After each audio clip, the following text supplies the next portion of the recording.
I'm back. God damn it. My whole internet went out randomly. Kind of figured. Please. Please. Okay, it's joining fire team.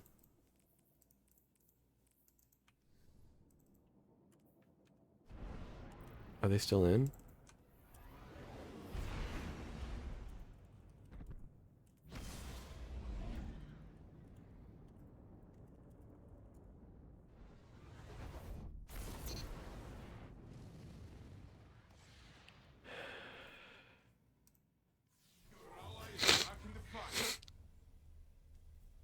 Yo, teammates are winning. This is your fight now. Oh my god, there's no way they actually saved it, dude.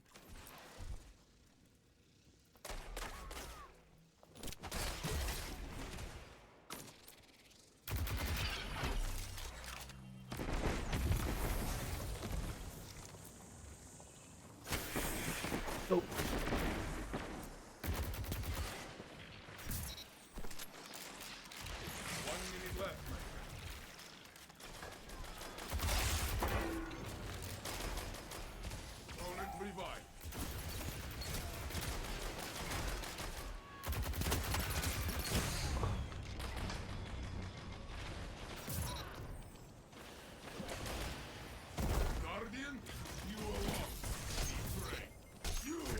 No, dude. Oh, neither of them were low at all, man. Your team is falling, but you can stand back up. Dude, I had all my abilities. I had shotgun ammo. We still didn't win that, though. Needed teammates to be a little more aggressive there, but... Or at least to get one kill or something. I don't know. Well, no, they did get a kill. What am I saying?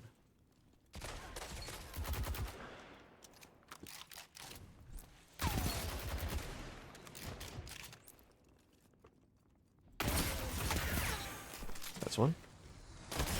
I'm dead. Oh, I'm not dead. Let's go. Teammates got him too. You have flattened your enemy. Very good. I have everything but super energy right now. But teammate has a well, so it's fine. Match point. You are but a step from victory.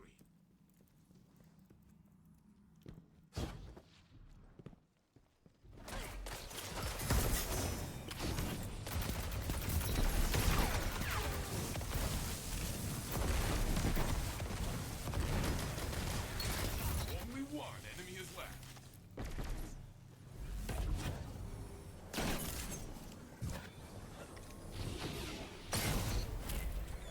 Alright. Oh. The match is yours. Celebrate. I will join you. You have proven yourself yet again, friend. I will tell Osiris. I can't believe we won that. Good job, teammates. What a carry.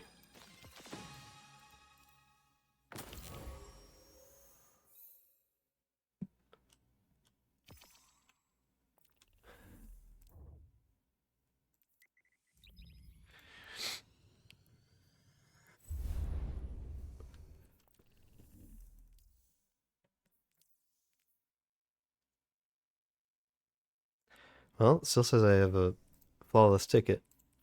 I guess since I came back, it isn't counting it against me. I didn't get any ciphers, though.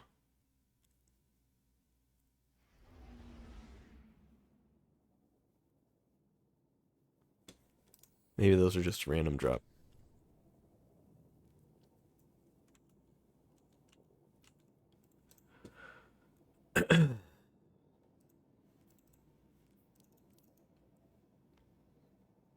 God, I was so mad. I was so mad when my internet cut out. I was like, what's going on? Like, teammates were, like, standing still in spawn.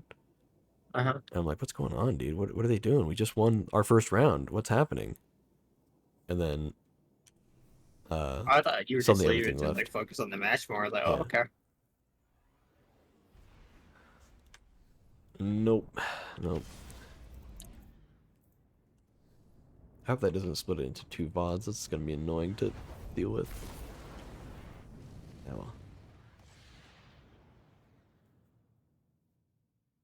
Trials of Osiris.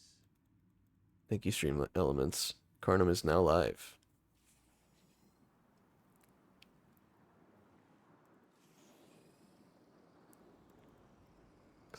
Kvastov shotgun, shotgun hand cannon, shotgun hand cannon. Okay.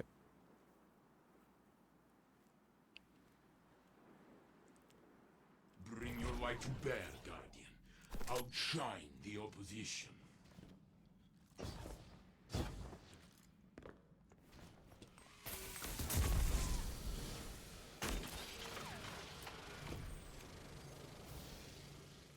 Is that Frostbolt on my team? Hello?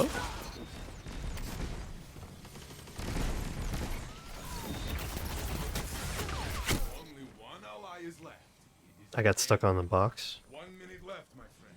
Is Frostbolt? Let me see. Your Oh, ally he is on your team. fight. Hell yeah, dude. Back in the fight.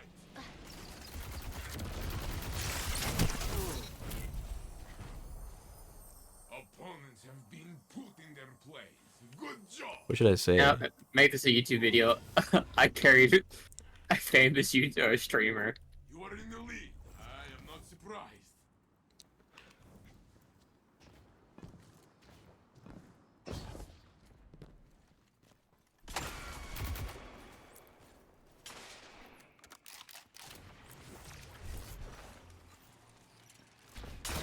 Ooh, okay.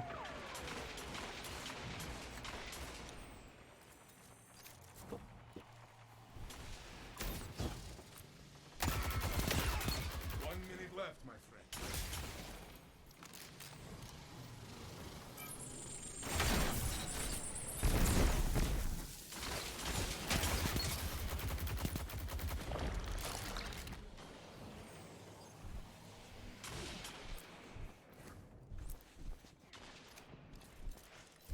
Oh, yeah, shotgun ammo. Only one enemy is left. You are back in the fight. 30 seconds left. God damn. Round 1. Your team stands tall. Take a moment to breathe. At least the one guy doesn't have shotgun ammo now. Your opponents For a little bit. chase you all they want.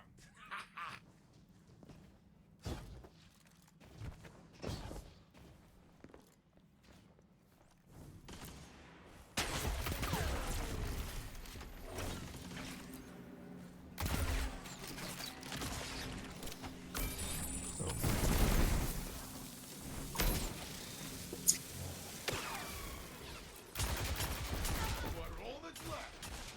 Your fight to win. 1 minute left, my friend. Guardian against Oh my god. Stupid shield. No, dude. Why was there a shield there? try again. Opponent, opponent revived. And it's like I couldn't even do anything about it, man. The opposing team is trailing. Stay ahead. I could have like gone around it, but it would have been a longer path, and he would have caught up with me. But I don't know. Maybe I could have used it as cover afterward. I don't know.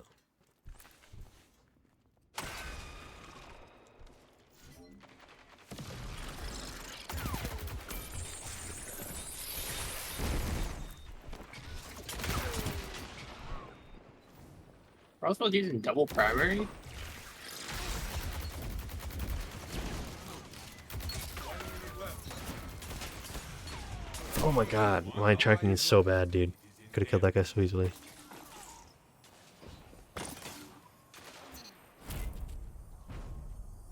Impressive victory. You never disappoint. Your ally is back in the fight. You are leading. This is your fight now.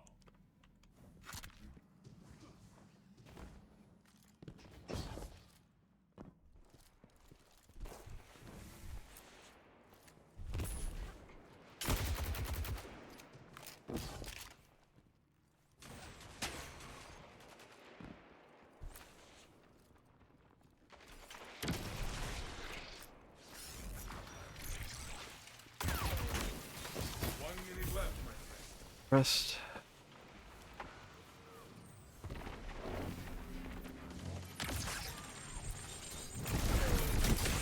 Oh my god. god. So much damage. Oh no, dude.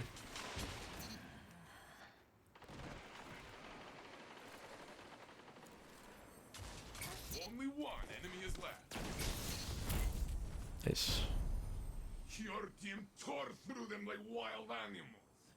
The round is yours. Neat. Focus. Match point. You are but a step from victory.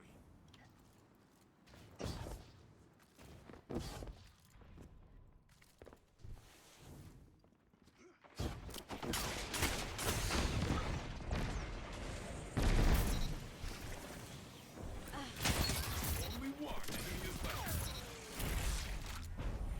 Alright. And Got some of the kills at the end. this is the game. Very good. Hit him with a GG well played. You have dominated them. You have shamed them. The children of this city will point and laugh. And I will tell them.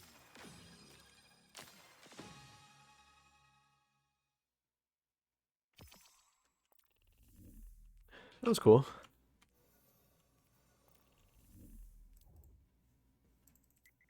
Of course, that does mean there's the chance that I'll play against him today, so don't know how much I'm looking forward to that possibility. Ooh, That's me this next is a good game. roll. Look at this roll. This is a slice with target lock or killing tally. That's what I have.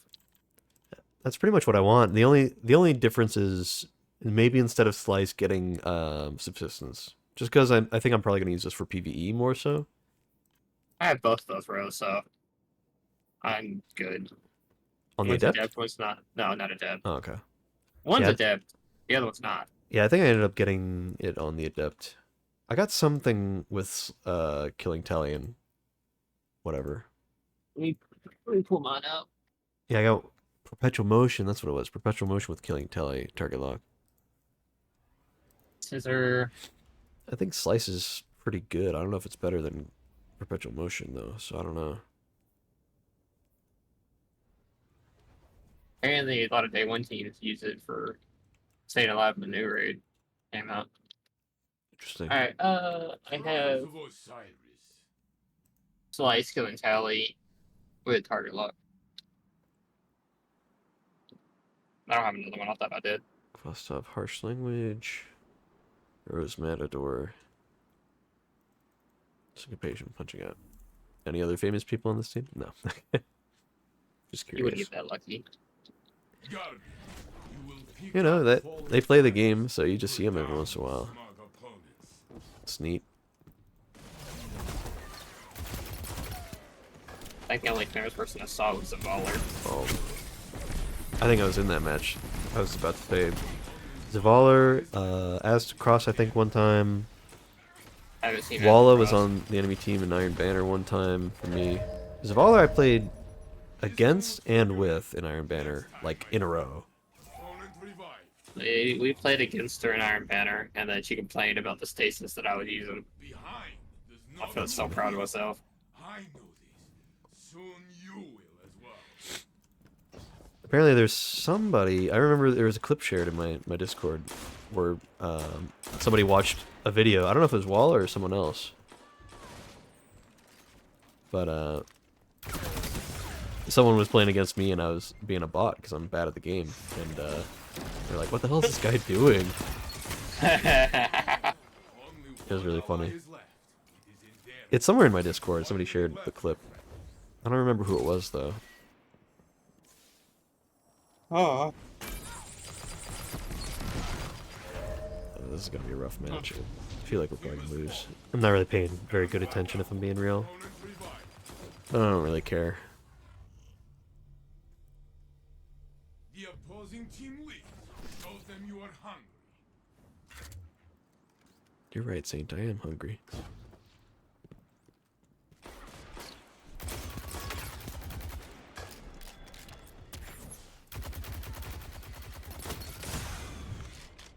Guy's 1 health, but so am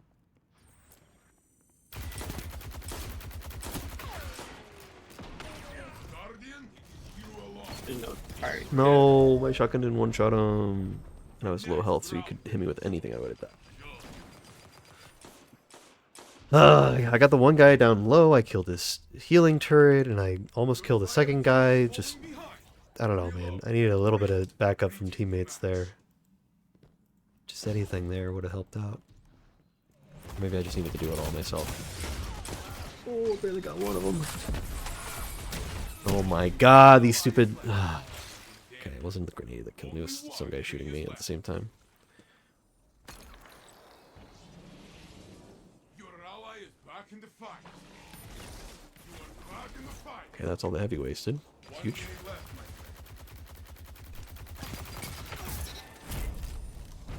friend. Nice. Your team tore through them like wild animals. The round. Behind does not mean beat. I know this. Soon you will as well. Alright, we can turn it around.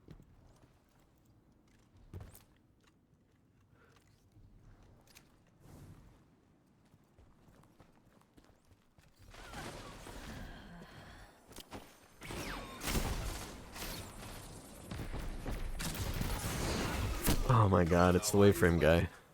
I tried to jump above it, but it wasn't going to be fast enough. I keep forgetting that that's what he's doing, man. It's such a weird thing that you don't see very often. Only one ally is left. There. You are back in the fight. I thought I'm pirate shit.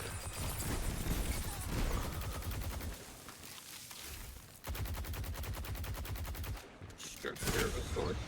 Stand alone. Do Another not structure give of up. a sword. It's so far. This one was I hate for how the fast red. warlocks can Next move when they time. want. Because I'm sprinting Opponent revived. forward. Not moving backward at all, but he's backpedaling and he's able to move faster than me, man. Match point. He's got a Chris stash.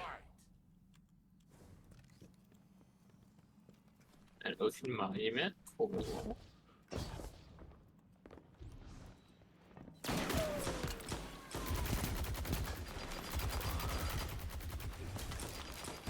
Guardian, you alone. Oh, dude, he just... Oh, my God, he doesn't miss, man. Friend, next time. That's rough. Well, there goes flawless. To accept That's fine. loss with humility. Then you will try again. No, I'll commend teammates anyway. It was a good try. That one guy was really good on their team. The guy was snap skating everywhere.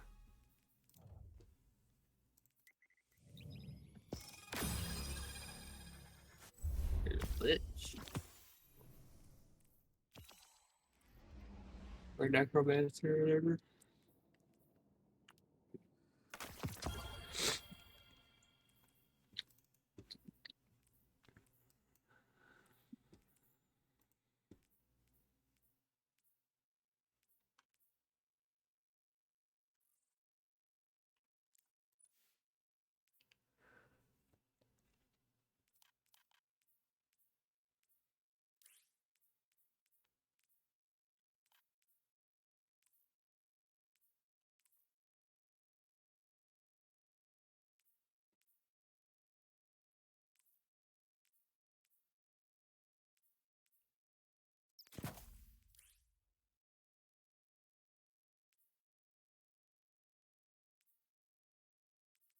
Oh hell.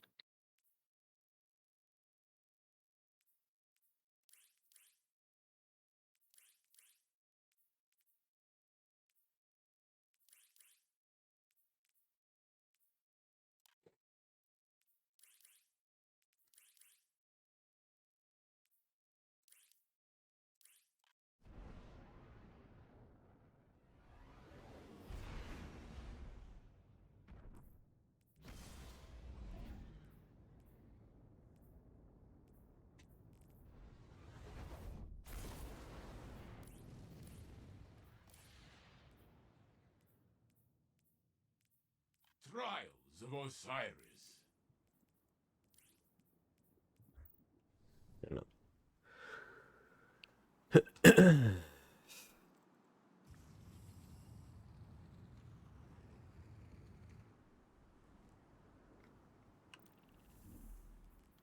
Curious what this guy's role is. Of Claws of the Wolf? Ooh, Kill Clip Head Seeker. Yeah, so if he gets... You are eager to He's gonna have free damage all the time, but if he gets a find them.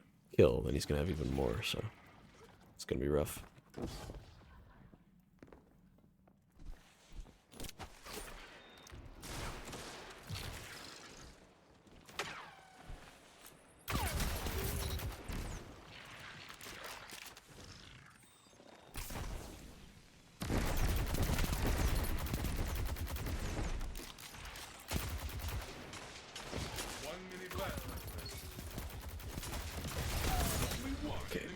closer to hitting me. That hurts. Good. Your enemy is down.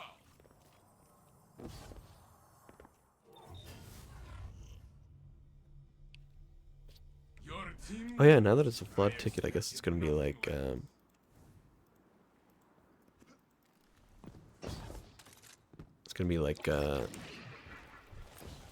match made based on skill or something.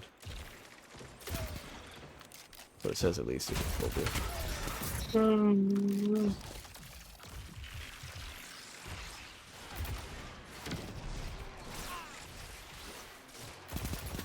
one enemy is left.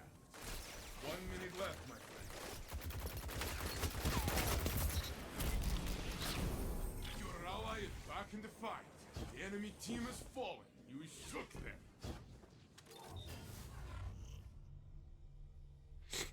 You're in the lead. Let your opponents chase you all they want.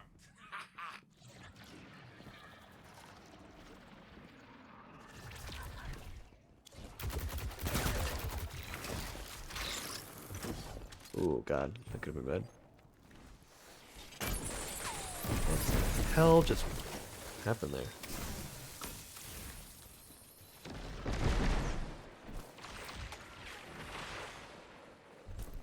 One minute left, my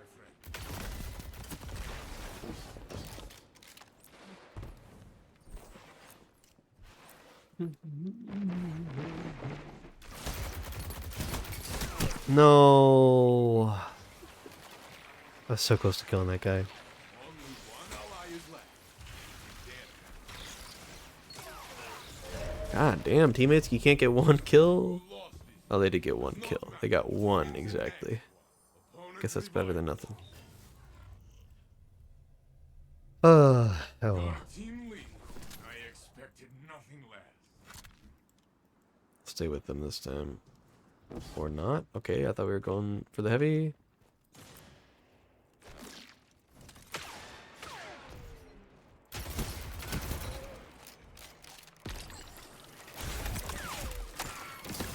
I'm so dead, dude. I hate stupid... Oh, cold snap grenades. I dodge it, but my teammate doesn't, so I just get screwed over entirely, dude. So lame, man.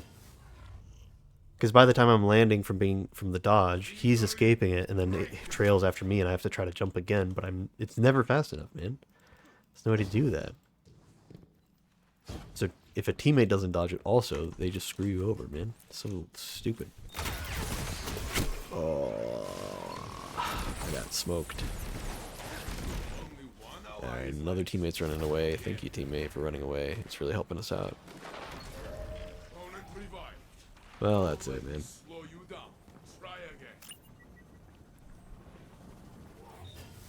This guy's gonna say something problematic, I guarantee. I'm gonna just mute him before he The does. other team leads. Let this motivate you.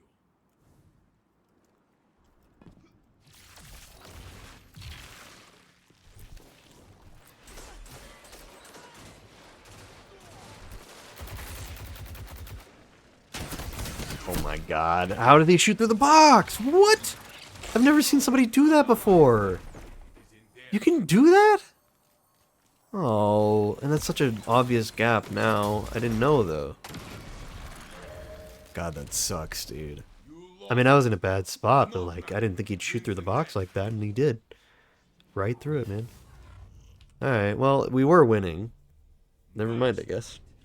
Were. Yeah. It's 2v4 now. It was 2v0. Bro just uses weave walk on our team for no reason. Good job, buddy. Really smart idea. Wasting that now.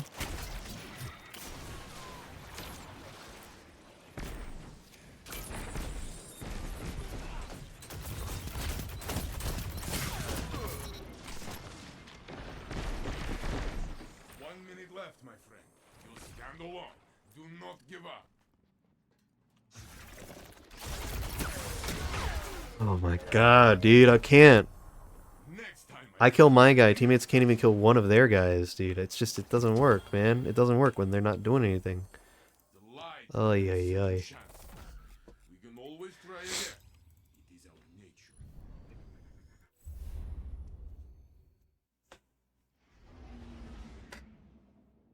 Unfortunate, man. We could have easily won that, and we should have easily won that. Teammates just started throwing. God damn it. Why did it start raining now?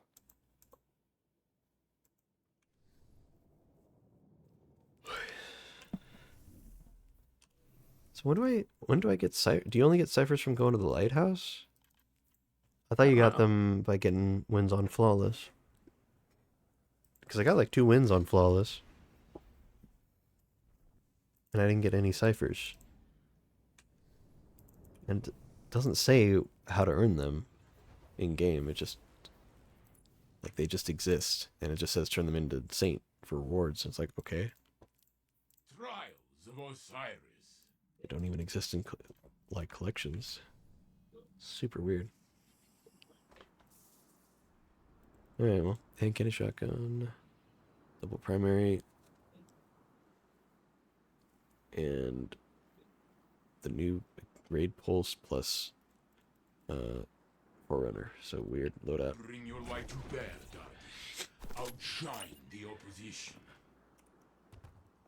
God damn.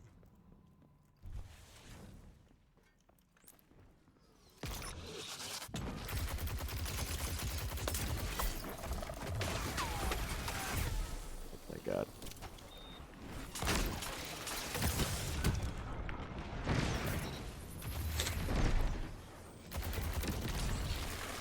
Another cold snap, really? You're gonna three cold snaps. What the hell is with these people, man? Do they have 2 warlocks on the enemy team that have it?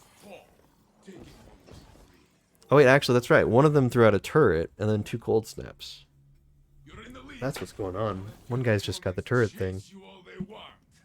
Yeah, one guy's running prismatic. That's what it is. Okay, he's just running the weird turret loadout.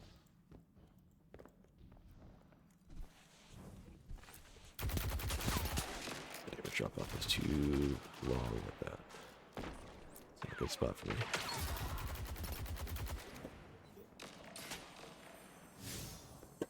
Oh my God, he's gone. 1 minute left, my friend. Your ally is back in the fight. This guy's actually bad though. But I'm worse because I didn't kill him there, even though I should have. God fucking damn it. Opponent revived. Oh my God, teammate, what is happening, dude? Don't let this slow He gets the res for free. Teammate didn't even look at him, man.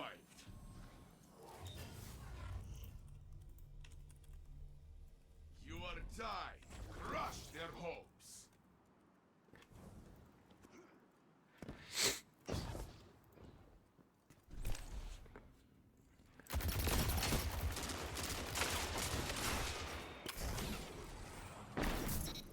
That's one of them.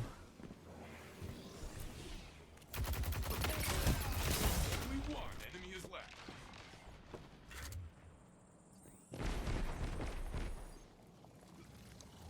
One minute left, my friend.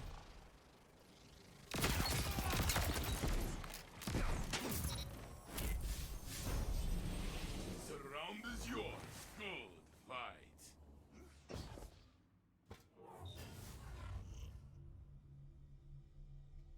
You are winning. Keep this up.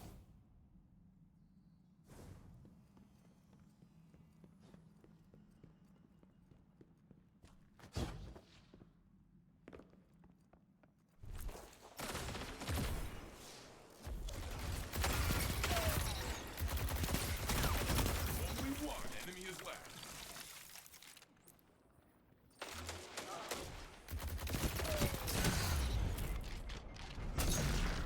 That is the round.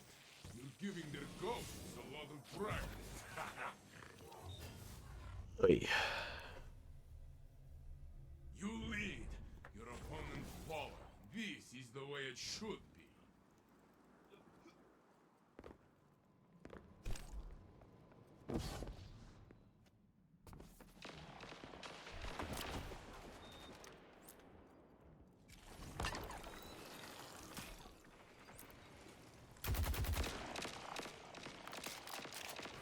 Stand alone. Do not give up. He shot my grenade, dude. What the hell? This That's insane. I mean, I guess it kept me alive a second longer than it would have, but come on, man. That's not what I'm after here. I want to hit him with the grenade. You are leading. This is your fight. That's crazy. Swarm grenade, no less, man. What the hell? Oh, I'm out. I'm out of that fight.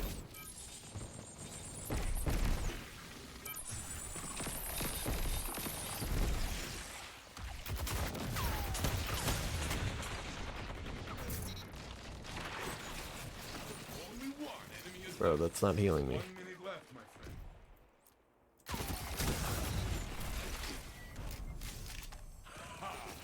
That will teach them to stay out of your way. Your ally is back. Are you trying to heal, buddy? What is he doing, man? Match point. Your team stands tall. Finish strong. He's like shooting at me.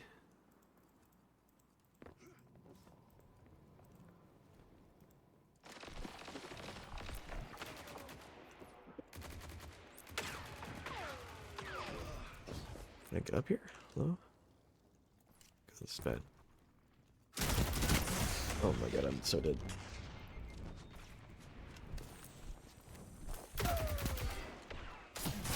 I'm dead, dude. Come on, you don't have anybody else to look at? Come on, man.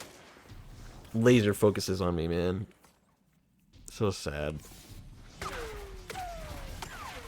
Hey, just because you're invis doesn't mean they'll let you get a free res, man. What are you doing? There's 3 of them. You're not getting that res right out in the open. Your moment is here. Finish the fight strong.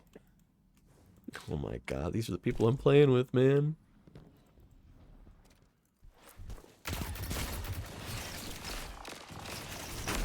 Oh god, that's not where I wanted that grenade.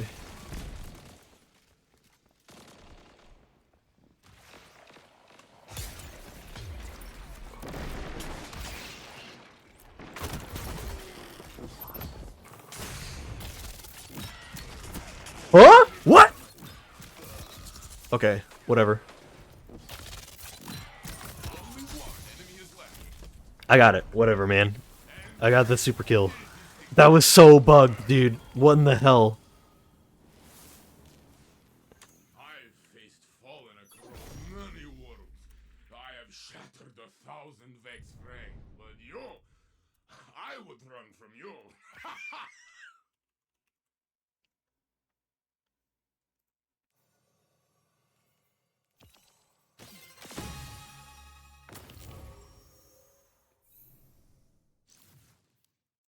Yeah, bro was trying to heal me with the auto, but he never did damage with the auto.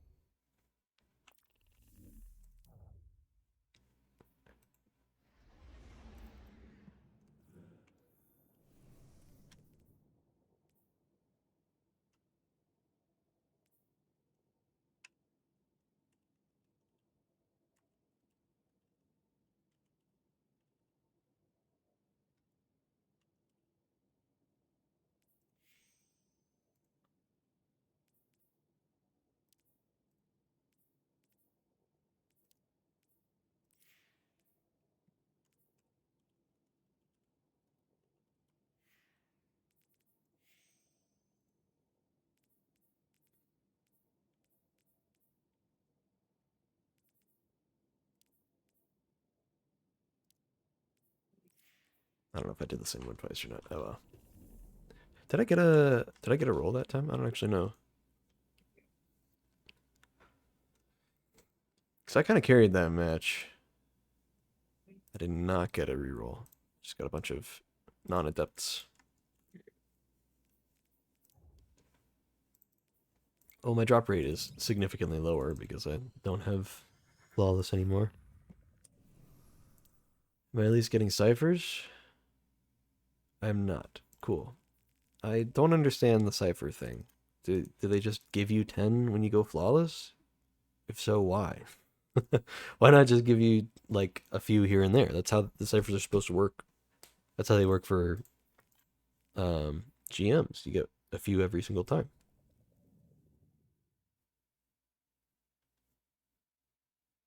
It's really weird. I don't know. I don't know what that's about.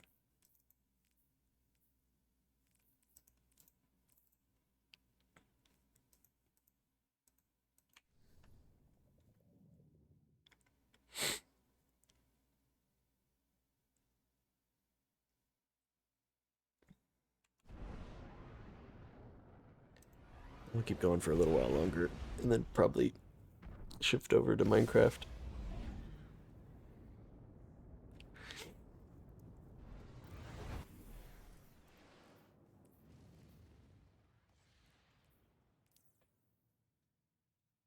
Trials of Osiris.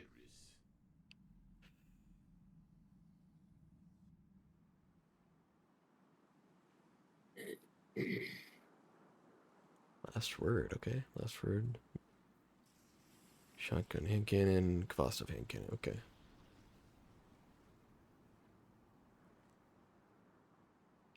Your life is precious here. You only have one. Be careful.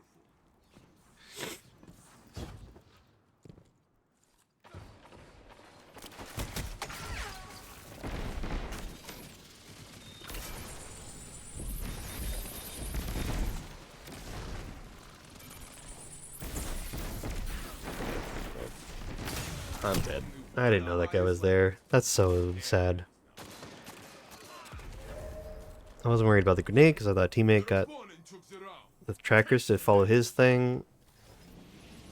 But they didn't. Not all of them did, at least. So I stepped into some and then had to hide. I was taking damage, and then of course the guy on the flank happened to get me because he'd already killed teammates, so I was already 10 health at that point. What should be done, really? Oh my god, he's so low. Oh, there's still a guy here! He's the only guy here, dude. I thought it was open. He just crouched long enough that he didn't show up on radar.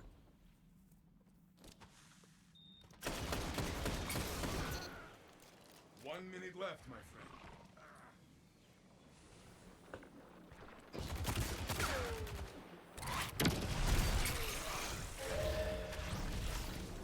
Opponent revived. The next round will be yours. Show them.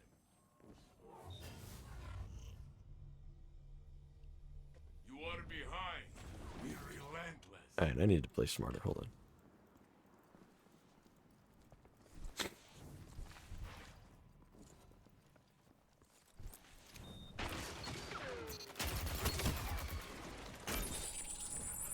I gotta run. I'm dead. Oh my god. Random smoke bomb at the worst timing. I almost died there. Revived. Only one enemy is left.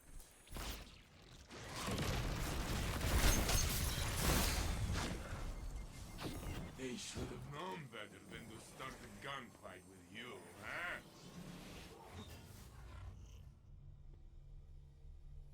Behind does not mean beaten. I know this. Soon you will as well. Your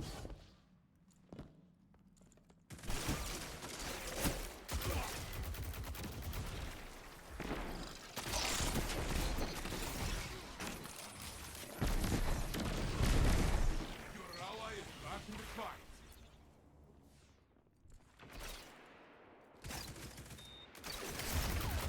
One minute left, my friend.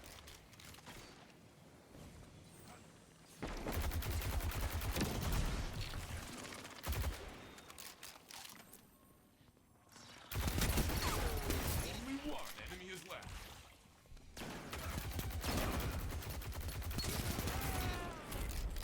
I was kind of playing weird. What the hell was that? Opponents have been put in their place. Wow. He used 2 shotgun shots, though, to kill teammates, so that's fine. Big waste on his part. You are tied. It is time to make your mark. Destroy this tie, Guardian.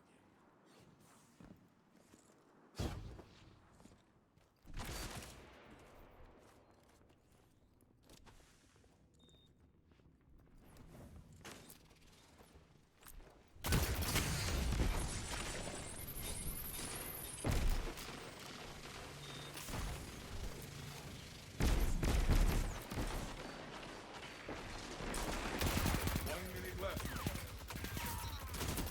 Only one enemy is left. I'm totally off guard. That's huge. I'll take that.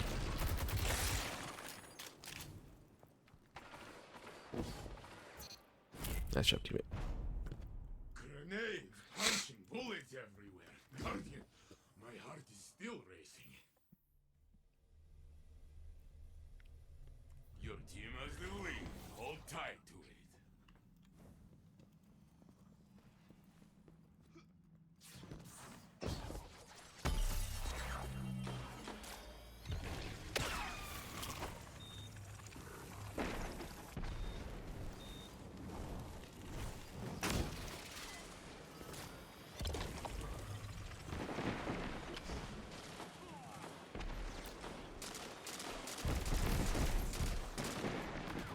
Left, my friend. Only one enemy is left.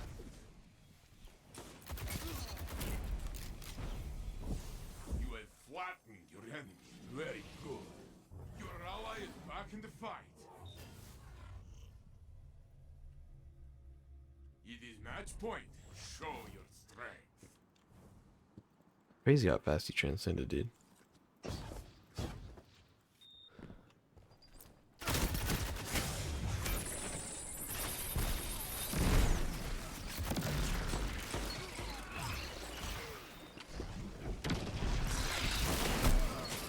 I only grazed him because the smoke bomb came out of thin air, dude. Oh, that sucks, man. 1 minute left, my friend. Oh wait, we got one. Wait, we got two up. He's behind you, dude. He's behind you. Opponent revived. Only one Okay. enemy is left. I don't know how you survived that. Only one ally is left. It is in their hands now. The match is yours. Celebrate. I will join you. Alright, no roll, no ciphers, no nothing. We had a good match. It was very close. We won though, and I still got no rewards out of it. I really love this game, man. They really care about the PvP community, don't they?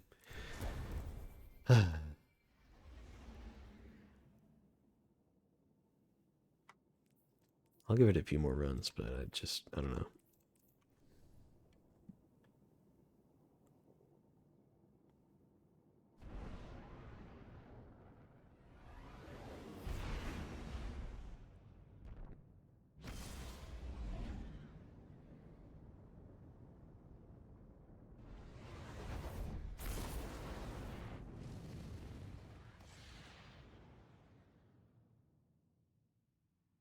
Trials of Osiris.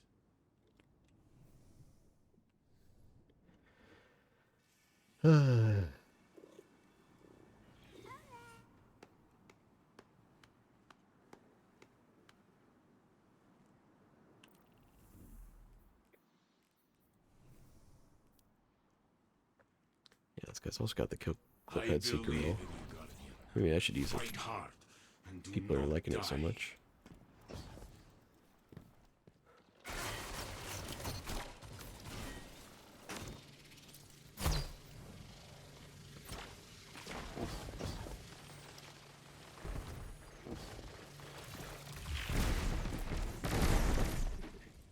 Opponent revived. Only one enemy is left. Your ally is back in the fight. 1 minute left. Okay, shotgun did no damage. It's fine, we got him anyway. That is the round.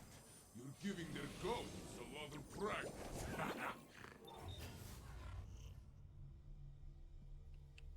You are winning. Keep this up. I'm on a team with a guy named Pro Shotgun Whiffer. Dude, I thought I was the one. I guess he's better, man. Can't even be good at that. Oh my god. There's so much team firing. Ally is left. It is in their hands. Only one enemy is Nice left. job, teammate. Get the res. Opponent revived. Your ally is back in the fight. Only one ally is left. That's rough. It is in their hands. The next round will be yours. Sure. Opponent revived. I did in a bad stuff. In a bad spot. There's not really much I could, Destroy this or tide. they could do.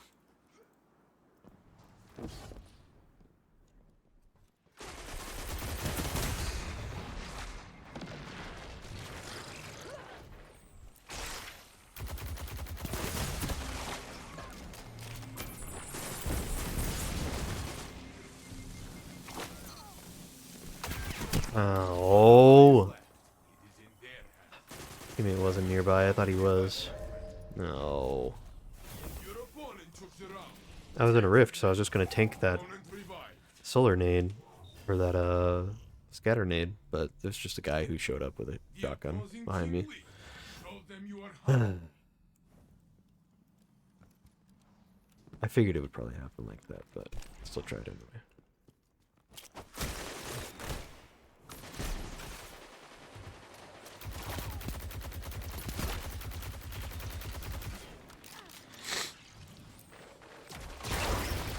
Hello? How did he just suspend me?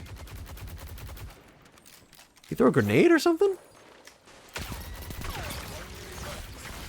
Oh my god, how many abilities do you have charged, man? He's still going, dude. What the hell? You lost this round. Does not matter. Wins the next one. He threw his suspend nade at me. That's the only way he could have suspended me there, for sure. Turn the tides. I survived it pretty easily, because he didn't follow it up with anything. And then he spammed his melee on me. Oh my god, what are you using? Spamming.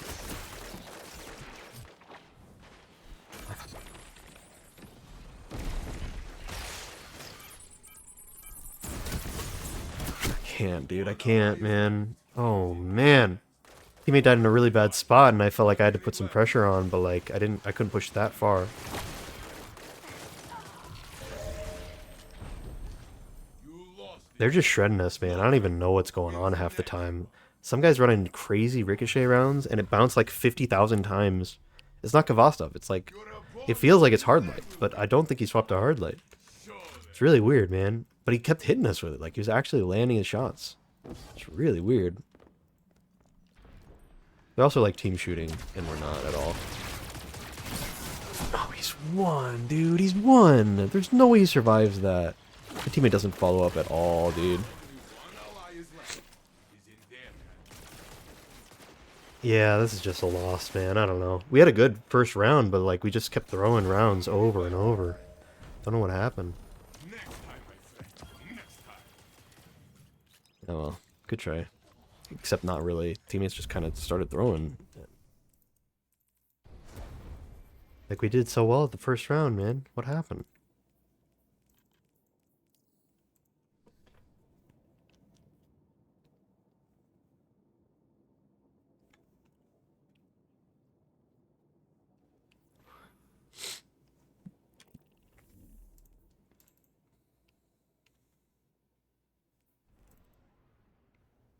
I want to just get at least one more roll before I call it. But I've had like 4 wins without any rolls. And besides that, a bunch of losses now, so... Be nice to actually get something, you know? Literally got, like...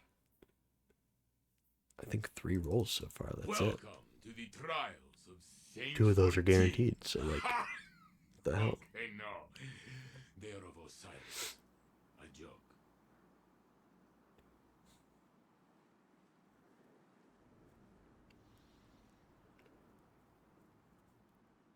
Okay, shotgun, sniper.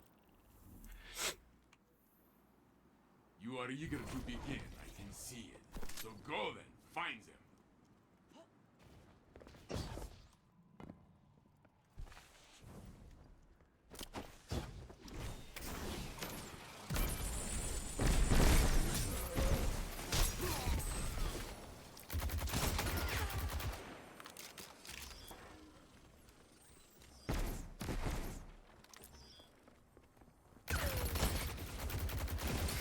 Only one enemy is left. 1 minute left, my friend.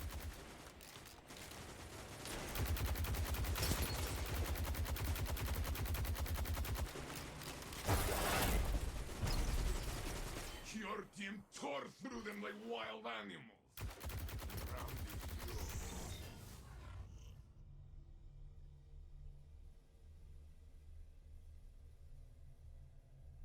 You are in the lead. I am not surprised.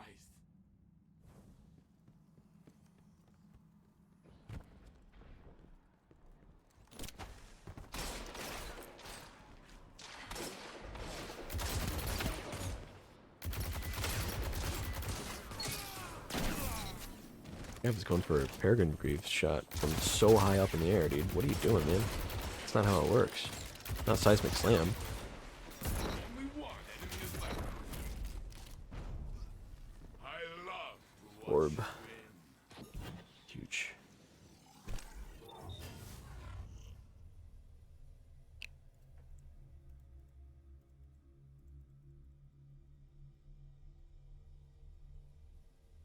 You are in the lead. Don't slow down.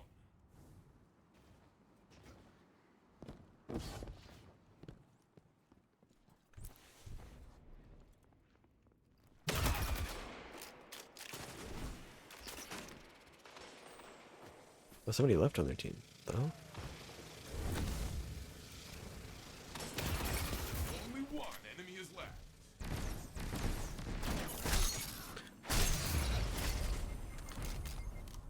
The opposing team is down. You are the final blow. Your ally is back in the fight.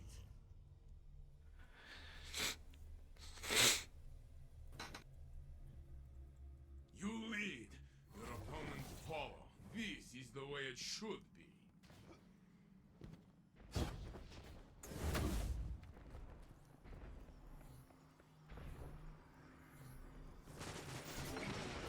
Only one enemy is left. Good. Your enemy is done. Alright, well, this is a pretty easy win then, I guess. We were doing pretty well anyway, but having the lever certainly helped, I guess.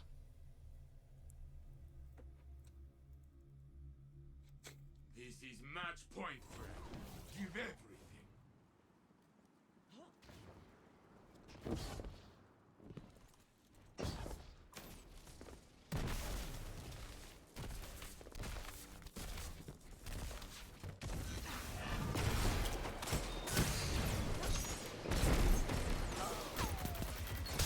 Oh my god, really? Is in their hands now. Teammate didn't kill him there? Is left. I was fully expecting teammate to just have him completely under control. 1 minute left, my friend. Alright, whatever. It's fine. The match is yours. Celebrate. I will. And we got a roll. I'll take it. Finally. You have proven yourself yet again. I will tell Osiris.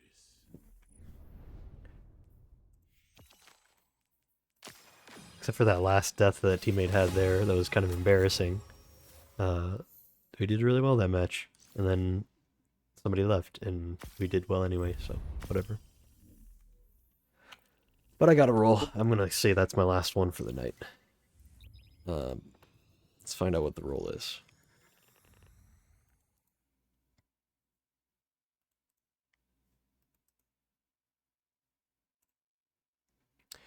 Send moment with either kill clip or killing tally. That's fine.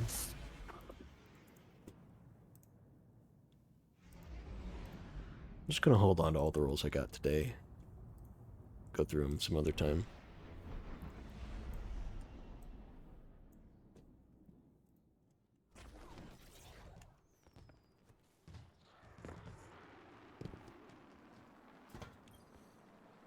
Hi there.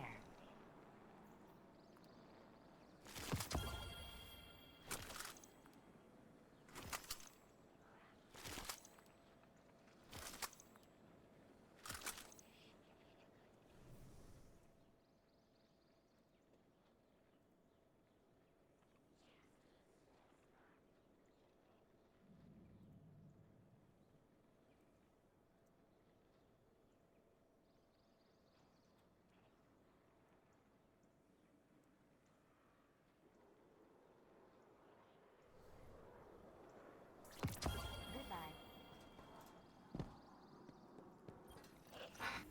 Eververse deals in all manner of things. Ooh, I got the gyro shell. Never restore. It does look kind of neat.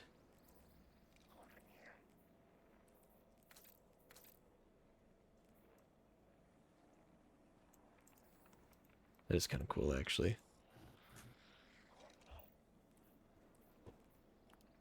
I think that's from Season of the Opulence. That's an old one. I think they've started putting older stuff in the Eververse store as random drop-in grams. Let's see Or what we newer, got. older stuff, I should say. If that makes sense.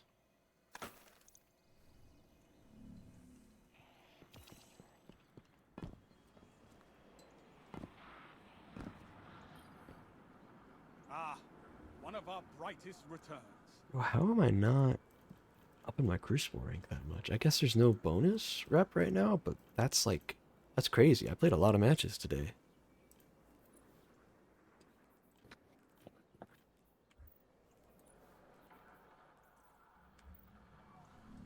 Be swift out there, Hunter.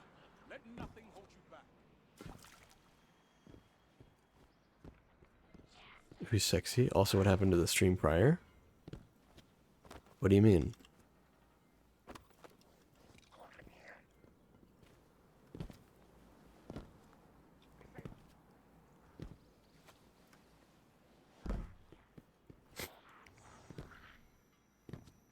What do you mean the stream prior? Hi. Also, how's it going? Good to see you. Should probably get that squared away.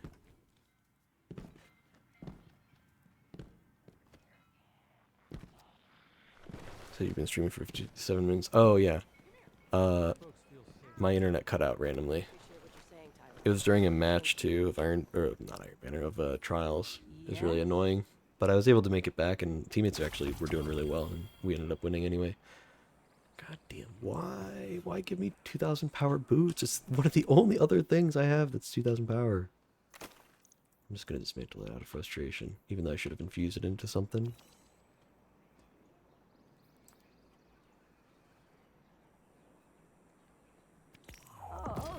Yeah, we ended up winning that one anyway, so it ended up being fine. And I actually went flawless today, so that was cool. Didn't even need to find a team for it.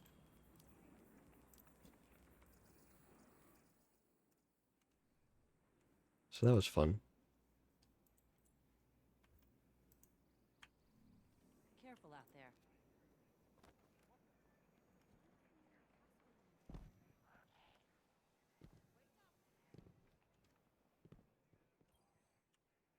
My will is not my own. Ended up getting, I think, 4 rolls of the trace rifle, so none of them are really that great, but hey, something. Actually, one of them in particular was a bit better.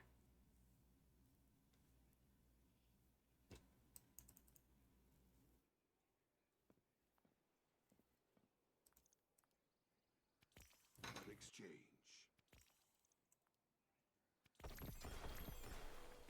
It is yours now. Oh, hi. I think he might have missed it. So you know how I was playing Helltaker, and then I got frustrated and quit? Well, I ended up playing more Helltaker.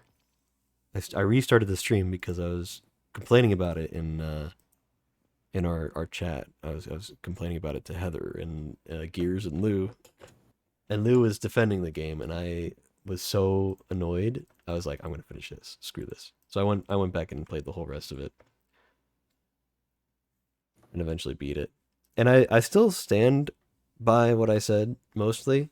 I don't love the game. I think it's fine. The fact that it's free is kind of nice. The hell? Did I DC from the Discord? No. Then what the hell is that gnome noise? Did you hear that? I heard your gnome. Okay. I don't know. Anyway, ended up beating Helltaker. Just to spite Lou, basically. That was the main reason. No, I don't know. I figured it was like it was gonna look bad if I started complaining about the game and I didn't even, beat the whole thing. So I was like, fine, I'll beat the whole thing. That way nobody can say, well, you didn't even play the whole thing. You don't have any right. Like, no, I played it.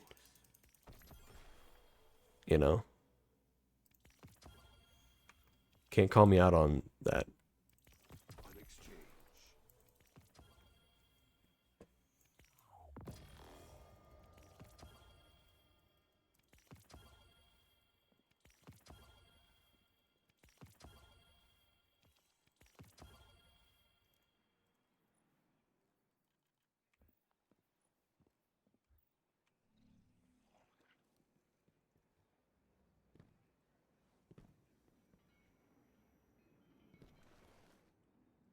quickly, friend. Or it'd be really nice if you would stop flashing your little icon Strike with all the precision, time. hunter. Oh well.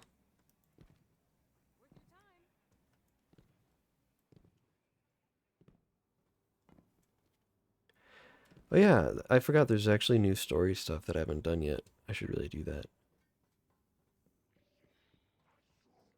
Because I've been trying to avoid spoilers for it. Even though there's like, it's only Act 2, so there can't be that much going on really.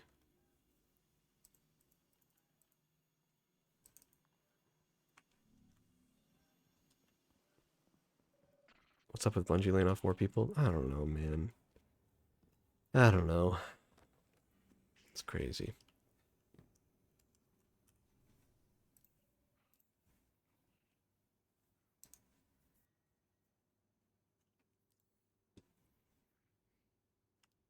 It just, I don't know. It's one of those things that's just perpetually insane to me. That you can like, you can work a job, and you can be good at that job, and you can do your job perfectly, and you will never mess up. You'll never do anything wrong. And then your boss can look you dead in the eye and go, "You're fired." That's crazy to me. That's crazy to me. As somebody who's not a good worker, I think that's unfair because I get away with a lot of garbage. I get away with so much, and like I feel bad about it a lot of the time because I'm like, I should not be getting away with this much, right? But then I think about the fact that they could literally look at one of our best employees in the face and just say, "You're fired for no reason. Good luck with life." And I would just be sitting there watching with my mouth, with my jaw on the floor, you know, like what? Like, and they could do that. They could do that for any reason they want, really. As long as it's not like a discrimination thing, right? For the city. Ah, my friend. What story? Yeah, I heard about him. Pete Parsons. I don't know, man. Eat the rich, you know, eat the rich. But that being said, it's like, is this guy solely responsible for all the wrongdoings at Bungie? I don't think that's fair to say. Like, far from it, you know? But is he part of the problem? Yes. He's part of the problem.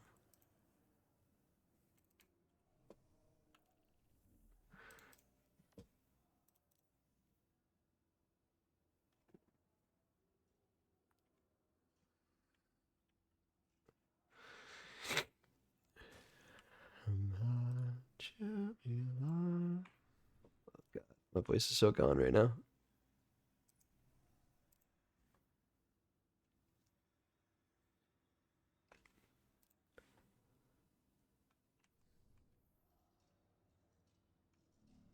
Goodbye, hunter friend.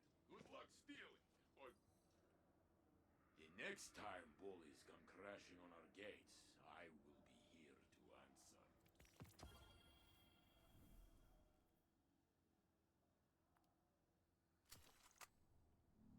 Go in peace, friend. Find a moment to quiet your thoughts.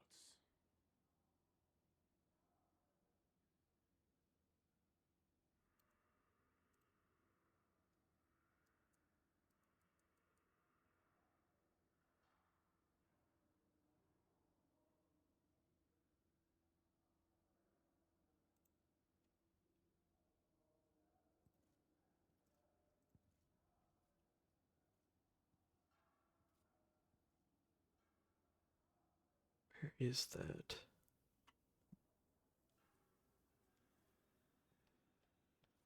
I was just looking at it.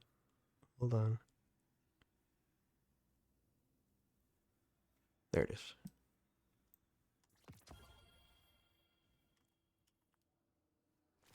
This new Cold Denial is just slightly better. Of your knives, hunter. I'm probably never going to use it, but if I ever need a um, Grave Robber Swashbuckler roll specifically on a pulse rifle, then I will use it. Because I don't think there are any other pulse rifles I have that exact roll. And I know that's like maybe a what if scenario. That's for sure the case. I get it. But like, what if, man? Remember, the city looks to you. Be the example they need. Checkmate, atheists.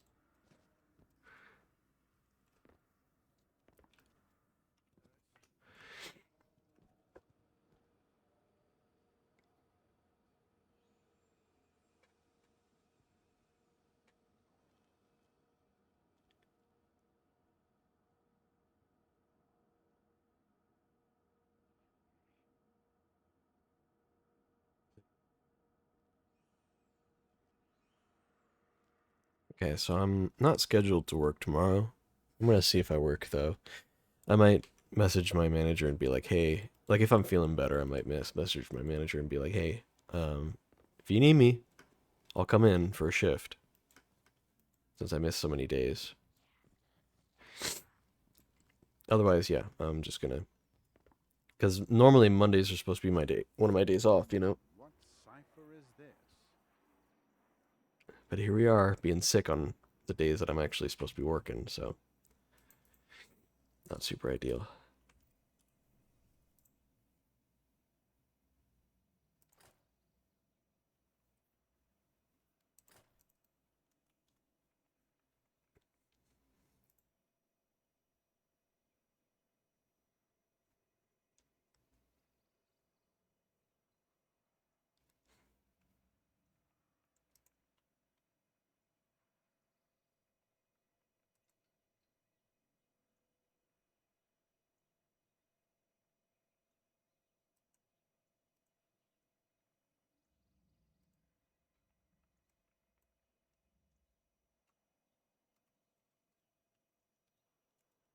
Flawless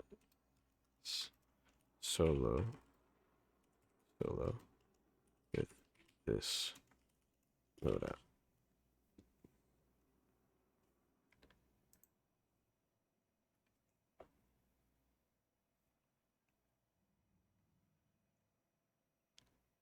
Yeah.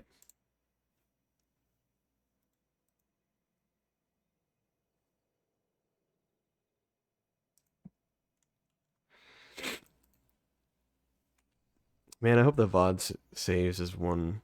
I can check it right now, actually. Since my internet cut out for a little bit, I want to know if my VOD is going to save as a as two segments or it's going to be just one whole thing.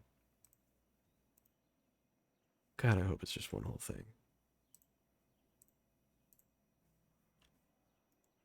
God damn it, it's separate. No, dude. Ah. Sometimes if it's just like a flicker of a disconnect, it'll just save it as one VOD. But I guess if it's longer, then it'll not be.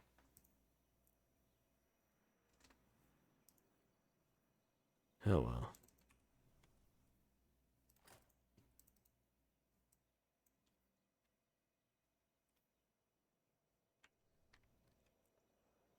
Okay, now that I have the loadout saved, I can just swap off. What cipher is this? Okay, 2 rolls of Amphibious Bathe from random roll engrams. Absolutely huge. And I'm just going to dismantle that. I don't need 2 rolls.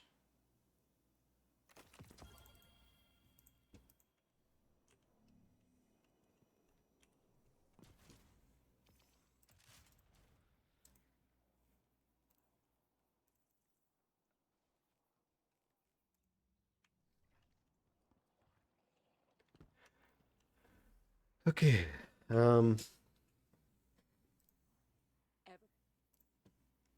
Gears, have you done the story for this week? I've been on Destiny like a month Okay. or so. I don't know if it's like I haven't seen a lot of people talking about it, but I also know that like, you know, all the drama has been more of a subject lately. I've seen a few things of it. I know what Okay. happens, so I'm not worried about it. All right. Well, I'm gonna And I check it feel like out. the season's not really like that good, in my opinion. Yeah, I mean, you know, we'll have to see how Act 3 turns out, but at the same time, I'm really not very excited, which is really sad because I mean, failsafe Like, come on. They brought back Failsafe. Like, one of the most beloved characters. One of my personal favorites. I swear to God, they better give her the Rasputin treatment, though. Without the killing part. Without her dying at the end, you know. I just, you know, they should give her an exo body. That's all I'm saying. Alright, Laura. Hello again, Captain. We have an interesting metaphysical task ahead of us today. As I understand it, years ago, Osiris rescued the Saint unit we are familiar with from a Vex simulation. In doing so, he created a paradox. The Saint unit is alive with us now, but simultaneously dead within the Vex network.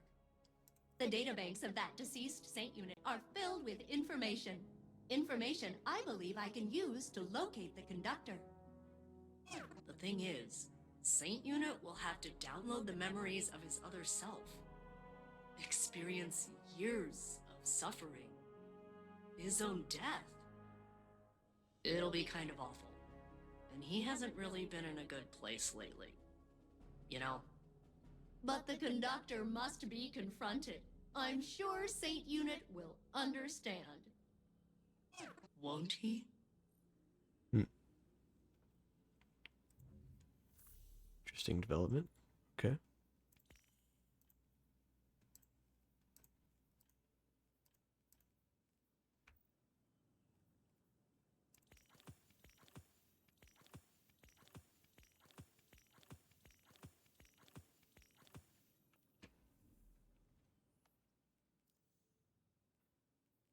Let's see if there's anything here.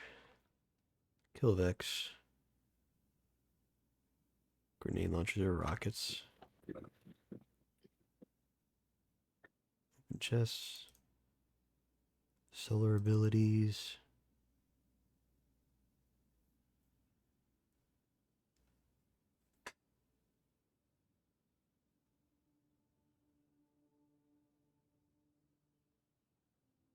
Okay. Hand cannon sidearm. GLs or rockets. Solar abilities. Okay, solar abilities, hand cannon hand cannon sidearm and rockets. Okay. Hold on. Keep the eager edge. Or run a some sort of sidearm primary. That would be fun. And some sort of grenade launcher.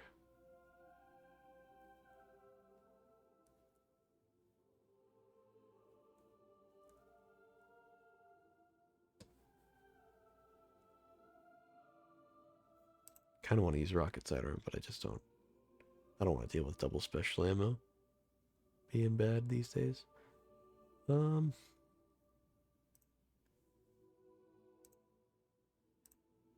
go with liminal vigil. That one's fun. Then, oh, you know what? Here, actually, no. Let's not. I was gonna do. I want to use some mountaintop. I can use mountaintop enough lately. I do like it. Let's get a sidearm from the energy slot.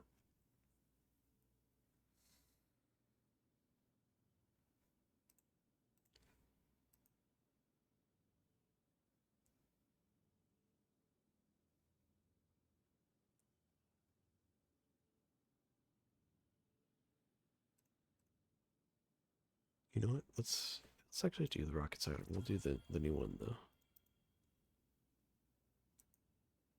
And then we just need to make sure we're running solar ability stuff.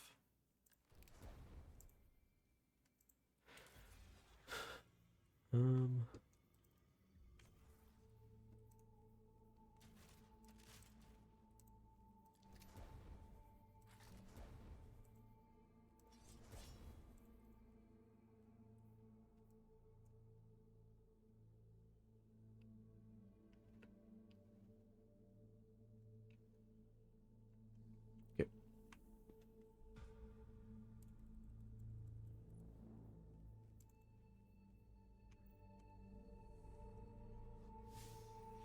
So there's a bunch of stuff to dismantle here.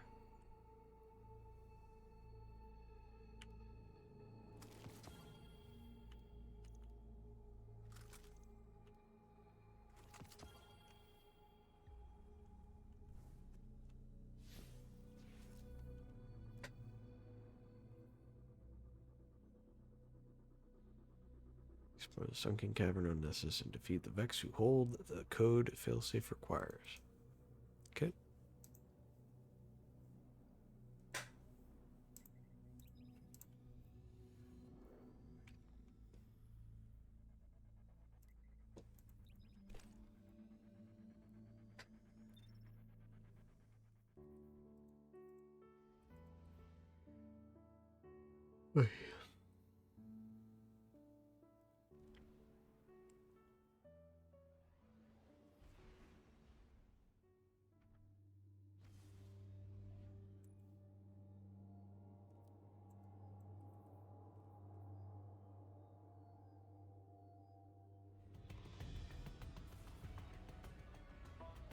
It's a little weird there's no handling stat on a sword.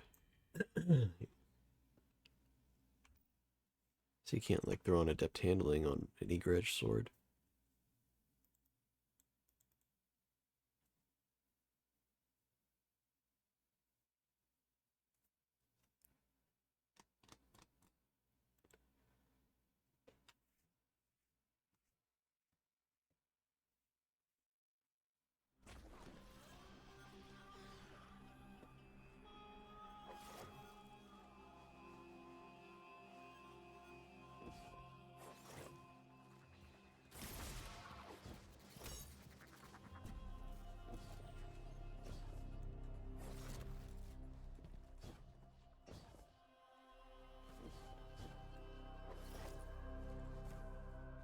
Hughes, you think they're gonna add another grenade launcher like Mountaintop?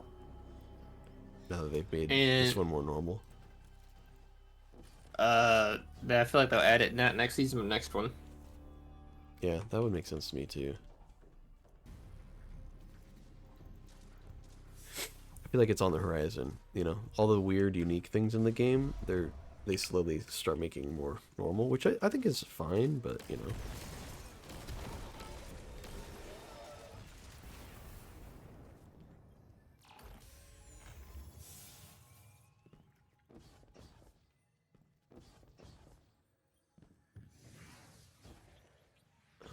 What am I supposed to do in here?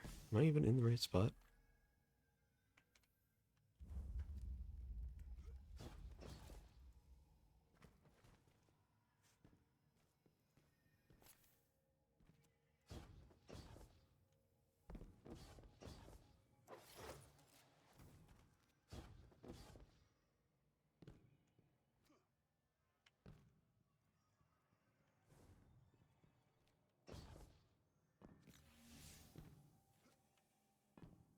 Like maybe I'm not in the right area.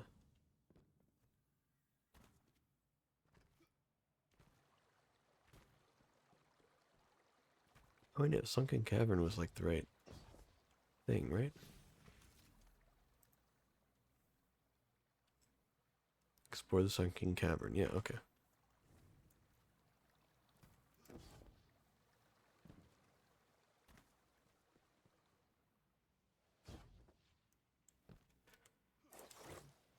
God, it's so quiet, man. I got the music turned on, and the music never plays. It's so weird.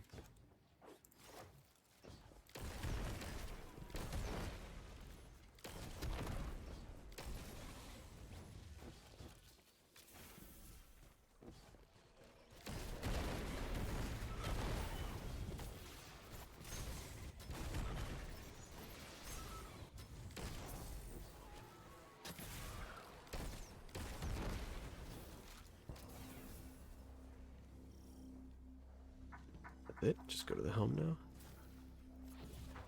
Okay.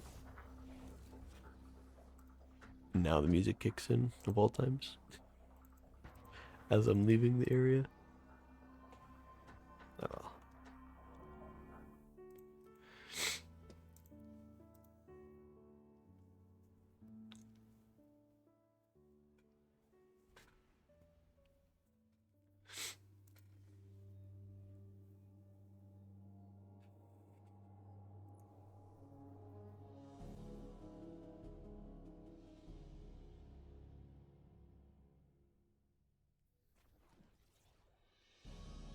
No saints here.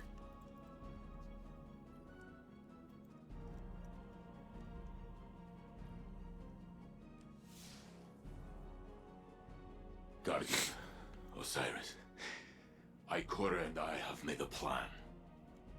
We can use what we know about the Veil and the VexNet. The Veil? Why would you need... We will go to my tomb, in the timeline where I died fighting the Vex. My true death. when you were taken from me? Yes. I can use the memories of that Saint 14. I wonder if Osiris is Why? going to be the real one to object to this. I remember when the Vex killed my crew. Those memories will haunt me forever. Failsafe? I mean, it's not so bad. Except for the horrors. Yes. Everything I learned, everything I did. I fought the Vex for many, many years. I remember. Ikora thinks we can use the data to find this conductor and secure the Echo. No. I won't. We can find another way. Failsafe. It must be done, so I will do it. Ikora told me I was once the Vex's greatest opponent. She said I should remind them.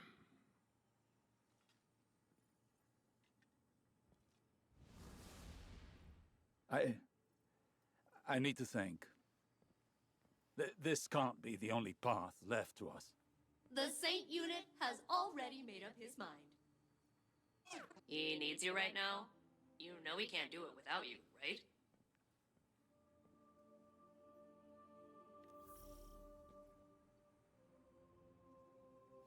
Oh, okay, so we're doing it. Enter the mission with Saint.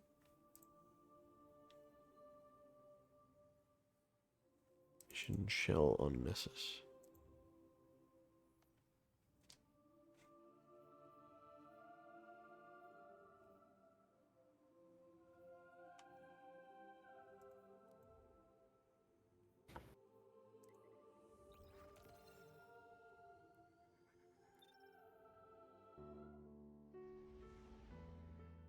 I mean, I don't know, the stakes aren't super high, it seems. It's like not that big of a deal, I feel. Like Saint's gonna have the memory of two different versions of himself from Saint will join us different shortly. timelines. I don't know. We seek access to his tomb.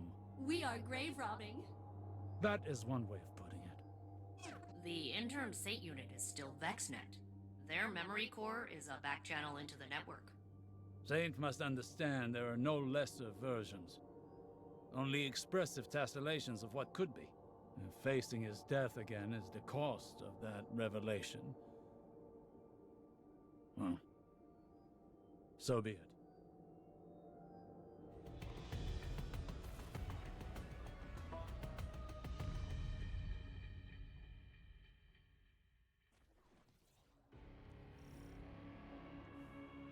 Nessus reshapes itself around this Vex fluid. Soon, we will hardly recognize it.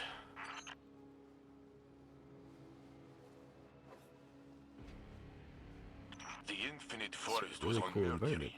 How do we reach it from here? Access here is somewhat like an archive, imprinted into the magnetic field of Nessus. The Vex used Nessus for defunct digital storage. They kept trying to plug me into it. And wow, is exposing me to their connection protocols going to backfire. They should have predicted that. What did you mean about the data here being defunct? The Guardian pulled you from a point before your death to a point after it. To the Vex, that temporal event is a defunct anomaly now, non-existent within this timeline.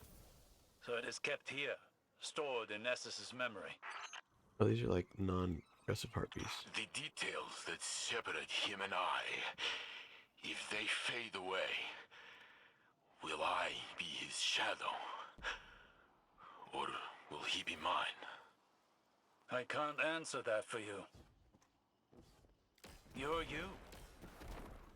Were you less you before today? I tore open time for you. I suppose.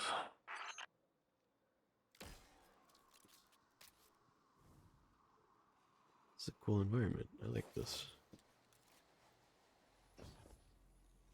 I doubt we'll ever play here again, unfortunately.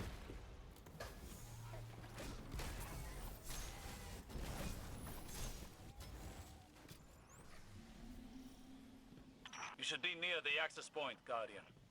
Locate a conflux.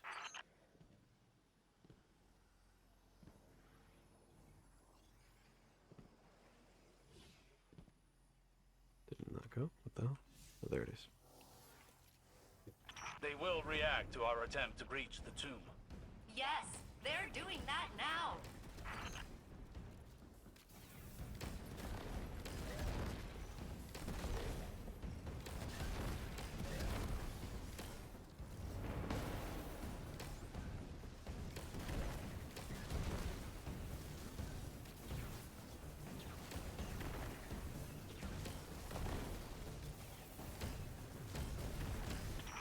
This is exactly as complex as I anticipated.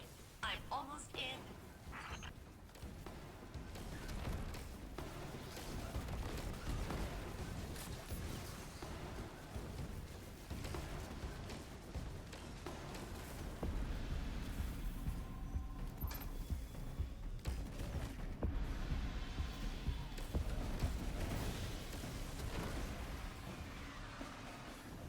What in the...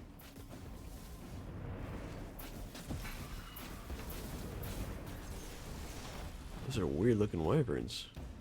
I'm in. Now to learn of the man I was, and will be. Osiris, why did they keep my body? Respect. They honor you with a perfect preservation. There's no replacing you, Saint.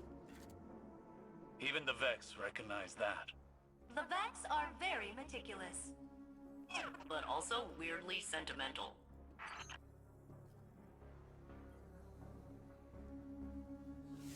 Oh, buggy? Okay, that's fine. There. Wait.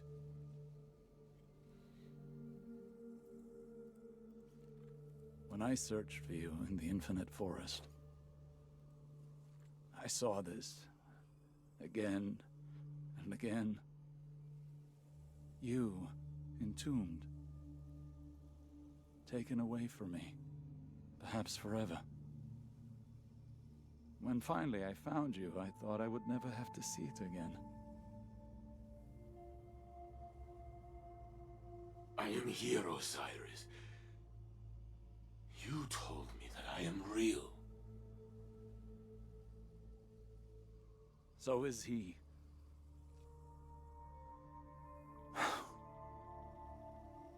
Do it.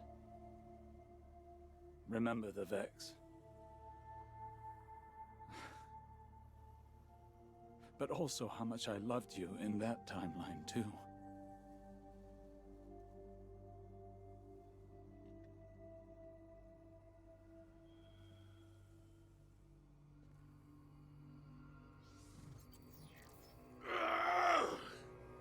Saint!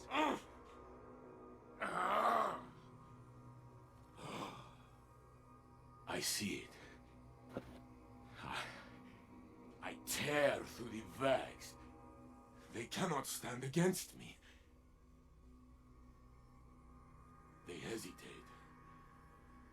They are afraid of me. Oh.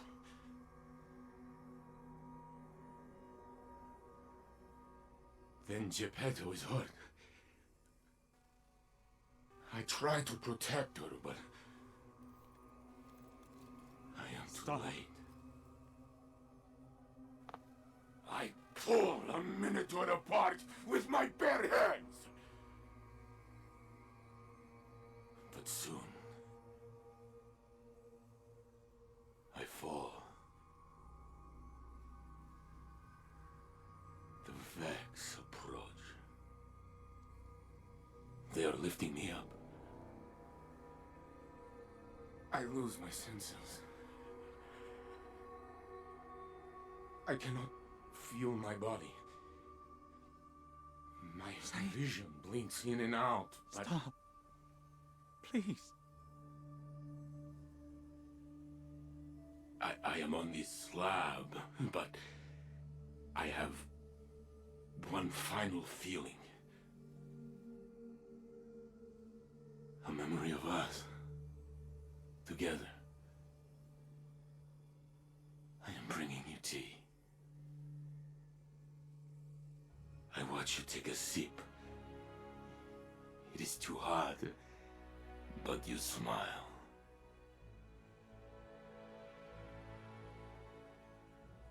That is my last thought.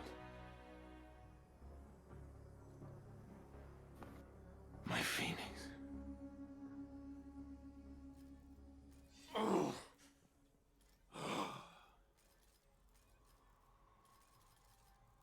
I am gone. But no! Here I am! With both of you.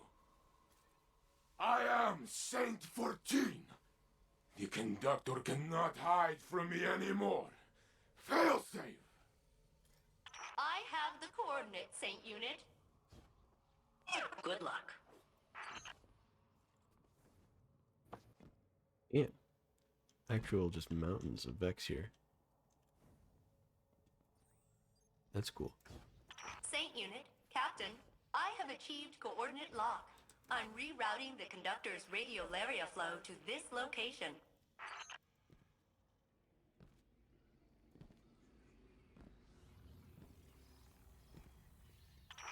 So, hey, while redirecting the conductor to you, they were real in there. I pulled some other Vex along, and you're surrounded. Maybe we can reason with them? Captain, I am patching in cover. Eyes up.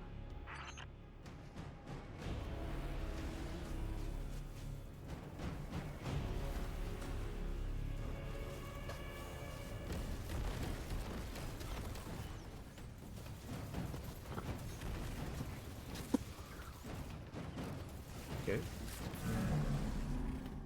Oh, there's a rally flag. Huge.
Rally to the flag again. Let's go.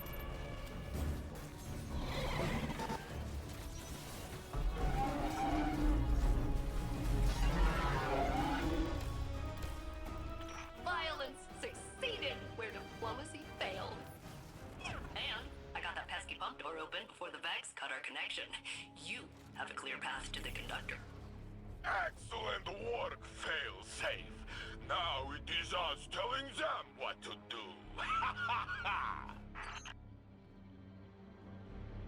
The conductor's signal approaches.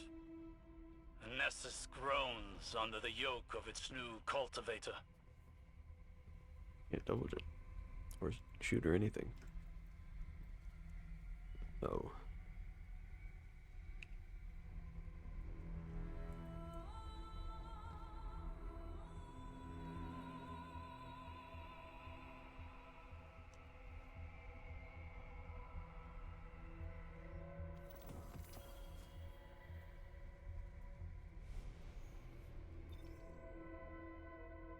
Cutscene?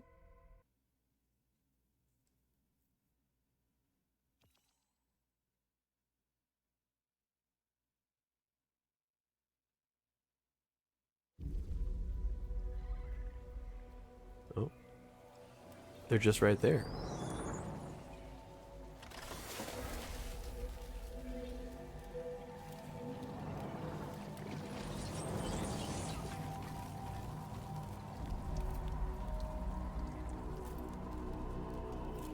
Lakshmi?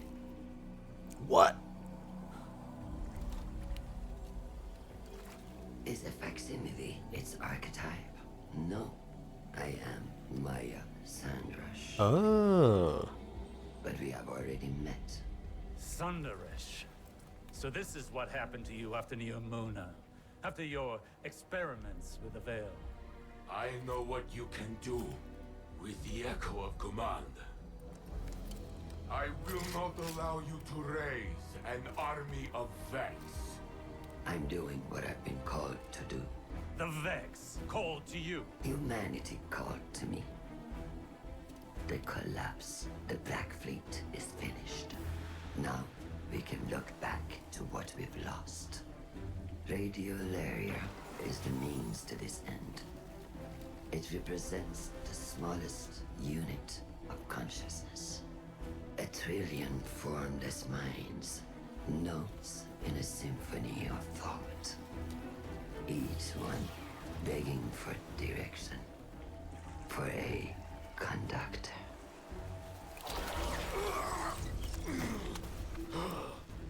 Nessus will be converted. The radiolaria I command will be spread throughout the system. I will deliver us a golden age. And if you stand in the way of progress, I will break you down into more compliant elements. We are not your Vex. You will be. Okay, but like we could totally have shot her by Get now. us out of here, now!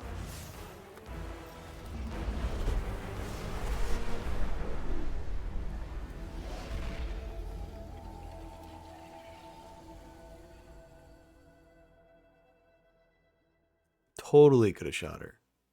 100%, man. Literally holding Mountaintop in my hands in the cutscene.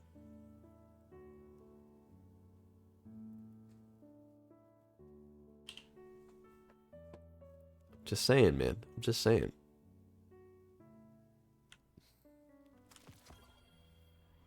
Osiris is more upset than Saint. Yeah, honestly.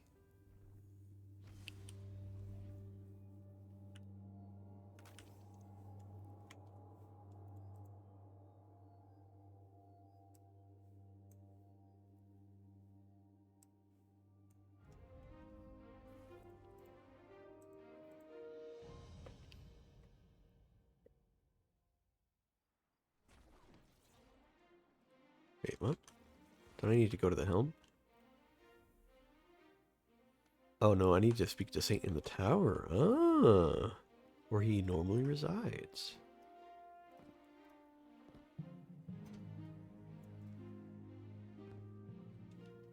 Glad I did this after playing Trials, because then it's more like, oh, like Saint's all normal. Versus if I did this story mission before and then played Trials, it'd be like, why is he all normal again? This is weird. Maya Sandrash, risen from the Vax network. She has Lakshmi's face. Osiris tells me it must be a mask she feels comfortable wearing. Well, it did not comfort me. And today was already filled with ghosts of the past. Guardian, before I claimed the memories of the other me, I was afraid. I was already filled with doubt, and I thought I might lose myself. But as his thoughts merged with mine, it was as though I lived through his centuries of struggle. And my feelings, our feelings, were in perfect harmony. And suddenly, all questions the conductor put in my mind were answered. It does not matter if I am the real saint or the true saint. Every me is me. So, when Maya tried to command me again, I used my truth to push her away. But she still forced me to my knees. She is growing stronger. We must return to stop her, but she has blocked our access. Failsafe is working on a way through, and when she finds it, I will be ready.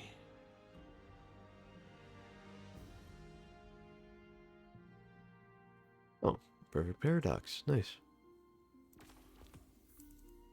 And a red border. I'll take it. Both of them.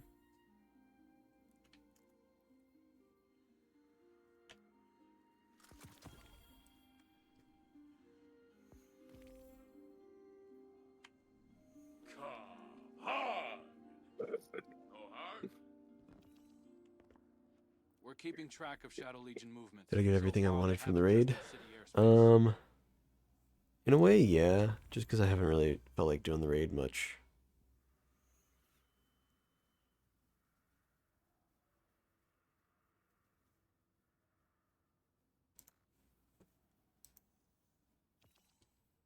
Everything depends on the Vanguard.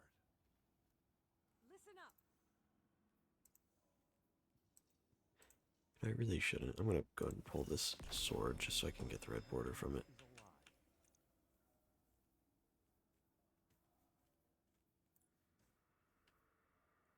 Calling it. Time for a break.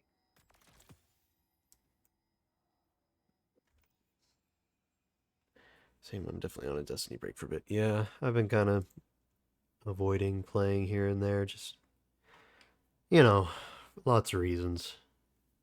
I think we're all feeling that, everybody in the community, really. Listen up. The hunters to scout ahead. Just one of the weapons crafted from it. Yeah. They actually did it too.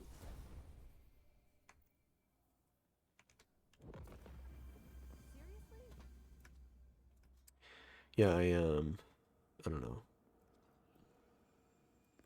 I can't, every week I've been like, I should do the raid, and then I'm like, but like, it's really long. It's a really, really long raid, man. Every time I think about doing it, I'm just like, but it's just such a time commitment, you know? Transaction to make. Like any other raid, I could convince myself to do it, even though I know it would probably take a little bit longer than I'm expecting. Like I could do it at 10 p.m. Like it's almost 11 right now. I could still convince myself to do just about any raid. But the new one, I'm like, nah, that's like a several hour long raid. Like that's, I know it's not really, I know, but like, I don't know, something about it every time. I think my fastest run was like an hour and a half. Well, see, that's the thing. That's your fastest run. There's some raids that, you know, my fastest run on it, not even like the speedrunner ones where like a speedrunner friend was like, here, I'll get you a PB. But I mean like, literally like just normal LFG, we get together, under an hour for a lot of raids. Under an hour. Everybody knows what they're doing, under an hour. That raid, I feel like everybody knowing what they're doing, you'd be lucky to get it done in an hour. You know? I don't know what it is, man. I think the jumping puzzles are really long. I think there's like one more encounter than there should be.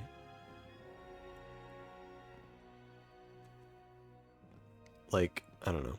It's great, and I say there shouldn't be as many encounters. I think it's well put together. I think everything goes together fine.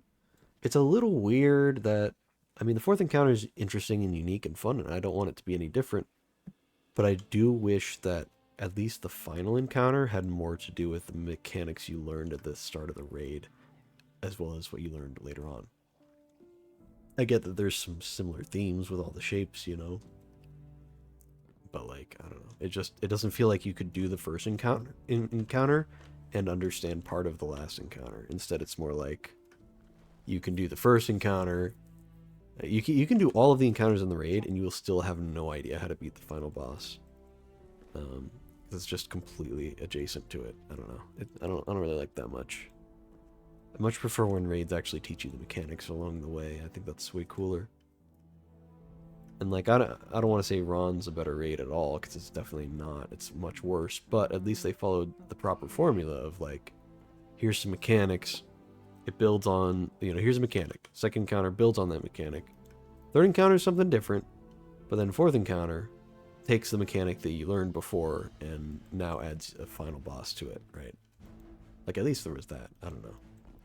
But they kind of lost that structure with the raid. And I don't know. I think there's a lot of cool stuff around the raid. I think it ties well into the story, and the Excision mission's really good too.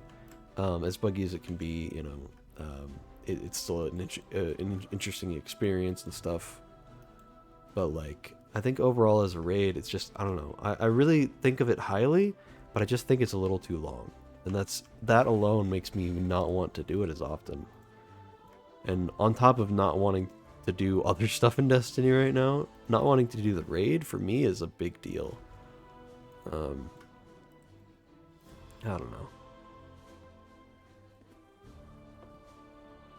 And I like doing Sherpas too. I mean, I've done a few Sherpas already of the new raid, and it is a little bit of agony, honestly. Because it's such a time commitment. People just don't have the time for it, you know?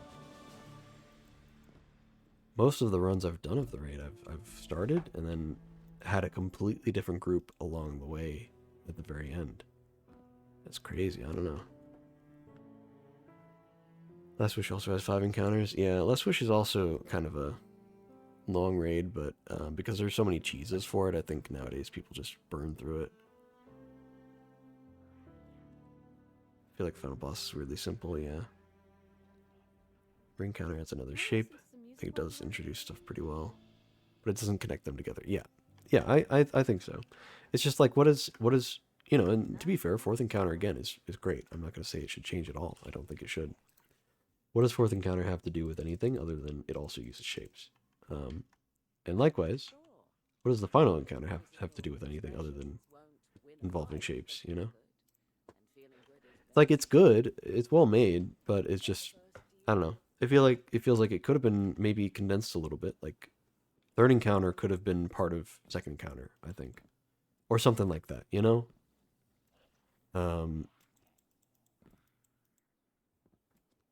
Like, I see what they're doing. I see where they're going with it.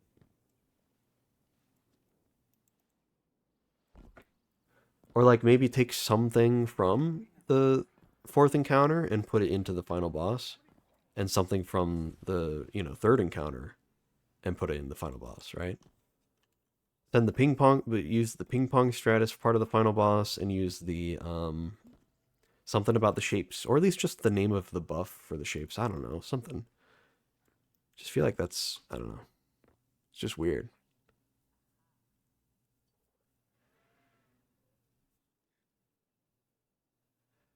Usually there's one encounter that has nothing to do with the others. Yeah, that's true. But it's never been the boss encounter. My problem isn't that the 4th encounter doesn't mix. It's more so that the final boss doesn't mix. Like, one of my favorite crafted raids is Deepstone Crypt. I love the way that it's like, here's some abilities, right? I mean, even at the start, like, you start off with the frostbite, and then it's not called the same thing, but it's a similar thing where it's like, here's a stack. If you get too many stacks, you die. You know? And that's just a very simple thing to start it off with. And then you get first encounter where it's like, here, you know, there's a lot going on, but here are 2 main things. And each of the things has a different role. And they do different stuff. And you got to do the things with the stuff, right? And then second encounter's like, and then third encounter, no, sorry, second encounter's like, hey, so, you know those things we did? We're going to do them again, but now there's more stuff to do. You know, these servitors can lock the terminals, and there's all this other stuff. Then third encounter's like, hey, here's another role. I was like, oh, cool, there's another role. And then final boss is like, hey, you know all those roles that we did and all that stuff? Yeah, you're going to be doing that again.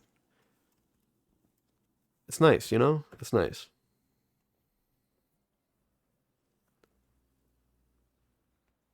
Wrath did that. 1, 2, 3, and 5 are connected.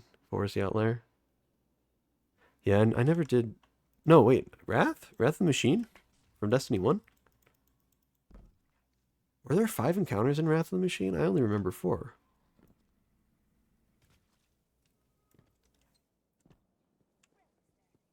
Well, you have 2 for the first boss, 2 for the last boss, and then you had the War Machine. Oh, that's right. The boss had 2 encounters. I forgot about that. I forgot that it wasn't just one go, that they're like technically two parts of it. Okay.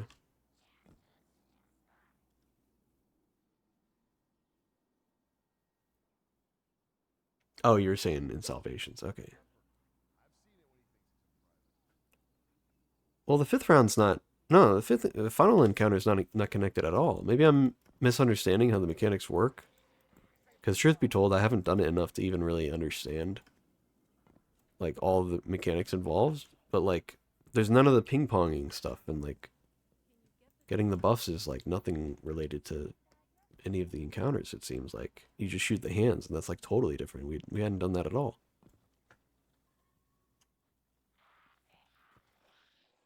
Am I in a VC in my Discord? I am, but it's a secret voice chat, unfortunately. It's not so secret if you tell people. Damn. Well, I only called it secret because you know. I know, I'm messing. Yeah. It's exclusive, right? You gotta pay me $500. Shit, I didn't do that. You're about to. No, I'm kidding. I guess I'll leave. You can go and unmod me, even though I haven't really done any mod stuff, so. No, it's just a chat for our friend group here, so it's not as public. Yeah, get fucked. Well, I don't even know who's in chat or is talking. It's Logi. Oh, yeah, get fucked, Logi.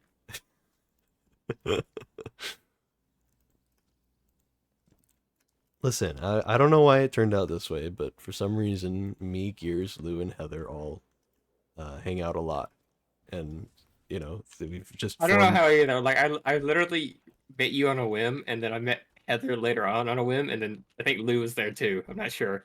Well, you met Heather because I became friends with her, and Lou. Yes. We all met through my chat as well, so I'm technically the connecting factor here.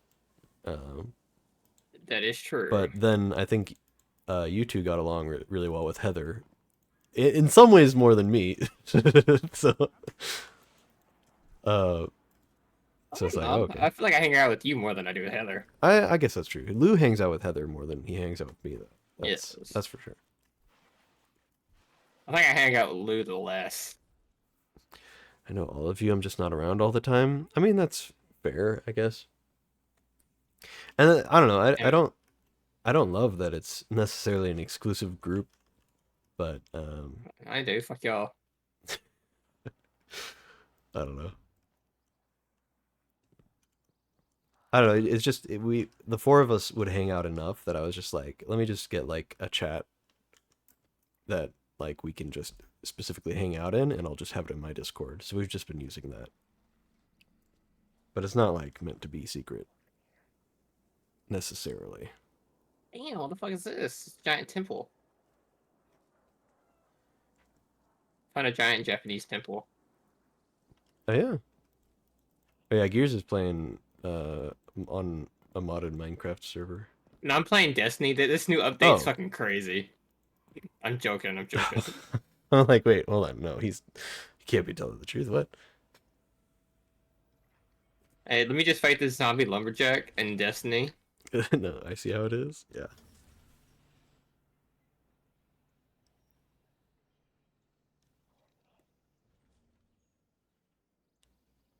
Logi, I'm pretty sure I only know you through Lou anyway. So I mean, I'm not the guy to ask. If you want to be part of the exclusive group. I say that actually, I don't know, yeah, Lou / other. Okay, yeah. I was gonna say. I think first time I met you was you were playing with Lou in Destiny, and I think you guys needed another or something. I don't know. You guys were doing something and I joined. So I have associated you in my brain as being friends with Lou. And that's how I know you. But I think actually you might have been,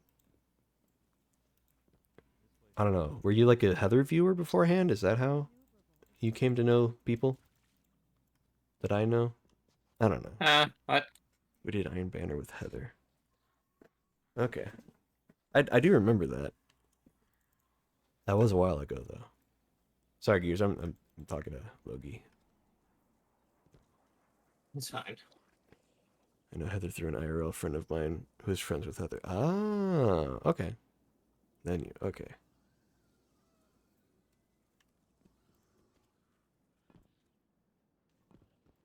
Gotcha. I love pillaging people and villages. You're the real illager.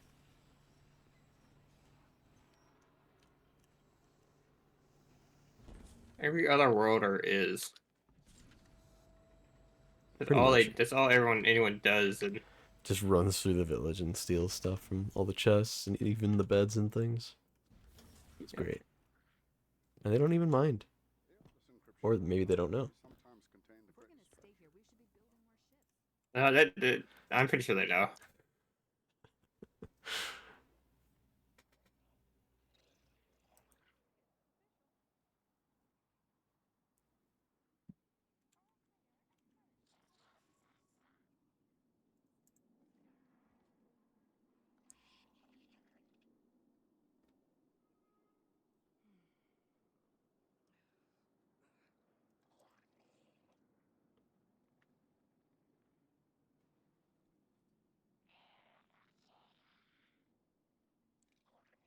Didn't want to type out why I think that 1, 2, 3, 5 are connected. I can hop in a voice call if you want. Real quick.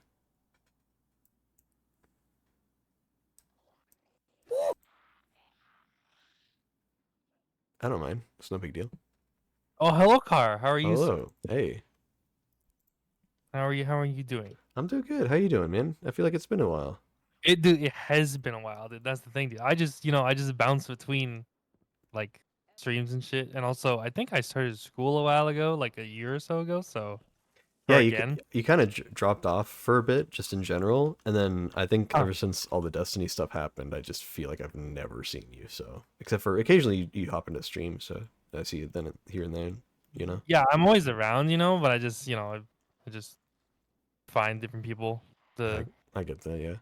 Yeah, and then I don't know. I kind of stopped talking to Heather's group, or like Heather, and then but I stop in and say hi to her. So that's pretty much what it is. But I was gonna say, oh, the fucking Salvation's Edge thing. Yeah, so I'll be honest, I only barely understand what the encounter is for the final one. I just don't really see a lot of connection to it. But maybe I'm wrong. So what it is at least from what I've gathered is, so the main mechanic isn't the plates thing. It's the more the resonance and like the hands attacking you, right? Yeah. So 1, 2, 3, and 5 all have the witness's hands, right? 4 doesn't have any witness hands, but 4 is not connected, right? Yeah. So yeah. one starts with the triangle attack, and then in 2 you get attacked by the circle attack, and then 3 they introduce the square attack, right? Yeah, I've noticed that. Yeah. Yeah, so that's the bear part of it, right? And then in 5 they mix it all together. Like they start adding it all up, but you wouldn't ever know to like. So you can do the thing where in 5 you stand in the ring and then shoot the hand's bracelet or whatever, and it breaks, right? Yeah. You can do that across the whole raid. It just doesn't do anything early on. So I've been wondering about that. I'm like, can you just like, because it never does enough damage to just outright kill you unless you're already low health or something. And then when I first got to the final boss, the first time I ever did it, I was like, oh, okay. I wonder if there's like a secret way you can, add to each encounter if you like knew about these. Like if there's some it doesn't challenge mode or something, but which I feel like in a way is almost a missed opportunity. Like they could have added something since they already had the hands attacking in that way. The raid mod has something to do with the hands, but it's not like hitting the hands or anything. It's just standing near them gets you super energy when you're getting killed. Interesting. Don't know how good it is, but yeah, that's the whole idea, right? It's just like the first few encounters have hands involved, but yeah, it doesn't do anything when you shoot them. So, like, I think it shows the color of like a different bracelet, but you can't acquire a different resonance, right, in the first encounter. Yeah, I think it would have been nicer if if they're going to go with the color thing in the final one, it would have been nice if there was a bit of a tell throughout the raid. I think that would have been cool. If you pick up a pyramid and it's one color, whatever it is for the final one, right? Pick up a pyramid and it's one color, and you pick up a circle and it's the other color. I don't know. I think that would have added to it, but otherwise it's just hard to say. Like other than they all use shapes and maybe some of the buffs are named the same thing. It just I don't know. The fourth encounter is definitely supposed to be the full outlier because Yeah. not even the buff names are like the same as the other encounters and stuff. Yeah, it's totally different. It's completely totally separate. just a thematical encounter. Like this is just something that's going on in the raid, and just enjoy the chaos or whatever. But Yeah, and I mean, I feel like it's like I mean, I think Vault that's Encounter mostly from it. I don't know. It's just the hand. yeah, I think Vault Encounter from Last Wish was a bit more connected, but it still was kind of an outlier of mechanics in a way. I don't know, actually, it kind of had a lot of similarities. I mean, it was all still symbols. It was all still, you'd use the Eye of Riven. So I don't know, maybe not. I think it was really connected. I think it's just the Salvations one. The fourth encounter is a little bit more disconnected, right? Because like the shapes aren't the shapes aren't like direct things in the shape. It's not like callouts in Vow or callouts Yeah. in Last Wish, right? Yeah, It's yeah, just generic shapes, So, I get that. but like, what else is the witness gonna be obsessed with? So, Yeah, I mean, it's definitely a better comparison is definitely with Brood of Nightmares, the third encounter planets being completely different, but also one of the best encounters as well.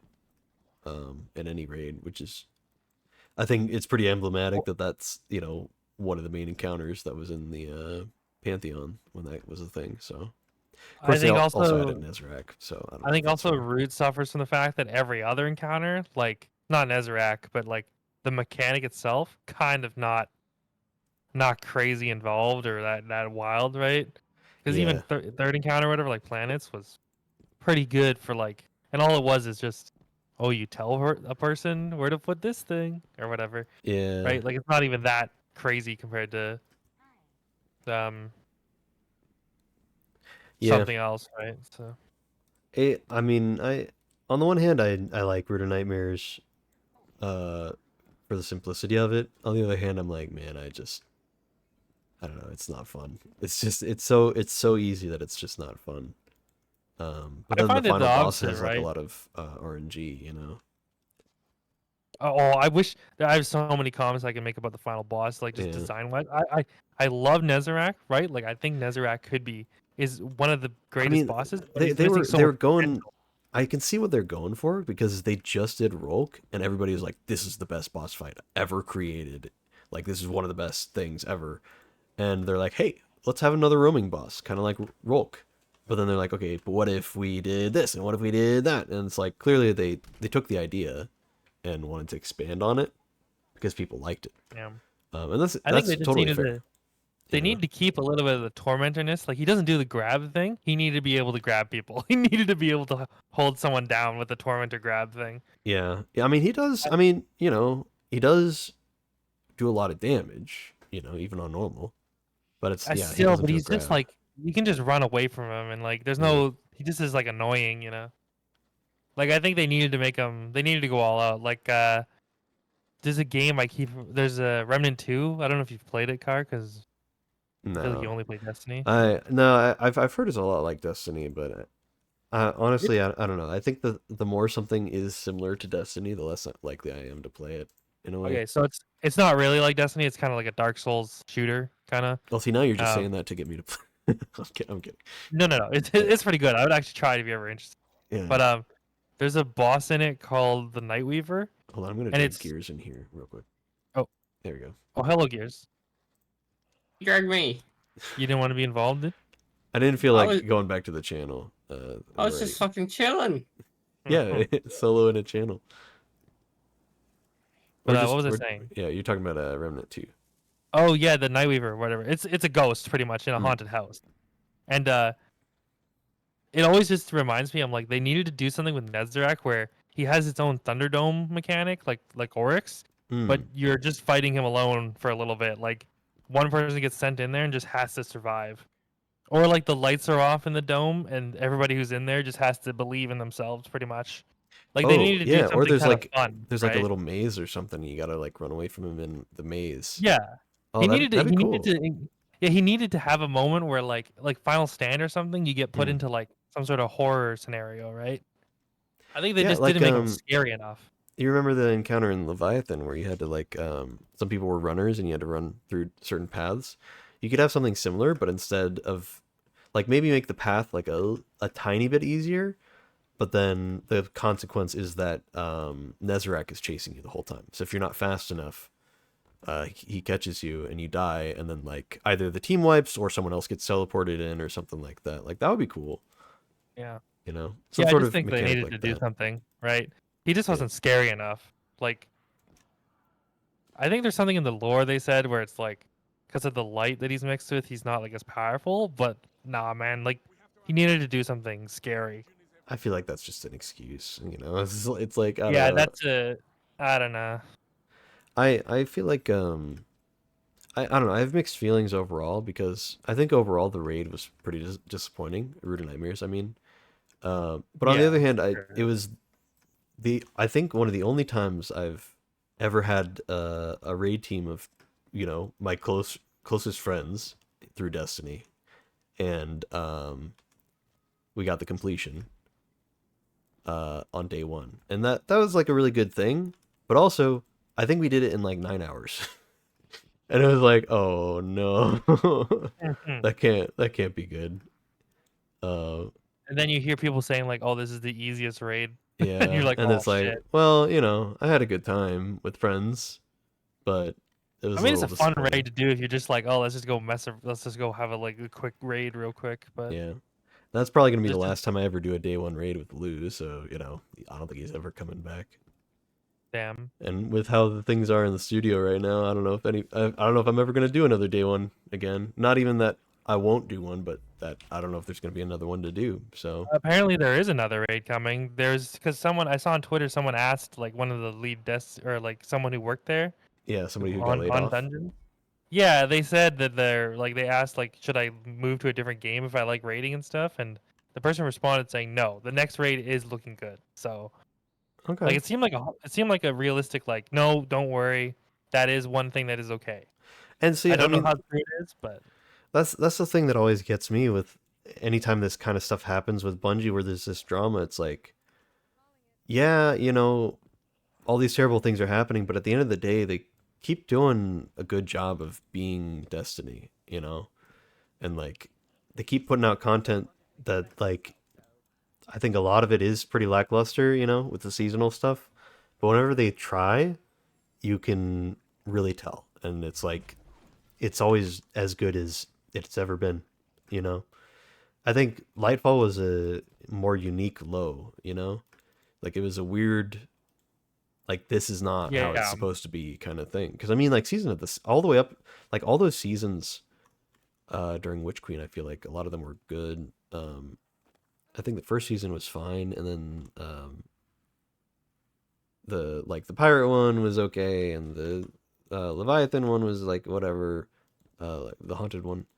But then the season of the Seraph was like, oh man, we are so back. Like we are so back, dude. And there was so much going on with that, and they had such a high at the end of that with all the story and all the stuff that was going on there. And then for Lightfall to drop the ball like it did, I mean, it was just so underwhelming and disappointing, you know. I do just think there's a huge mismanagement issue there. Like that does sounds Yeah. like mismanagement for some reason.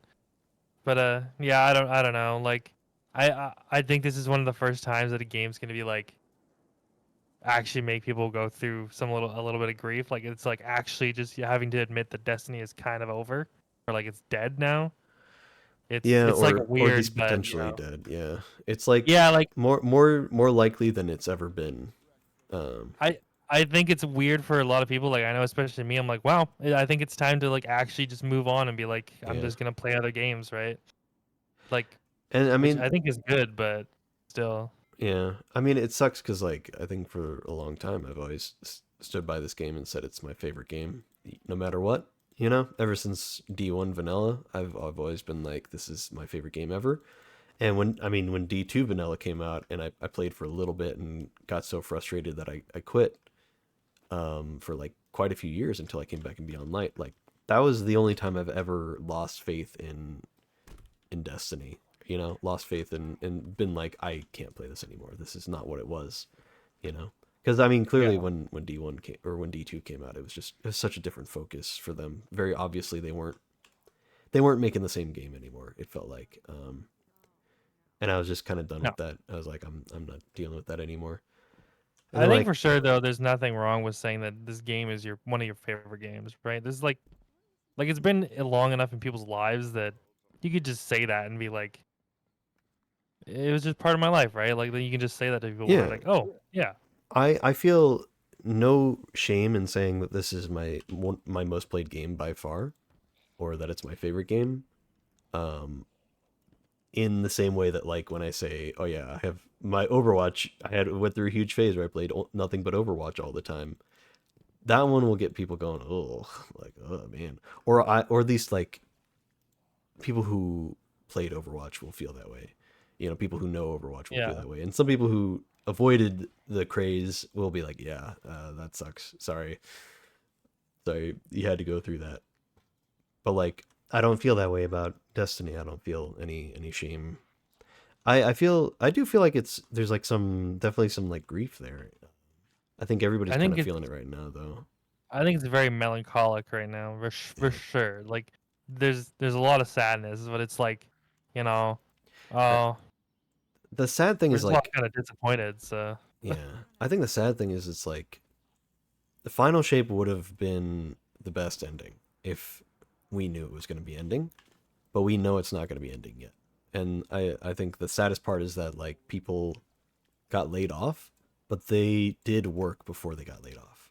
So we have yet to see the things that they worked on, all the stuff that's been good for a while now that they just haven't released yet.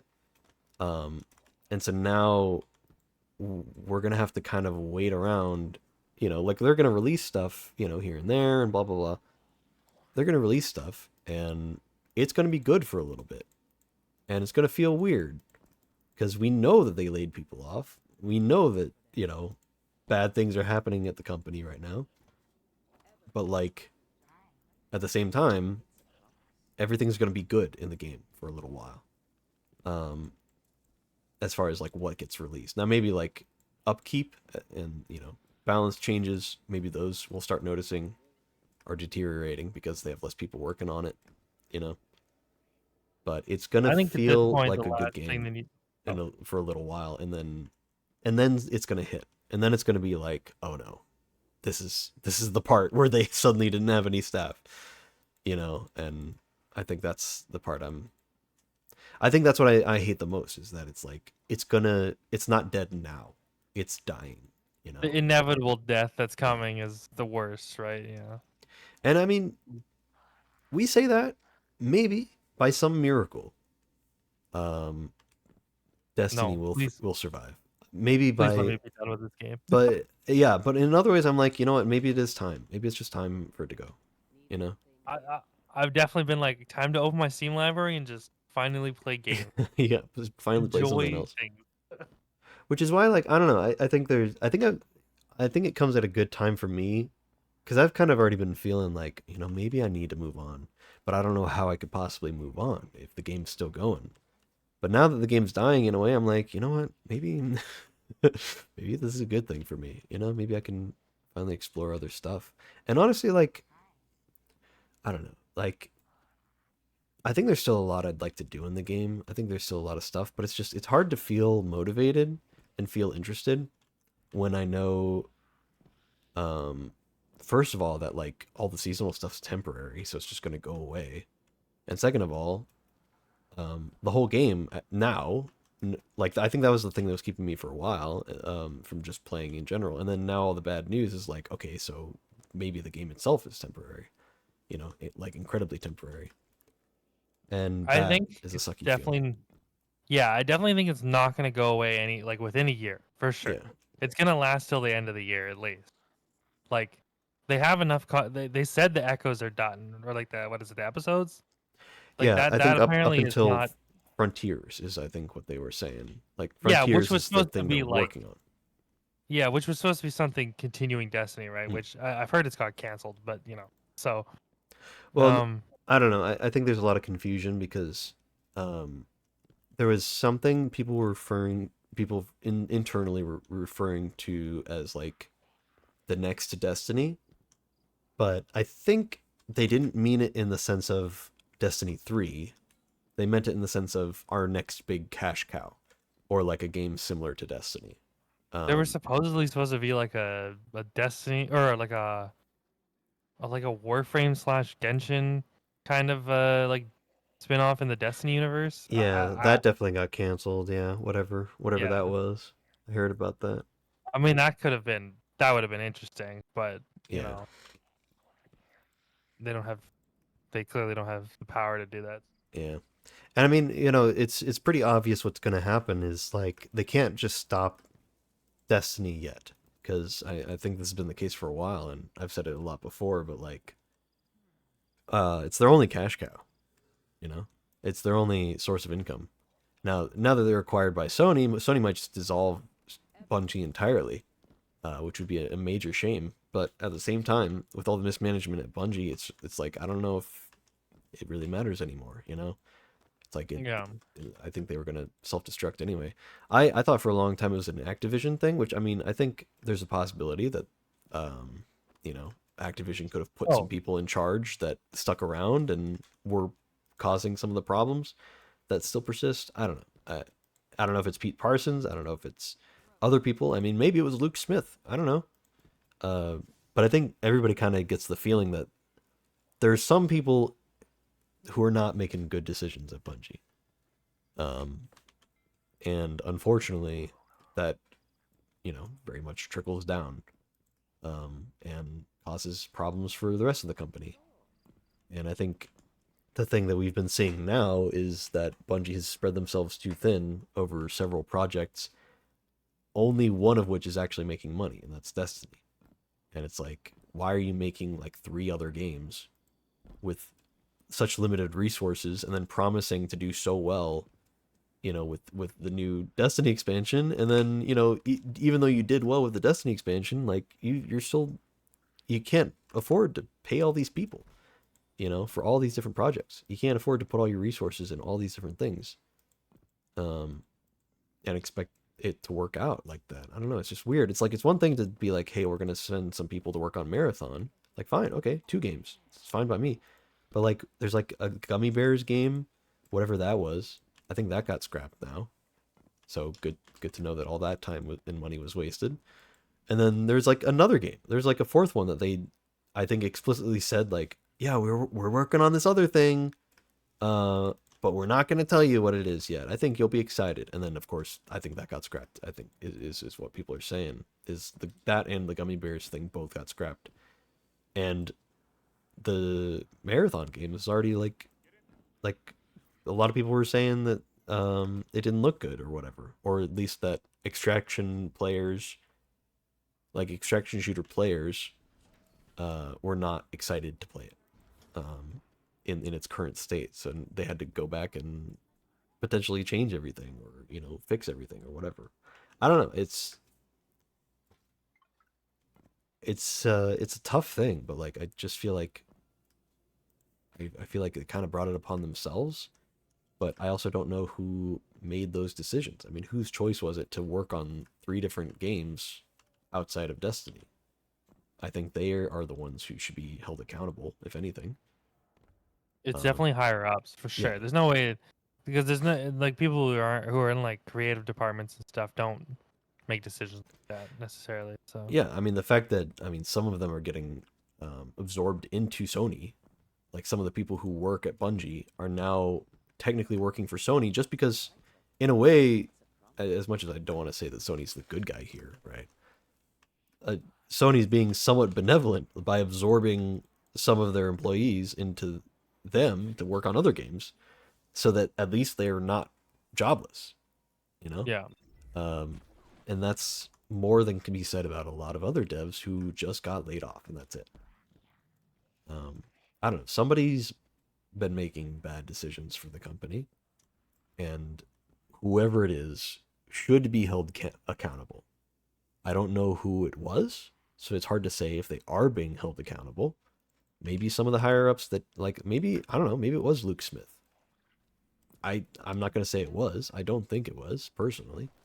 But, I don't know, maybe we just have a bias towards him. Maybe we think that he's such a nice, good member of the community, and maybe he, you know, he means well, but maybe he was naive and thought that the company could work on 4 different games at once.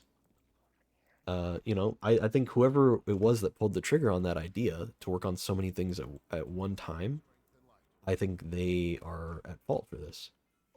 And maybe it wasn't just one person. I don't know. Maybe it was just the whole group. But nobody, you know, took a second to think about it, apparently. And whoever's misstep that was to follow through with all that, it's just, I mean, I think it's on them for all of this to be happening now. And it just sucks because, like, you know, we're sitting here talking about it, but it's not like we're going to do anything. Like, because we can't. No, It has yeah, nothing no, to there's do with nothing we us. can do, right? Yeah. We're just talking about it because I don't know, we care about the game, right? And we like it, so Yeah. we don't want it to die, but you know that might be something that happens. So. Yeah. And I mean, you Sucks. know, it affects us because, like, you know, me just as a player, but also like as a streamer, I got my start with Destiny. You know, Yeah. the VTubing thing gave me a head start, but I've been doing Destiny as my main stream. Like every single time I stream, it's like 90% chance of it being Destiny.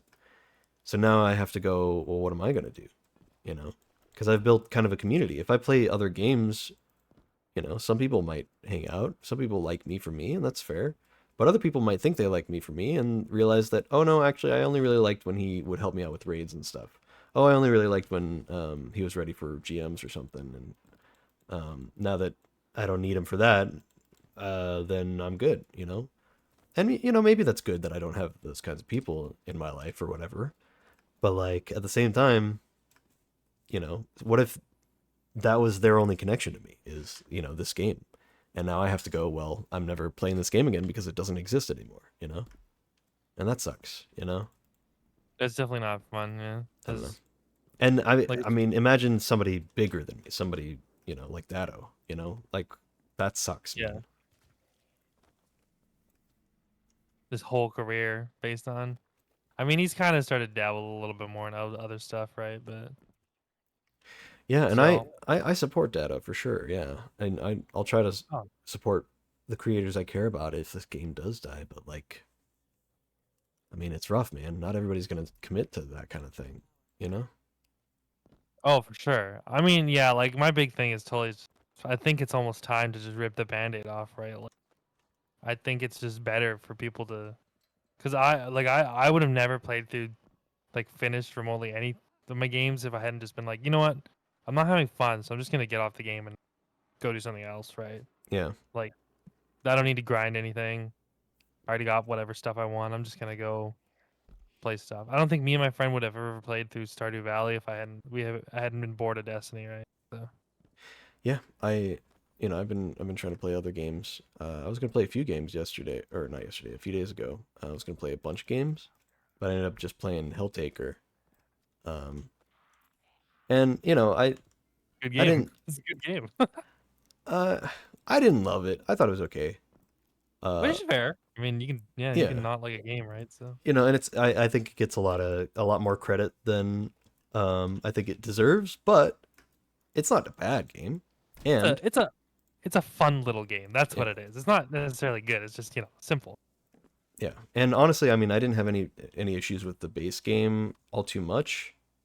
But I ended up playing the DLC as well, and that's where I started getting a little frustrated. There's a DLC for Helltaker. What the? Yeah, there's like 10 extra levels. Oh. It's all right.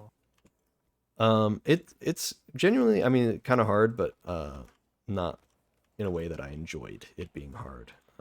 Is it the pancake recipe thing?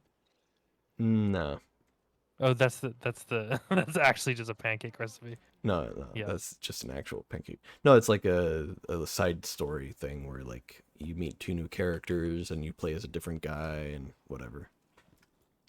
Anyway, I don't know. That's kind of beside the point. But I played a new game. I played a different one, and I didn't love it. In fact, I was very annoyed by the game at one point. But I ended up playing all of it, and it was something different. And I was gonna play a few other games, but then I ended up taking a lot longer than I thought I would, so I didn't.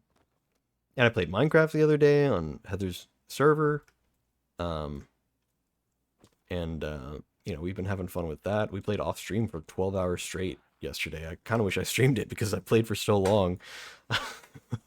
That's how Minecraft goes. You just You get You caught just up in it. it's Yeah. like a 2-week little bender, you know, and then you're like, oh shit, okay, no more Minecraft. I hate to tell you, but it's probably gonna be a 2-week bender, and then you're gonna be like, ah, yeah. No, I'm expecting it. Yeah. Yeah. But I no, mean, I did see you. I saw the Minecraft under your stream the other day, and I was like, holy shit, he is playing something other than Destiny. finally something. Yeah. This is red alert, everybody. But yeah, I mean, it's been nice. Because I've been thinking for a while, um, because the whole thing sucks overall. I'm not gonna pretend it's good, but like there is a silver lining, and I think that Destiny has had its issues, and I think it's got a lot of psychological issues for a lot of people, and it's got a psychological hold on a lot of people. And I know a lot of people will probably just replace it with another similar game. But I think it's a good opportunity if this game does die, which again, like maybe it's gonna have some crazy comeback, At this point, it's hard to say that it will. I don't think it will, but maybe it will. I don't know. I think it's almost better just to not even think it will. Yeah. I think it's just, finally I'm escaped from this hellhole. Holy shit. Yeah, I think the frustrating thing about it too is that when it's gone, it's gone. If they ever shut down the servers, you just can't play Destiny anymore, and there's no way to go back, and that part sucks. That's the scary part. I feel like that won't be for a while. Like Sony might like actually keep paying for the servers and I stuff. mean, yeah, considering the fact that Destiny 1 is still online and people still play it, which baffles me. Not that it's bad, but like I'm kind of amazed that you can manage to still play the game. I think it'd be nice if they did a WoW Classic style thing, where they,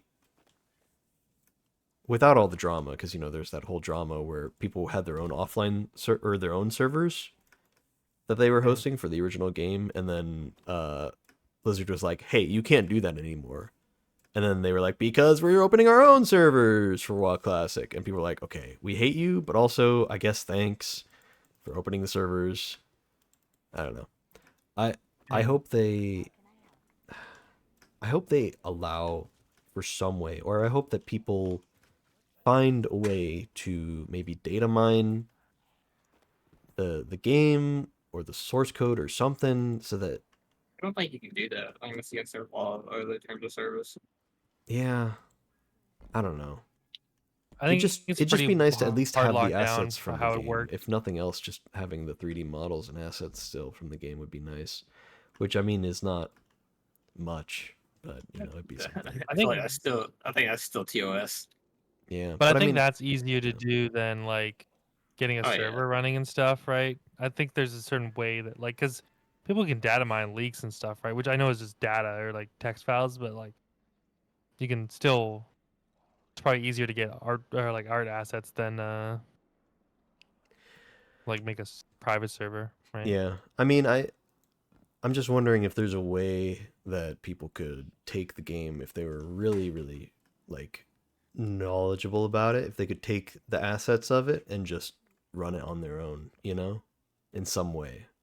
Maybe not as in depth as we have it now, which is, I think, the toughest part because it is such an online game. I remember when it first came out and people were complaining that you couldn't play single player offline because there is no real offline for this game. No. And I remember not really thinking much about that complaint at the time, but now it kind of rings true a lot. Like, yeah, it was cool whenever it was online and whenever the servers do work, but if the servers ever don't work, you just can't play the game. And if if they ever shut things down fully, which I think it seems like they might soon, then we just can't play the game anymore. And there are already games out there that are like this, and that's, what's the thing? terrifying, I don't think there's any game out there like Destiny, really, honestly. I was thinking because I've been dabbling in Warframe the past like day or two. Yeah. Like seriously, like trying to actually play it, and I'm like, this is great, but this is more like if you're a build crafting person, you like this game, or like you like funny number go up. There's not like, it's not like, oh hey, let's go kill this very distinct boss for like, or like let's go do this one activity for an hour, right? Like Destiny's a very experience based game. Like you're doing an Yeah. activity with the friends, right? I mean, you name the name of any boss, and Destiny players will be like, "Yeah, I know that guy." Like, Yeah. Valis Tark, we all know Valis, and he's not the only Valis, but he's one of the only ones we know because we know him. Man, that's just Sepix like a random Prime, strike right? boss too. Yeah, it's literally just random strike bosses. Tanix the Scarred, right? But yeah, like it's more experiences, right? Like you're like, oh, let's go kill the witness for a little bit, right? Or let's go, I don't know, Let's do do Deepstone Crota or Crypt, something. dude. Let's run some Yeah. DSC. Let's run some Last Wish. I But like, mean, yeah, I there's think no game that's like that. So yeah. I mean, I maybe like FF or like another MMO, but like, you know, I think the true death of Destiny has been something I've mentioned quite a few times on stream. Just the kind of abandonment of the casual game modes, or what's like the mid game. That's what I think I call it. Because like there's an end game. People they still make good raids. But like, what about patrols, man? When was the last time you went on a patrol that wasn't in the Pale Heart? You know, and like actually wanted to, instead yeah. of it I being part mean, of a quest that you were supposed to do or something. Like when was the last time you went there just for fun? It's it's literally either the Pale Heart or the Cosmodrome just to fuck around because the yeah, Cosmodrome is chill. So yeah, nostalgia and all that too. yeah, Lost Sectors are good there. Yeah, So I like Europa. Europa's probably my favorite, just environmentally. Um, yeah, even with the Pale Heart, Pale Heart's really cool, but I think Europa still stands by my favorite planetary location just overall. Um, Pale Heart's more of a practical thing. Like there's stuff there that you can get. So yeah, and it bodes well in one way because it looks good. If they made all of the other patrols as good as the Pale Heart, then patrols would be so back. It would be nice. But I don't think they have plans to do that, and that I think is frustrating because I think patrols have been an essential part of the game. I think it's the most base game you can get in Destiny. At its core, I think at Destiny's heart is the patrol zone. Strikes are just sections of the patrol that have been plotted out that you can go and do in a mission that gives you a specific reward at the end. Raids in Destiny 1 at least would take place in patrol zones, but just behind locked doors in that patrol zone. they only did that once. Well, let's see. You can do that. Vault of Glass, No, King's Fall. only Vault. No, Kings isn't in a patrol area. It's just it's actually in the location. I know what you mean, but Vault of Glass is the only one where you can actually see people in the patrol area. Oh yeah, I mean if you mean it like that, then yeah, Vault of Glass is. That's the what I only thought one you like meant, but yeah. Yeah, but I mean, they all start in the world. What I mean more so is that physically, specifically in that planetary location, is the raid. Yeah, okay. And you can even go to the starting area, even on the moon in Crota. And of course in whatchamacallit, the Wrath of the Machine. All of the Destiny 1 raids did that. And that was awesome. Leviathan didn't do that. And I think I didn't think about it at the time, but I think that's one of the reasons why I didn't think it was as strong of a raid at the time when it came out. It was fine. I liked it enough. But I didn't love it. I know some people, really fanboy over some of the old content, especially the stuff that got removed because of nostalgia. But I don't know. I just didn't really love Leviathan as much. I think looking back, probably the most unique thing about Leviathan was that it was kind of like a game show almost. Like I think that's kind of what the concept was, right? Like Callus was testing us, so it was like, oh, you go from one like contest to another, right? And then you challenge him at the end. Like we had never really done anything like that. Like I got reminded of that when because the new FF raid, I guess, is like it's like some sort of competition, I guess, in lore. So you're like fighting different bouts and different weights or whatever. But I was like, we haven't had, and I was like, oh, Leviathan was kind of like that, but yeah, not like fully, but Yeah, the general concept. I think that was really cool too. I like the theming of it. I think at the time I thought it was strange because it's like we just went from slaying gods to fighting Gaul to this, and this is so weirdly downscaled. But also, it's like I think at the time they needed that. They needed a lower stakes thing that was just kind of for fun. And I Yeah. think that's entirely fair. And then they fit Callus into the lore in a way that made a lot more sense. And I don't know. I feel like there's so much stuff, just as a quick side note, there's so much stuff in Destiny where they do like a reveal or they do a thing of a big character, big bad guy, a good guy, whatever. And you are like, wow, they really connected the dots. That's really well done. And either way, it was really well done. But you have to wonder, did they recover from a really stupid story thing that they made the decision for in the past? Or was this the plan all along? And I think depending on what you're talking about, it's been a mixture of one or the other, right? I think like a very simple example of that is like the Exo Stranger in Destiny 1 becoming such a major character in Destiny 2, you know? But like in Destiny 1, you're like, who the hell is this character? I don't know anything about anything. None of this matters. There's who, like, we never even learned in Destiny 1, the game where she was introduced, who she was. You know, it was such a meme, you know? No Time to Explain was a joke, right? Yeah. And you know, the fact that she gives you the weapon, the Stranger's Rifle, and it's like actually one of the weakest things you would have in the campaign by then, because you would have earned more powerful gear just by doing the missions. I don't know, so much was a meme about that. But then they, you know, turn it around, suddenly Elsie Bray's like a big character in the game. And you're on one of the best planetary locations with one of the best raids ever. You know, some of the greatest lore in the game, Deepstone Crypt and the Exos. I mean, the narrative team tied it together, you know? I don't know. I think that's something kind of crazy that they tend to do. And I think, I only bring it up because I wonder if they did a similar kind of thing with Callus, where it was like, here's this weird guy. Now we got to figure out his lore. Oh god, we got to figure out his lore. Oh no. Why is he here, man? We got to figure it out. And then they tied him into the story. And I think, I don't know. I think despite Lightfall not being a great campaign, I think they did tie him into the story well enough. Especially when you look into the lore, like the Bife videos, and get the full explanation. It makes a lot more sense why he was there and why he's a disciple of the Witness and all that, you know? Yeah, no, I felt like he was pretty well wrapped up, kind of. But like you, as if a casual player, you know, playing it doesn't make any sense who this guy is or what is going on. Like Lightfall's the worst DLC just based on that. Yeah, I remember one of my friends was playing through it, and I'm like, I feel so bad for you because like I kind of get what's going on, but I've also been playing this game for a long time. Like I would be amazed if someone else knew what was happening in this DLC and they were new. So.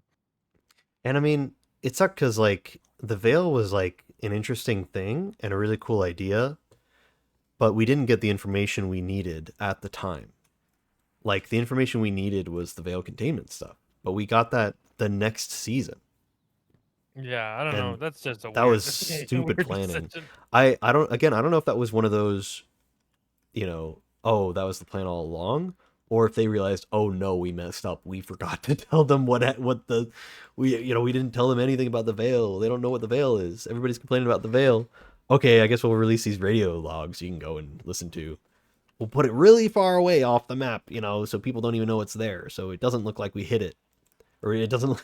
So we can hide it from the people who don't care about lore anyway. I don't know. It's just such a weird thing, man. Doesn't make any sense. Lightfall was just a weird experience in general. Yeah.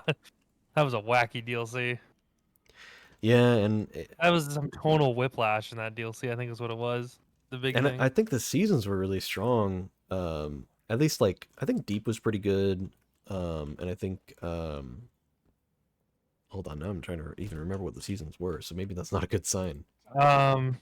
Lightfall was season of like freeing prisoners or whatever the fuck it was from. Yeah, that one was lame. Yeah, and then it was Deep, and then it was the Witch or whatever. and then Yeah, Witch and then Wish. Wish. Yeah. Yeah, I thought both thematically and gameplay wise and such, Witch and Wish were both good. The people really liked the coil. I kind of thought it got old pretty fast. Oh, it definitely got old pretty fast, but I do like the idea they're doing with the roguelite. You pick a buff every so often or whatever kind of idea. Yeah, Witch was good about that too, where it was like, yeah, they were both interesting about it being kind of like a roguelite and experimenting with new game types. And I'm like, you know what, this is good. This is what season should be, is, hey, here's something new. Here's something different. And that felt nice, you know? Same with Deep, right? Like I liked Tier 7 Deep Dive because it was pure Yeah, chaos Tier and pure 7 was bullshit, actually but pretty it was good. hard. Yeah, it was So- really hard at the time. I'm sure if we took right now's meta into it, then it wouldn't be. But like, No, but I and think it even would still be a towards the decent end, yeah. I think it'd still be a decent fight now. Like if you're not, I think Liminality is so far one of my favorite GMs I've ever done, and like I only just started taking GMs seriously after I got Guardian rank 11 the one time, and I'm like, oh, I gotta redo it. But yeah, like doing Liminality the other day, I was like, this is just a good GM, and all it is just if you're good at ad control, you're gonna win the GM. Like it's just an ad killing GM. Yeah, I thought about doing it, but I was already on the streak of not actually doing more than just like 2 of the GMs because I was gonna wait for Shadow Price to be back so I can just do all of them in one go whenever they allow you to just select what GM you want to do, you know? Yeah, I was gonna wait for that too. I just didn't. But I'm just like, whatever. I'll just get it done. I think the GM tracker for Guardian rank is broken. You don't actually need to guild Conqueror. You just need to get 10 GMs done. Oh, weird. And then it thinks you can guild Conqueror, I guess. So Yeah, I don't know. But that's definitely one of the best GMs. Well, for that's sure. just because I think that's just because They didn't change the number or something. I think they have a lot of extra GMs this season for some reason. I guess because it's such a long, like the episodes are just really, really long. Yeah. Yeah. But yeah, they added I don't like know, it makes it easier for two or me, 4 so. or something extra GMs. I think it's 4 more, or it's 4 extra from the 10 because there's 4 triumphs left for me. Well, I thought it was usually 10, but maybe I'm wrong about that. Well, because I got it. Getting this one got me the triumph, so getting Exodus Crash got me the triumph. So. Now, No, looking at season 12 for the Grandmaster, there's only 6 listed. But that's That was like a while ago. 2 years ago. Yeah. It would just go to the normal Conqueror title. That's Yeah, for the I'm current just one. looking at what it used to be, but I guess they don't show the old one for each season. No.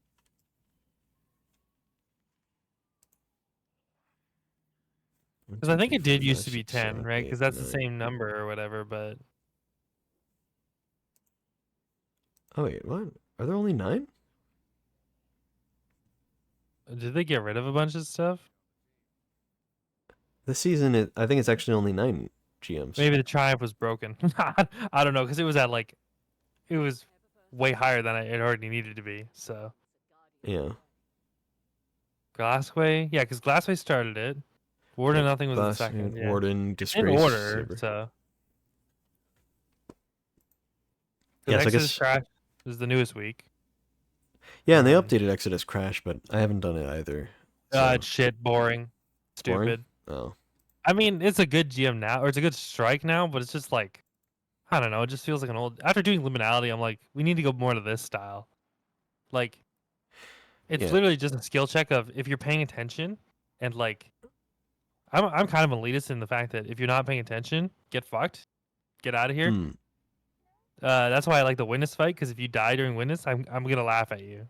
So, you're getting made fun Yeah, of. I've only just gotten the hang of fighting the witness. And like, oh, wait, I can just see the pattern myself. Oh, Yeah, that's he's easy. He's actually very easy to fight. It's kind of funny. Yeah, once you start paying attention, you get the hang of it. But also, I mean, being able to use still hunt help make it a lot easier. Oops. Oh, you know what I use? I just use microcosm. It's so easy. It's actually brainless. Yeah, I should start doing that too. But I mean, I've been on my hunter each time I've done it, so I've just it's yeah, if better your hunter damage. just still hunts the way to go. Of course, now they nerfed Celestial, so I don't know. Maybe not. I think it's still pretty good, but Yeah. like the uptime of Still Hunt is still very good, especially with the sniper stuff now. Probably about on par with Microcosm, maybe a little bit better than Microcosm.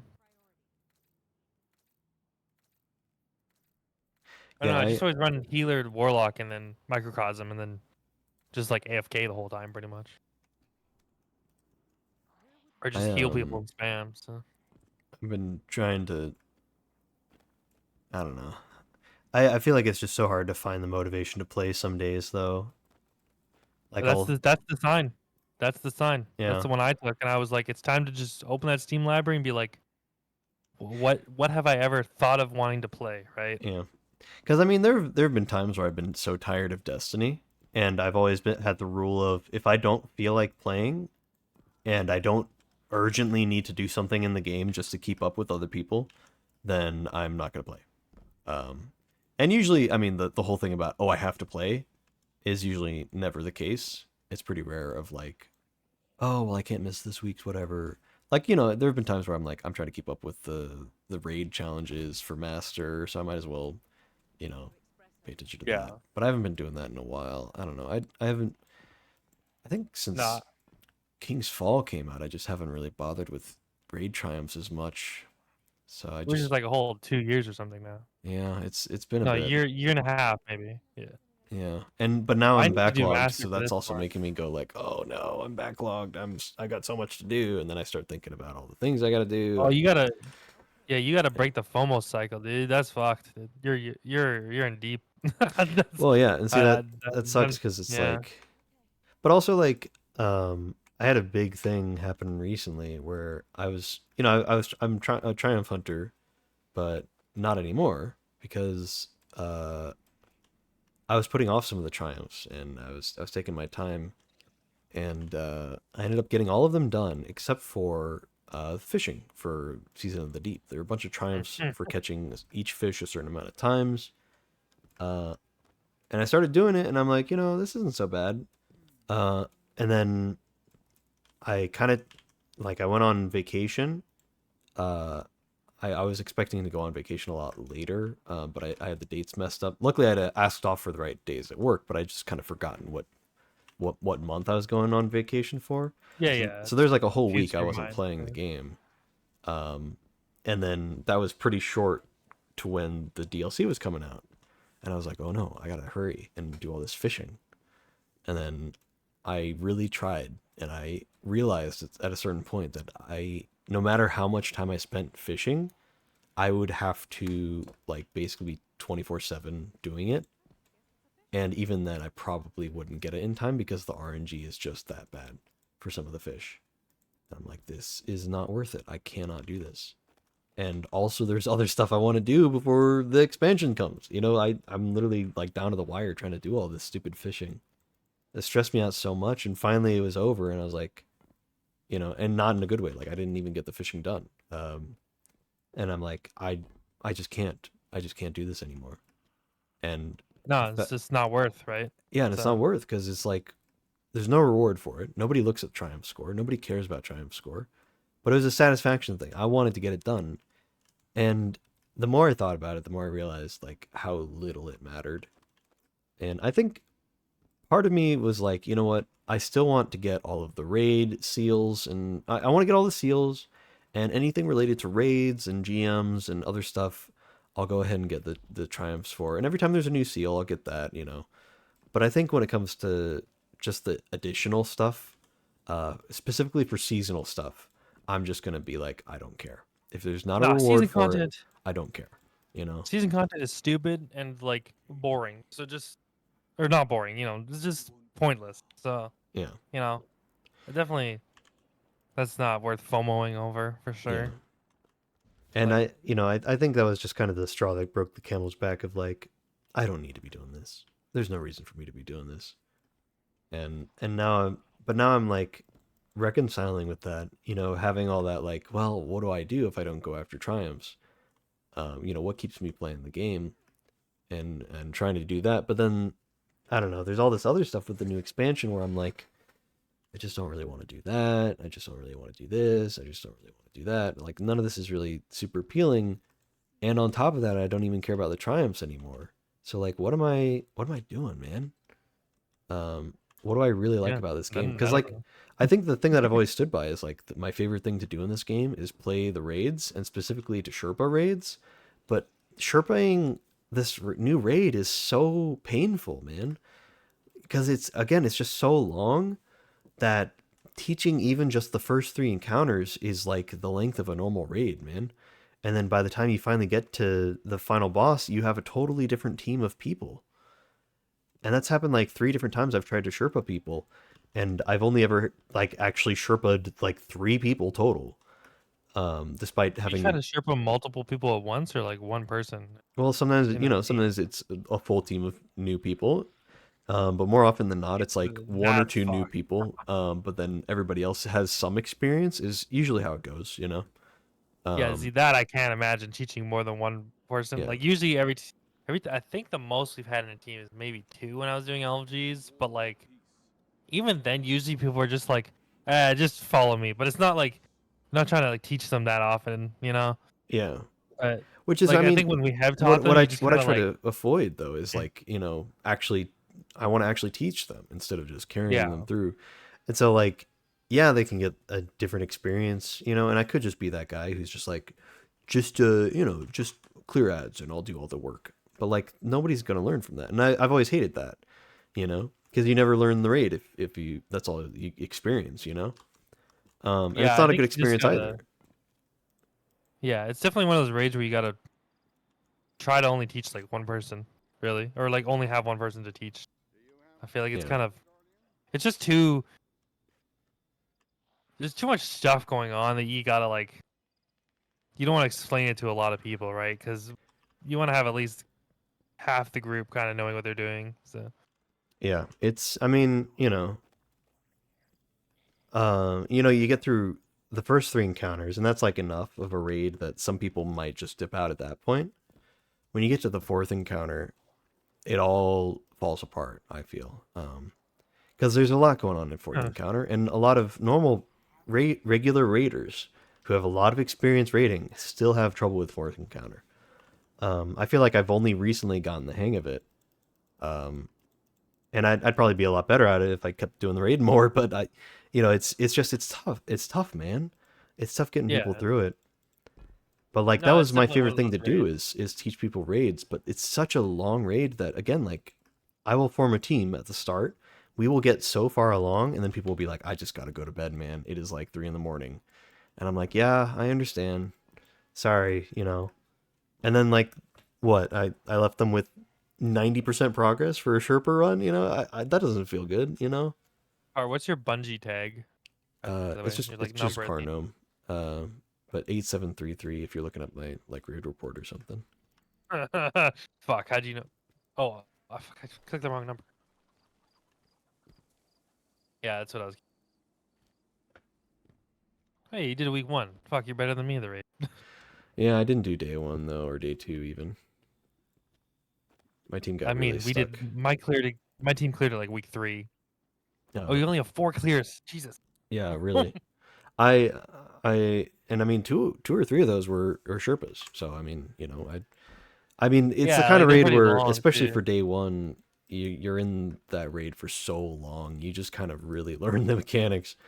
Um, 4th encounter was the only Was one I didn't quite know, but then once I got the hang of it, it was pretty easy to teach was people. day 1 your team or was it LG? No, there's no way it's LGs. That'd be fucked. No, it was a guy I had met. We had done, what was it? Oh, I can't think of it. What? Not Pantheon, but the other activity that came out. It's got a perk name that's the same name. Onslaught. God damn. Onslaught, yeah. Yeah, we'd done Master Onslaught. It was such a clean run. And one of the guys added me. And I was like, and a few days later was like, "Hey, do you want to do day 1 with my team?" And I was like, I don't have a team anymore because Lou doesn't play anymore. Gears was kind of on a break at the time, and but may also have been with his clan. I wasn't really sure, and then Heather was definitely doing it with her clan. Yeah. So I'm like, man, I don't even know who I'd really get for my own team, but it wouldn't really be any of the main people I would want in the team. So like, I don't know if I even want to make my own team. I got by the day one. Yeah. I didn't even do it. Had Yeah. work. Yeah, and see, that's the thing is, I think Gears, you were kind of like, maybe I can do it, you know, but I think you needed definitive plans. And if I was going to do it with this team, I had to guaranteed. I think they didn't have space for Gears. I think it was just only for me. Kind of wish Gears was there though, because we ended up having so much trouble. I don't know. There's. I hate Not to be gonna lie, like. I couldn't have done it. I worked that day. I worked 8 hours, and then I'd have to wake up early the next morning to go to work again. So I wouldn't be able to stay up late. Yeah, we did Pantheon. I did Pantheon with that team, and all most of the stages of it I did with that team. Whenever we could get together, as kind of practice for the raid, and even then, we got stuck on the second encounter forever. Off. I never. I mean, second encounter is like hard on normal too. So yeah, it was painful Was- though, because there was a point where we definitely had it, but there was just, I don't know. I don't like to be the guy who points fingers, and maybe I'm just, maybe if I go back and watch the VOD, it was just not what I thought it was, but it felt like it was one person in particular who was not doing well. Give me those juicy deets. I want to spill the tea. No, I don't know who any of these people are. So don't actually. No, I I mean, it doesn't help anything to be like that either. But it was really frustrating because at least in the moment it felt like that's what it was. Like, we should be past this. We should be moving on, but we have somebody who's holding us back, and that hurt. I've definitely felt like that with my team for sure, and like my team is my like personal friends, so I'm just like blaming people, but then I'm always like, you know what? Nah, dude, it's all good, dude. Like, I'm the only one who's sweating fucking bullets at this raid, so yeah. But well, it's just it's frustrating because like encounter I've done lots of day ones. I say lots. I've done a few day ones before, successfully, and so I knowing that I can do them is frustrating when I can't do one. It's like, yeah, it's like I know knowing what how I'm good doing. you are. I can move past this, but as a team, we need to get there. And so what's holding us back? And there have been a few times where I was playing with personal friends, online friends who people from chat in previous raids where I felt like maybe they were not doing as good as I wished they would. And it was not a thing I could do to tell them that. And so my hope was with this new team that I had joined was that I didn't have to worry about that. These were all people who were good at the game, and I didn't have to worry about any of that drama. And I was like, you know what? I would love that. I would love to not have to, tell a good friend of mine that they're not good enough to play with me. That hurts. And I never did that because that's such a douchey thing to do, But like, yeah, at the same time, I was hoping that I wouldn't have to do that again. But then this time comes around and I'm seeing the same thing. Even though we did Pantheon, I'm seeing the same issues within this team, and I'm going, oh God, what? I can't escape it. I can't escape it. And that was my hope with like Root of Nightmares again. Like I talked about it positively because Gears, Heather, and Lou are all good at the game and really good friends of mine. So, throw in Wavy there as well, also good at the game and a good friend of mine. And then, that's 5 of us. And then honestly, at that point, anybody would have been fine. And I don't remember who we had for day one, Ron. I think it might have been Vil, might have been Virus. I think it might have been Vil. I can't want me remember. to check? Oh yeah. While you're on my read report. I think it was Virus, was it not? I really can't remember. We might have swapped people halfway through or something. But it was such a short run. Wavy, Gears, Lou, Carr, Brew, and Heather. Brew, it was Brew. Yeah. Yeah. Which, I mean, Brew is a nice guy, but he's more of Heather's friend than he is mine. I don't think that's a mean thing to say at all.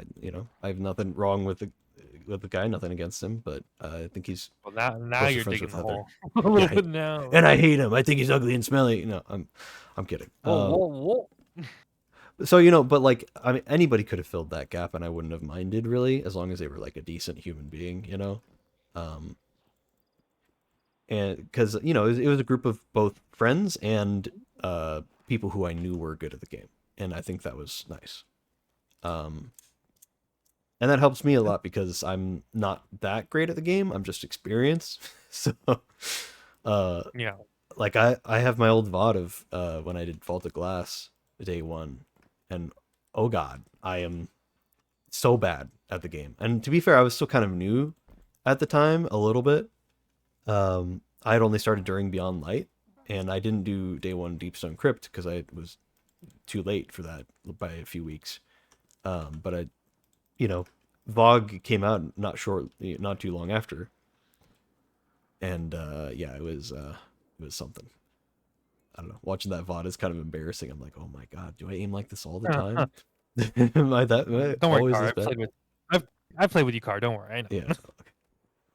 You know I'm bad. You know I've raided with you. Yeah. It's all good. No, but I've always been, you know, I try to be self-aware. And I know that my aim is not super great. I learned that because I tried to go pro in Overwatch and it didn't work. And you know, my aim is not great. My reflexes are okay, but my like my brain doesn't think quickly. It's an age thing. Don't worry. I'm getting there too. That's what I tell myself. I mean, I'm 26. When I tried to go pro in Overwatch, I was you know, early college age, fresh out of high school, you know. So I should have been prime age at the time, but I have a very slow working brain. It's maybe you could say it's more precise, but that doesn't mean anything when you're playing competitive games because you have to be faster when you play competitive games. That's just what it comes down to. You just have to be faster. Probably better at strategy than you are at I don't know what the counterpoint to strategy would be in this scenario, but you know. Yeah, like Definitely more of a, from what I was playing with you. Reaction time, yeah. Yeah, I do remember when I was playing, like when I raided more with you guys, it was like definitely the knowledge of the team, the brain. But you know, I don't know how that translates in a Destiny raid, but yeah, and Braun you would know, be the counterpoint, but yeah, and it, you know, it doesn't translate well into PvP. Is my main issue, you know, which is why I've always hated trials because I'm just not good enough. And that is a really frustrating thing to come to grips with. Of course, I say that, and then I actually went flawless today on my own, so that was interesting. But maybe I don't know, maybe it's just that dead right now.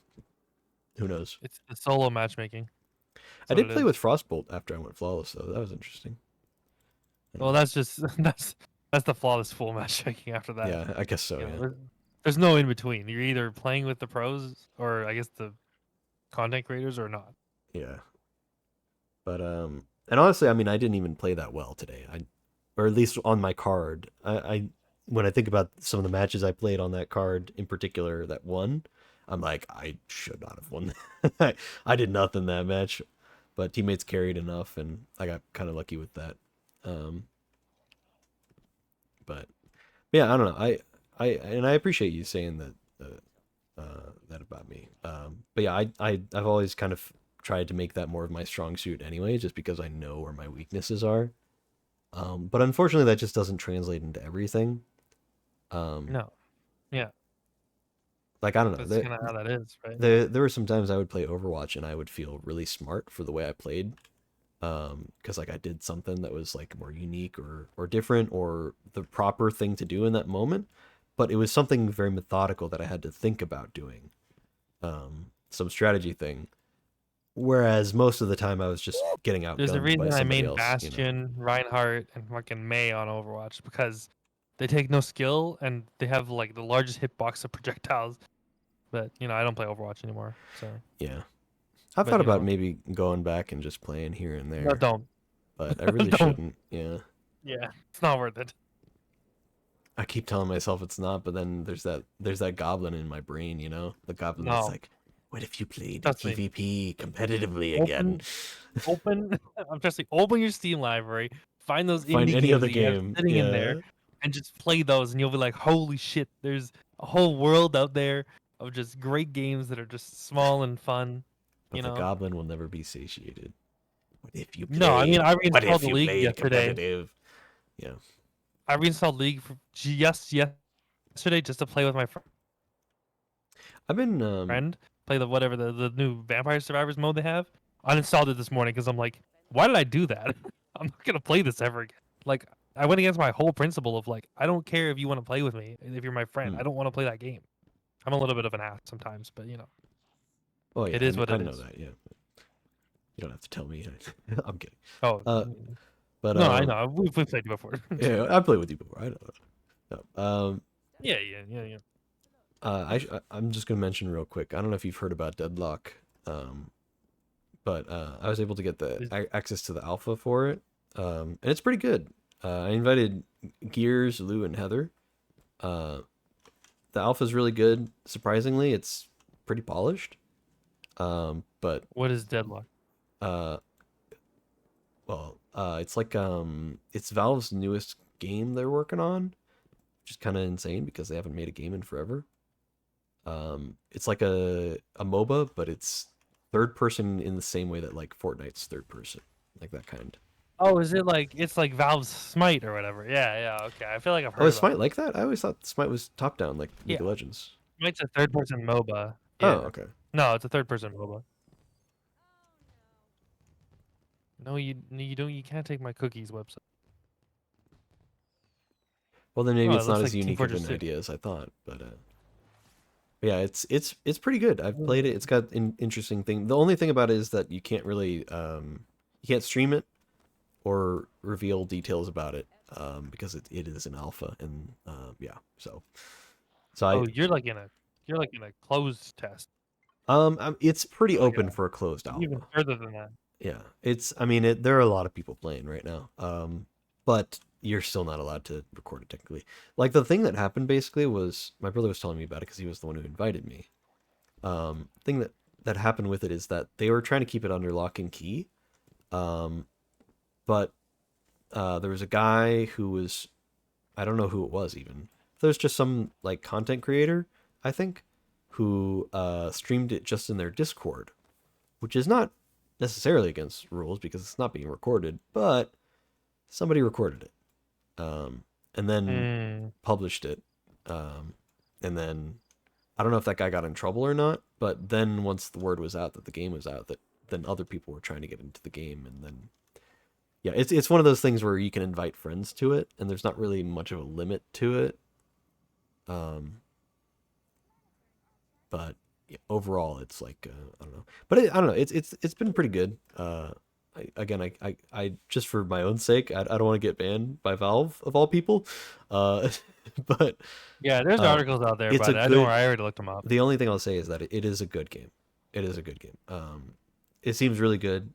I've never played a MOBA before, that's something new to me, and I'm not very mechanically savvy, of course. We were just talking about that. But I do enjoy it for the competitive nature of it, and it's like a hero shooter in the same kind of way. Because I think when Overwatch came out, people were saying it was kind of like League of Legends except not a MOBA. I don't know. It was I don't know. It was a different thing. Oh no, the blanket eyes. Stop getting sick. I'm sorry. I think I have a bad immune system, Kingdoms. But also, hi. How you doing? We're talking about video games. I mean, I think the MOBA and like hero shooter genre kind of like they're interconnected in some way, but not necessarily. It just happens to be that MOBAs use the hero select thing as like the thing, but hero shooters are very specific, right? Like it's like Overwatch, Valorant. Yeah. Once I think Overwatch solidified the genre of hero shooter. Like, okay, what did we call Destiny before looter shooter became the term? Like, what did people call it? People called it a lot of different stuff and kept saying, it's not technically an MMO. That's what Lou always says. It's not technically an MMO. It's not an MMO. I'm like, why is it not an MMO? He's like, it's not massive. Like, whatever, Lou. No, it is not an MMO for sure. Because it's, because MMOs are like World of Warcraft style. But yeah, but I think realistically, until we live in the future and you can have 50,000 people in perfectly 3D modeled all simultaneously playing games on your, 5,150 graphics cards, uh, whatever. Whenever we live in that future where you can render that many people at a time, sure, fine. That's an MMO perfectly. But I think right now with our limited technology, uh, this is as close as you can get to a first-person shooter MMO. Well, In my okay, so opinion. the reason you can here's the way to be safe about it is you say Destiny has MMO like features, which is more accurate too because MMO usually I think indicates that like the world is constantly open, right? Or like you just transition from zones to zones just by walking, right? Because that's what you do in most like MMORPGs, you just like walk around an open world. But I don't know. Usually, like Destiny's acronym is something really long. It's like an MMO FPS RPG or something like Yeah, that. that's what I would Something describe it as when stupid. I played Destiny 1 is an MMORPG FPS because I thought it was just so But you funny know to say, but I also thought it was the most accurate description. Nowadays, I accept the looter shooter term. That's fine. I'm not going to argue that I it's an mean, MMO or not. yeah, Because it is looter shooter. different. I'd argue looter shooter is more about like uh, it's even more like a subgenre or two. Yeah. Like you can like it's like you can have both at the same time almost. Because Yeah, and looter shooter is but it's also just like that Borderlands, right? So. yeah, Borderlands was like the first one, but I always hated the comparison to Borderlands because I feel like Destiny's so different from Borderlands, and it's almost nothing like it, really. Well, they are, but they are both looter shooters. So. Yeah, which I think is my only real complaint about the term is that I feel like Destiny more so solidified the term because I'd never heard of a looter shooter, and then years later, Destiny 2's been out for a while, and suddenly it's a term and people say that Destiny's a looter shooter and I'm like, oh, okay, I guess I don't know. It feels like Destiny was the main one. Like, Borderlands is a very No, popular I would. series, but I think Well, Destiny I would definitely solidified the argue term. Borderlands started it because Borderlands is like the original. You shoot things right, and then you get loot from doing that. I mean, I think it's more so like in the same vein that like PUBG may have been one of the first battle royales, if not the main first one, but Fortnite was the one that popularized it. Like people played Yeah, PUBG, people love you PUBG, know, and in the same way that like I think there were games similar to Overwatch. I think people say I don't know. I don't think this is true, yeah. but There's some people said the Paladins came out first. Technically, I don't think that's true though. no. That's some cap or something. Yeah, I don't know. that's some Paladins is actual something. not You just know what cap but actually did cope come out too. Yeah. first though? What? You know what actually did come out first? Team Fortress 2. Yeah, So. yeah. And to be fair, Team Yep. Fortress 2 is definitely more of a what's the term that we just said for Overwatch? Hero shooter. Hero shooter. Yeah, hero shooter. Yeah, It is Team the Fortress 2 is original definitely hero the shooter. original hero shooter, but you wouldn't call it that. It's just kind of its own thing. No, I I don't mean know. I would call it that. You just don't specify the genre of games usually. Yeah. This is like a hella nerdy level I just feel conversation. like somebody would punch your lights out if you said that TF2 is a hero shooter. I feel like a TF2 fan would be pissed at you. Of course, they get pissy about everything. So, for example, I don't say that out of no reason. I was just talking about Deadlock. Great game. Been enjoying the alpha for it. Again, can't talk too much about it, but I will say this. Because it's a game made by Valve, all of the TF2 weirdos who have been obsessed about their dying game will not let the company rest until they actually do something about TF2, which will never happen. In the same way that Destiny is dying, TF2 is also dying and has been for a long time. But a lot of TF2 guys got into the beta and intentionally made bots to hack and harass people who were trying to play, the beta. I meant the alpha. And that was a whole big fiasco once it kind of got revealed and a lot more people got into the alpha. They started doing that. There was a big old campaign of we gotta ruin their game because we need them to only care about our competitive game that nobody cares about anymore. So I don't know. It's weird. No. Team Fortress 2 has more current players than Destiny 2 does. Oh no. Currently, yeah, I'm not surprised. Like Team Fortress 2, it's not necessarily dying. It's just got a really niche audience, is what it is. Like it's just a Well, hardcore fan. It's and the see, same thing as Warframe. I was talking to my brother about it because he's always So loved TF2, and he's tried a few times to get me into it. He loves the game, and that's probably why he knew about Deadlock in the first place. Um, but because he got invited by a friend.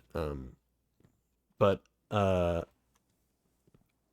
he was talking to me about it the other day. He's like, it is such an unapproachable game. Like you have to like change immediately before playing the game. You immediately have to like change your settings just to be able to actually properly play it, and not just like, oh, let me make sure it's the proper window size or whatever. But like, I don't know. He was explaining some niche little thing where it's like, if you don't change this, your game is basically unplayable, and like the UI is like super outdated, and it's just such an unapproachable mess. That if you've been playing for years, then yeah, it's a comfortable game to play. But if you've never touched the game in your life, it's near impossible to enjoy it. Like you will not have any fun. And plus all the tech involved, and yeah, all the weird tech involved, and all the things. It's like trying to get into Tekken or like Super Smash competitively, and like having no concept of what a combo is, and then playing against anybody who's been playing for years, even the worst player who's just been playing for years and years and years, and seeing like, oh, that's what this game is. Oh no. So you just have to know what you're doing already if you want to do anything in this game. And that's kind of how TF2 is right now, which is not a really good state. And even Overwatch is like that a lot, which is one of the only reasons why I've thought about getting into it, is because I do have that knowledge at least of like, yeah, I know what a Junkrat tire is and how it works, so I can avoid it if I hear one go off. And I know that I can sleep dart people with Ana and stun them out of their ultimate or whatever, things like that. What's up, Kurai? Yeah. Good to see you. We're talking about video games. Oh my god. Team Fortress 2 has more current players than Overwatch. Destiny has more current players than Overwatch 2 on Steam. This is just on Steam, to be that's fair. on Steam, though, yeah. Most people play through Battle.net, I'm pretty sure. Yeah, most people don't care to move over to Steam, so... Yeah. I maybe go by Twitch numbers. Well, no, that's just streamers then, too, so that's also different. Yeah, it's also, like, not people playing, right? Yeah. Yeah, I don't know. TF2's gone through such ups and downs, of like save TF2, being such a big thing for a while, and then everybody promptly forgetting after that. But then some people lingered, some people stayed. It's just got that niche, the audience. Like, it's got its core audience, and then they don't need anything else, right? They're going to sustain it. Yeah. I mean, I think it's a bit different from Destiny because it's just like the Destiny situation. I mean, I think it's a bit different just because it's primarily a competitive game, even if you don't view it as being competitive, even if you only play the casual modes. Just by playing against other players, it is more competitive than Destiny is. Because you could play Destiny and never touch PvP. You probably shouldn't if you want some of the best loot, but you could.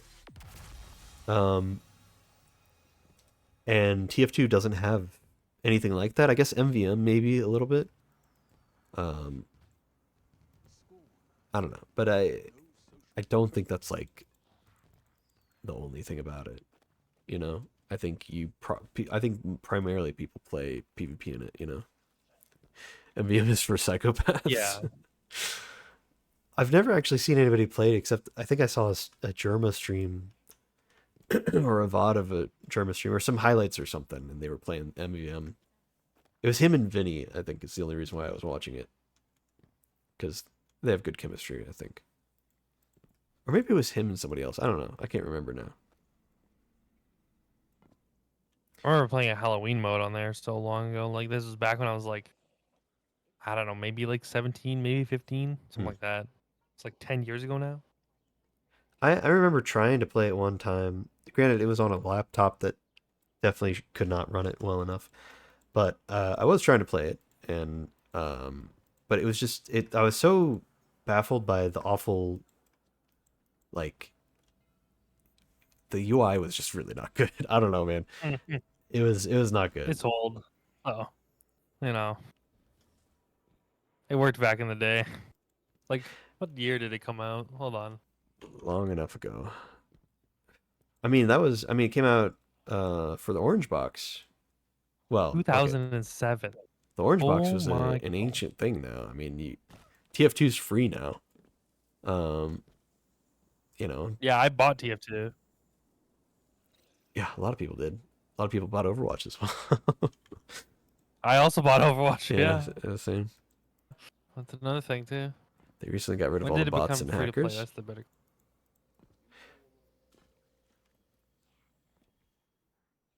Yeah, you know, 2011. Destiny also used to be. I paid for Destiny as well. Destiny 1 and Destiny 2. I mean, you can still pay for Destiny. Oh yeah, you can pay for other things within Destiny now. That's the gimmick. 2007 TF2 released. 2011 it became free to play. Was I even in high school yet then? Holy shit, I wasn't. Wait, Yeah, no. 2007. Wait, hold on. 2011 when it went free to play. I was Only in after high school. 4 years? That's really wow. Okay. Yeah, it's been free to play forever. Then.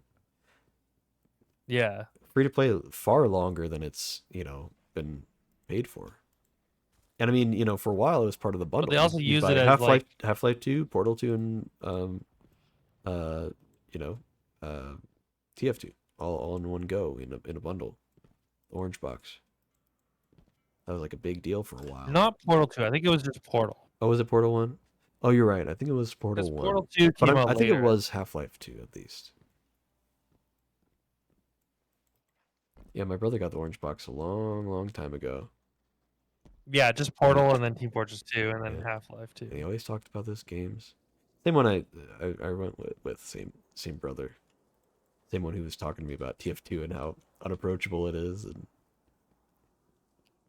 I don't know, it's funny. I don't know. It's weird because it is a very similar thing with TF2 and Destiny 2, where like here's this game that has such a legacy. It's been around for so long. Now TF2's been around for longer, to be fair. But it has such a legacy. It's been around forever. It's got all this stuff in it, but it's also got kind of abandonment issues where it's like it's kind of dying, and it's been dying, and it probably will die. But like it just hasn't died yet, is the thing. Not fully. And I think the only reason why TF2 is still holding on is because Valve is such a valiant company, honestly. Like, I think they know that TF2 is unsalvageable. I think they know. But I mean, I think also the game is hella consistent now because it's not changing. It's like the same thing all the time. So, yeah, people are playing it because they like it, right? Yeah, exactly. And you just don't need to do anything with it. I think the only thing that people needed from it is to get rid of the bots, right? And the hackers and stuff. And they did for a little while at least. It's probably going to get bad again because that's just how it works. There's always a rise of hackers, and then they figure out what the hack is, and then they ban the people who are doing the hack after they find a way to detect it. And it's just that battle of going back and forth, But average player count is around 90K. Yeah. It's been out for so long now. Destiny unfortunately has had a lot more drama throughout its history. And but it also has a lot more replayability, I feel, in some ways. I don't know, maybe not. Maybe to some people not so much. Because PvP is a very replayable thing, because every match can go differently, and I understand that. But then at the same time, usually matches go around the same way. There are only so many real ways that things can change. So I don't know. I could see both sides of well, it's different, PvE is different than PvP because whatever. I don't know. I could see both sides of it being true, and I honestly couldn't tell you what's more replayable technically. I mean, also you gotta think too, like Destiny's like a staple of modern gaming, and probably the people who like TF2 don't like the way modern gaming is like progressing in the industry, kind of. Yeah. So they're just gonna stick with something they love, and like, I think a lot of people share that sentiment. It's just like they're kind of over the progress, the way things are going in the industry. So. Yeah, and I think Destiny has been Games, very right? emblematic of that change. By the way, Gears, I think is it you that's just spamming the stupid gnome sound, or is that Logi that's doing that? No, I'm not doing it. I've just been sitting here. So. I'm calling Gears out. Doesn't it show you who redeems it, or is it a sound No, alert thing? it's in I think it's in Discord that he's doing it. Oh no, I don't have that. Dingus. Oh, Huh? unless it's Gears, are you You're making dumb. the gnome sound? No, that was you again. What the hell? Yeah, see? No, it's not. You that one. bastard! Shut That the one hell was up. me that time. You don't blame me. I'm sitting here watching YouTube eating. What the hell? Why does it keep doing it randomly? Oh my god. I don't have that, he says. And now I'm starting to think it was Logi. No, so the last gnome was actually me, but I fully admitted it. Okay. I don't know. Maybe I'm disconnecting, reconnecting instantly, and it's just... What even is that one? I'm gonna let you figure it out. Listen to it a little bit more. I don't think I recognize that. Is that from Destiny? Yep, it's from Destiny 2. Oh. I'll give you a hint. It's the intro to someone's song, like a boss's song. So. Oh my god, I don't recognize it. It You want sounds another like hint? part of the Destiny. Yeah, go ahead. It's a raid. Is it a vaulted In raid? the- Because I probably don't know it then. Nope. No, it's in the game currently. It's in the game? Yep. It is probably the most memed on raid. It's currently What? in the game. Ron? Root of Nightmares? Or memed on and like nobody wants to actually run it. But, Oh, Garden of Salvation? yeah, it's the Is it- Sanctified Minds theme. Okay. That is the most. It is so unfortunate that Garden is like... I don't know. It is I think kind of a Garden's lame literally raid. useless. So. Yeah, there's no loot worth getting from it at all right now. They Like needed to be quick on that, like re-upping the perks or whatever, like giving it crafted, but they've lost that and they're definitely not doing it now. So they needed to do that and they just lost the opportunity. What's the current song? It's "Give It Hell" by Yumi Zoma. Oh my god, I'm not even gonna. I'm just gonna copy paste that into chat right now. "Give It Hell" by Yumi Zoma. I've never heard of them before. I didn't mind it though. It was a nice song. I thought it was a totally different artist. I thought that was like maybe Claro or somebody.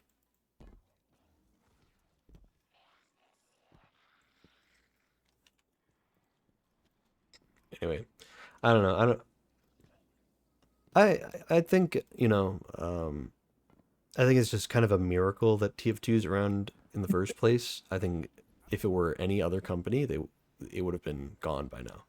But the fact that it was Valve of all people, it's lasted as long as it has just for that, and literally nothing else.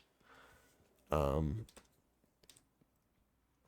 don't know what TF2 did to you, Car, but you sound like you really don't like it. I just never really cared for it. I don't have anything against it at all, really. Yeah, Buy High said a good point. They just have a really dedicated fan base. That's literally it, and it happens to be a lot of people. Well, a dedicated fan base isn't the only thing, though. I mean, you can have a game that's really good, performs well, and has a dedicated fan base, and it's been shown time and time again that studios will just cut that out, and for whatever reason, it'll just end, and the game will just disappear forever, and the community will have to dissipate and go somewhere else.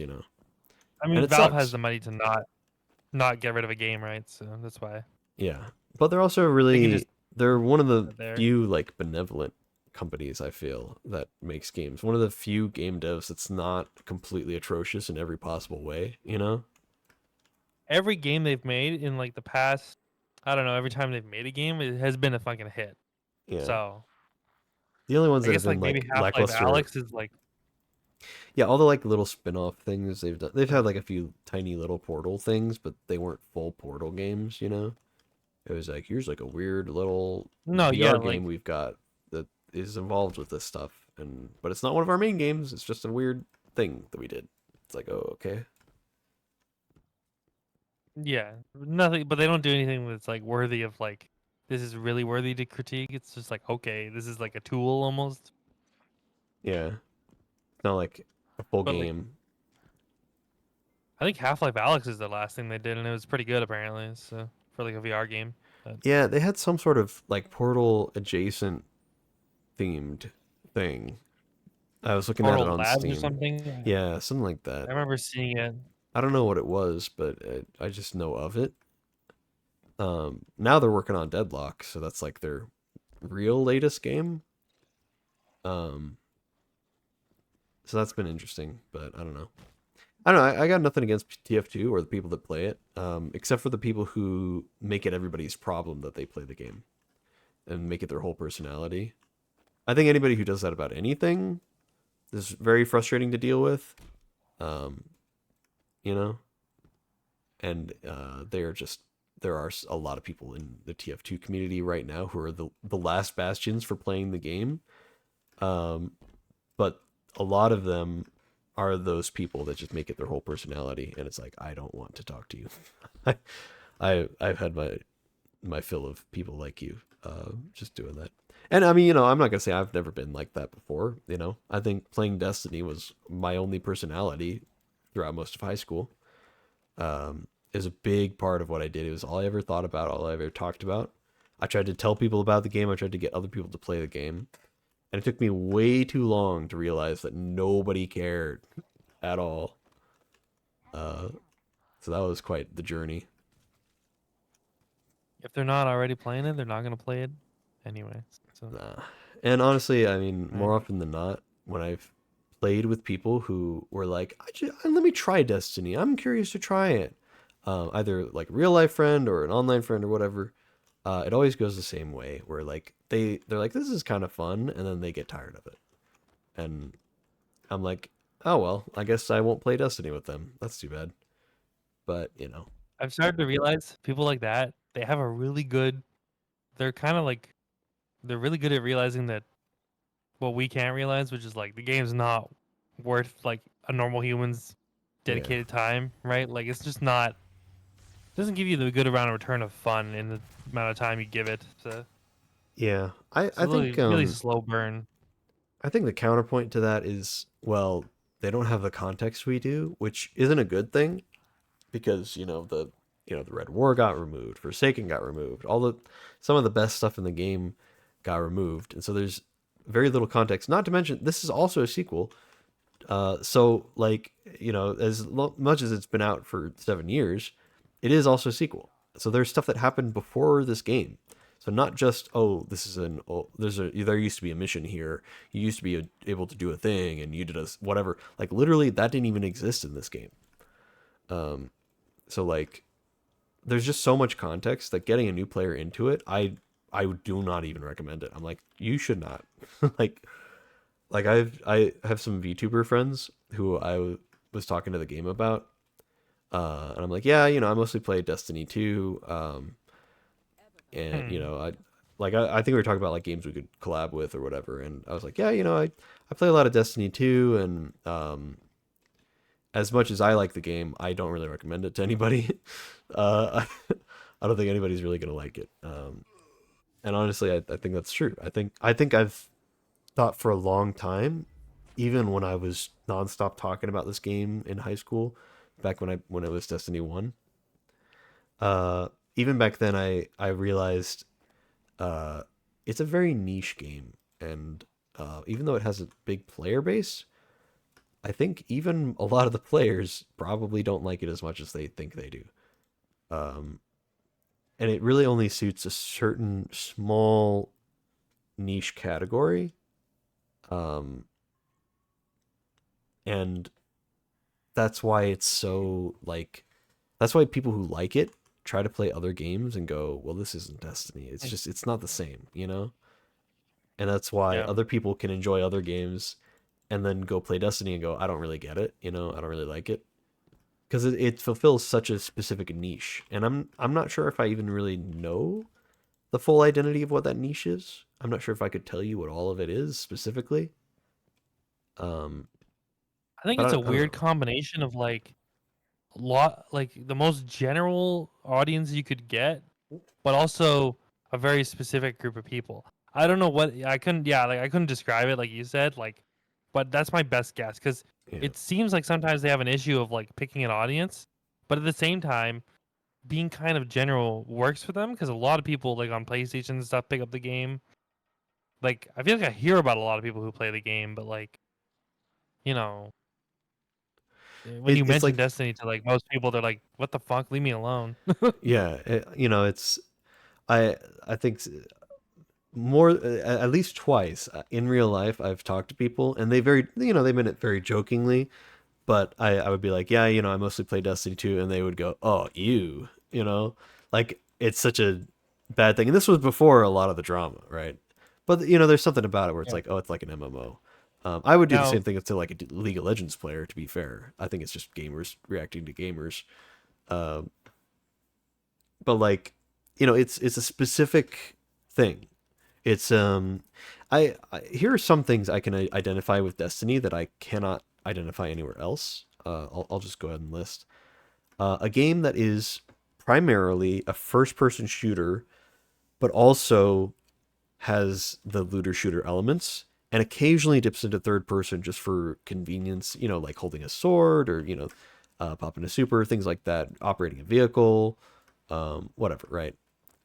That's a very Halo thing, right? Halo did that very well, very often. Now, they never did it with the swords necessarily, but they did do it with a lot of things. Like anytime you were in a vehicle, you would immediately go third person. It's a very Bungie thing. That's a good way to put it. High. So not a lot of games do that in the first place, but that's something I've identified every single time there's been a air quote Destiny killer, when we all know that it's never going to come close to the success of Destiny, just for a host of reasons, right? Every time there's a Destiny killer, the problem I see is that it's only third person, and I immediately go, I don't want to play that, because I don't really like third person games. I'm not really a fan of them. First third person game I've ever really played, the first time I ever really played a third person game in depth was probably World of Tanks, but that was a long time ago. that's like, that was on you're Xbox. such a big object that it's not even third person anymore. It's just, yeah, you're driving something. but the next one was probably Deadlock, which again I'm playing the alpha of, and it's a third person game, but it's not. I don't know. I mean, I played a little bit of Fortnite, but literally when it was brand new, I just didn't click for me. I don't really like third person all that much. I think it's fine. I think I can play it, and my aim is about as good there as it is in first person. So it's not like there's a difference there, but I just don't feel the same immersion there, if it's that kind of thing. I don't know. There's one thing. It's primarily first person. Most of the stuff you experience in Destiny is first person. And I think that's a big part of its character. And I don't know why no other looter shooters have done that. I guess Borderlands did that. I don't know why they're not copying Borderlands with that. That's the two most successful looter shooters by far, I guess besides Warframe, have been first person primarily. So Warframe's got the same thing as TF2, where it's just like a niche fan base that love the game, like a dedicated fan base. So yeah, Warframe's all about just big funny number go up, do as many funny numbers as possible. yeah. Destiny's a similar Warframe's pretty similar much to World of Warcraft, where there's a lot of killers, but it never truly dies. Only thing killing the franchise is the company themselves. I agree with that. I think everybody kind of. the only thing that's gonna kill Destiny is Destiny itself, for sure, and that's already happening. So, but that's been known forever. I think I've said that every time someone's mentioned a Destiny killer. Yeah, The these only days thing killing now, Destiny is Destiny. I don't know who first thought of that, who first said that, but somebody was a genius for saying that the only thing that's going to kill Destiny is Destiny. And I think that's been the sentiment for so long now, because there were so many times where Destiny was kind of okay or wasn't doing good. You know, anywhere between being it's only good right, like it's okay right now, or it's really bad, things are going terrible. And no matter what, there have been during those phases, there have been games that come out as slated Destiny killers, and they flop. And it's like, what the hell happened? And like literally like the day one of those games being released, there's like a big rush of Destiny players desperate to play something other than Destiny for once. And it's incredibly disappointing. And I don't know what it is. And I've tried some of these games. I mainly think of one that I tried, and I did it on stream a long time ago, Outriders, when it came out. Does anybody play Outriders still? Is it still a game, or did it get shut down? So, okay, so you know what's the thing? Outriders is more closer to Borderlands, is what I'd honestly say. Because it was like it was like, it wasn't necessarily like a online game. It was kind of like you played a single player campaign, and then you could play with others, and like get loot with Yeah. others. Like it operated systematically much more like Borderlands does, but it was just, it happened to be more aesthetically like Destiny probably. So Yeah, and it's then it got lumped in with the Destiny killer stuff. So I mean, it is bizarre, right? It's like, it's weird that you'd think, hey, here's a game that's doing well. Let's just do what they're doing. Easy, right? And you know what? If we do a good enough job, maybe we'll even do a better job than them. And people will like our game better.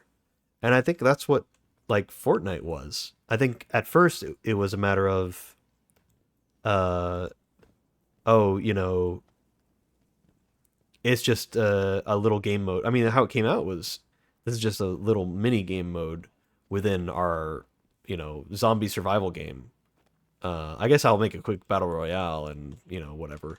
Oh, people like this battle royale. I'll start selling skins. That'll be good. I'll start selling skins, yeah. And then like, oh, we're releasing our thing. We're releasing our zombie survival. It's officially out, guys.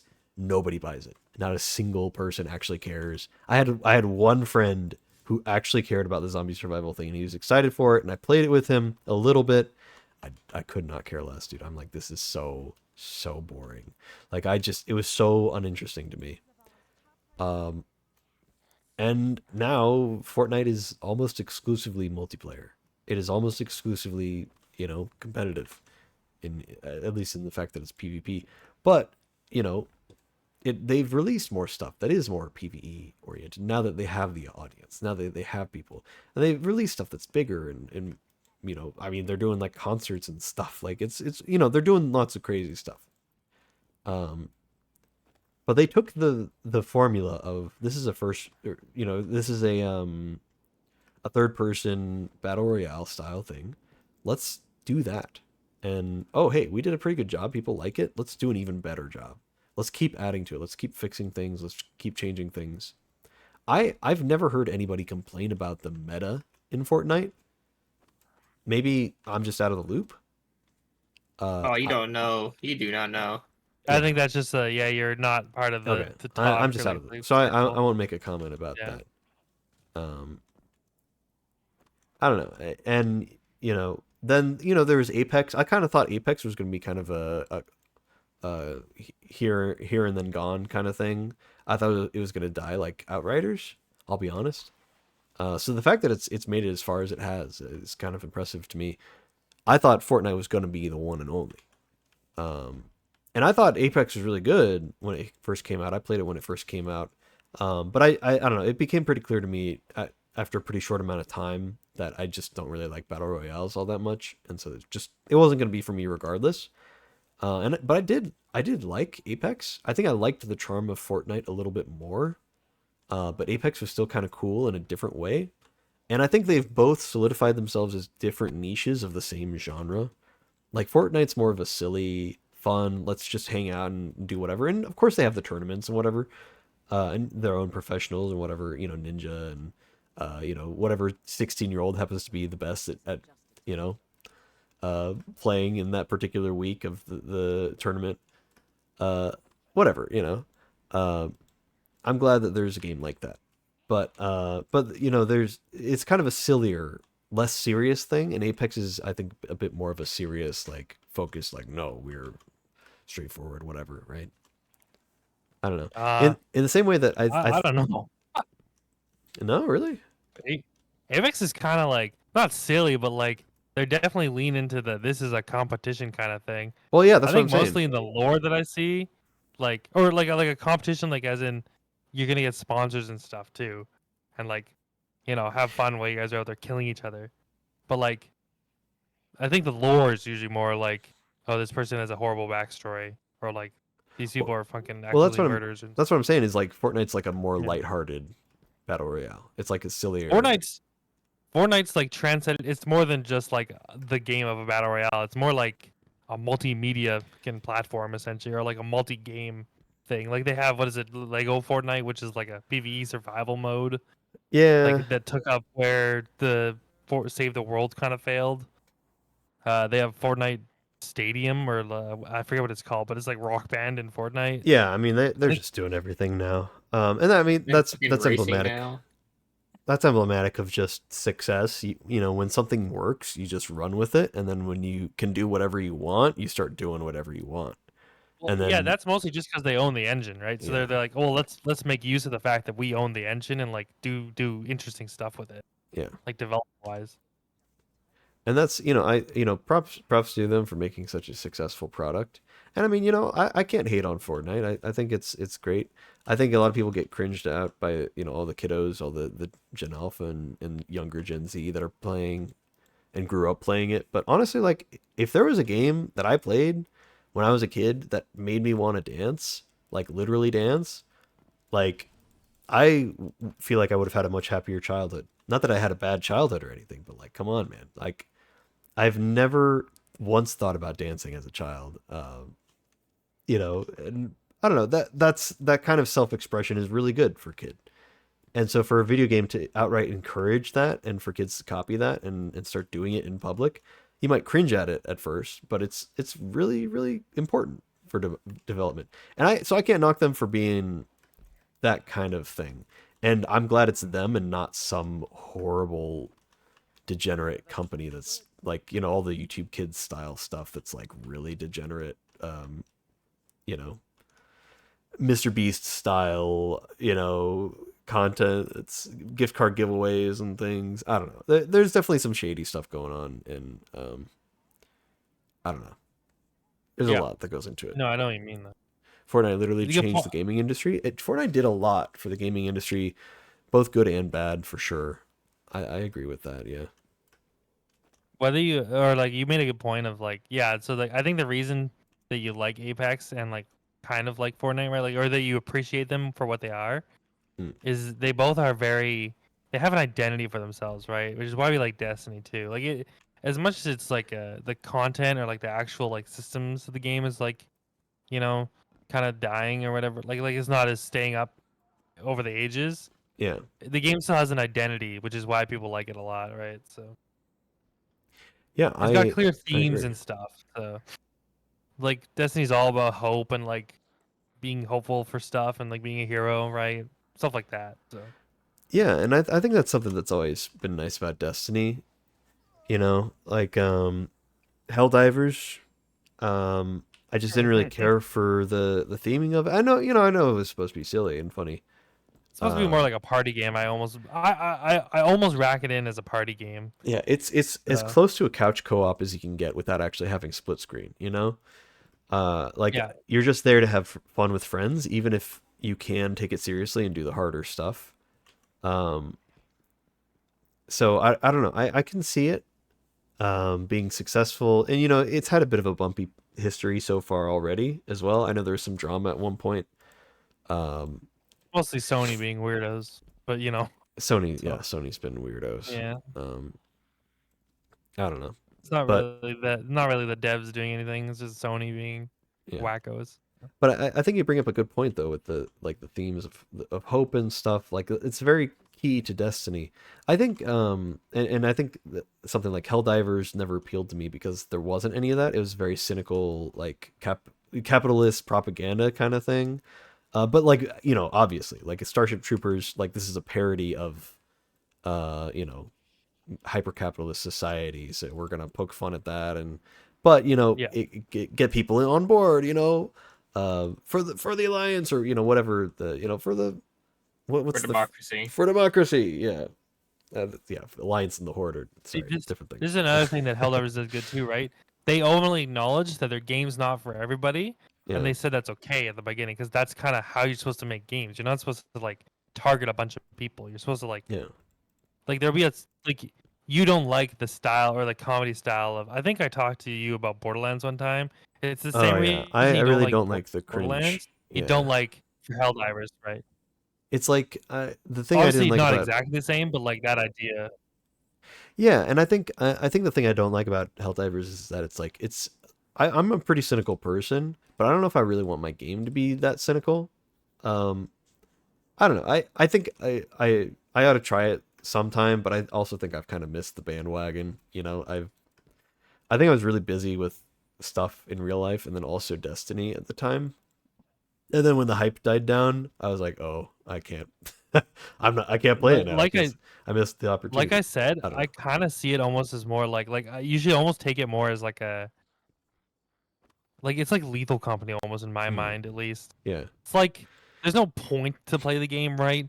But it's just fun to get on there and kill bugs with friends and stuff, or like kill robots. Yeah, I mean, Like Lethal Company is that's what they do incredibly really fun. well. So Yeah, Lethal Company is incredibly fun. I have so much fun every time I play it. But it has nothing very to debatable. do well, maybe not nothing to do. I think you know, I think it's important to say Lethal Company does a really good job. It's not just oh well, the game is fun to play with friends, but like it relies on the friendship playing, and it works with that. It works with playing with friends. There's cooperative stuff you can do, but there's also troll stuff you can do. And I think it's very emblematic because I think when Content Warning came out, we tried it. You know, me, Heather, Gears, and Lou, all four of us. We'd played Lethal Company quite a few times at that point, both with each other and with other friends. And then we tried Content Warning, and it was kind of lackluster. It was like this, just I don't know. It's okay, it's fun. It's very similar to Lethal Company, but somehow it just doesn't have the magic, you know. Yeah. And you know, maybe it's one of those games where it'll get better over time. No idea. I have no idea. But we kind of played it, and we all said, you know what, that was fun enough for one time, but I don't think I'm going to play it again. And that's how it's been to this day. I think there have been updates, and we've been like, we just don't really care.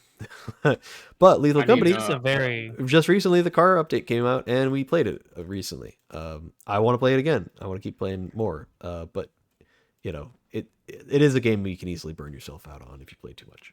So you know, I as someone who doesn't like I just know I don't like those games because I like have seen them and I'm like, nah, these aren't for me. And like, but also trying to like analyze like why I don't like that.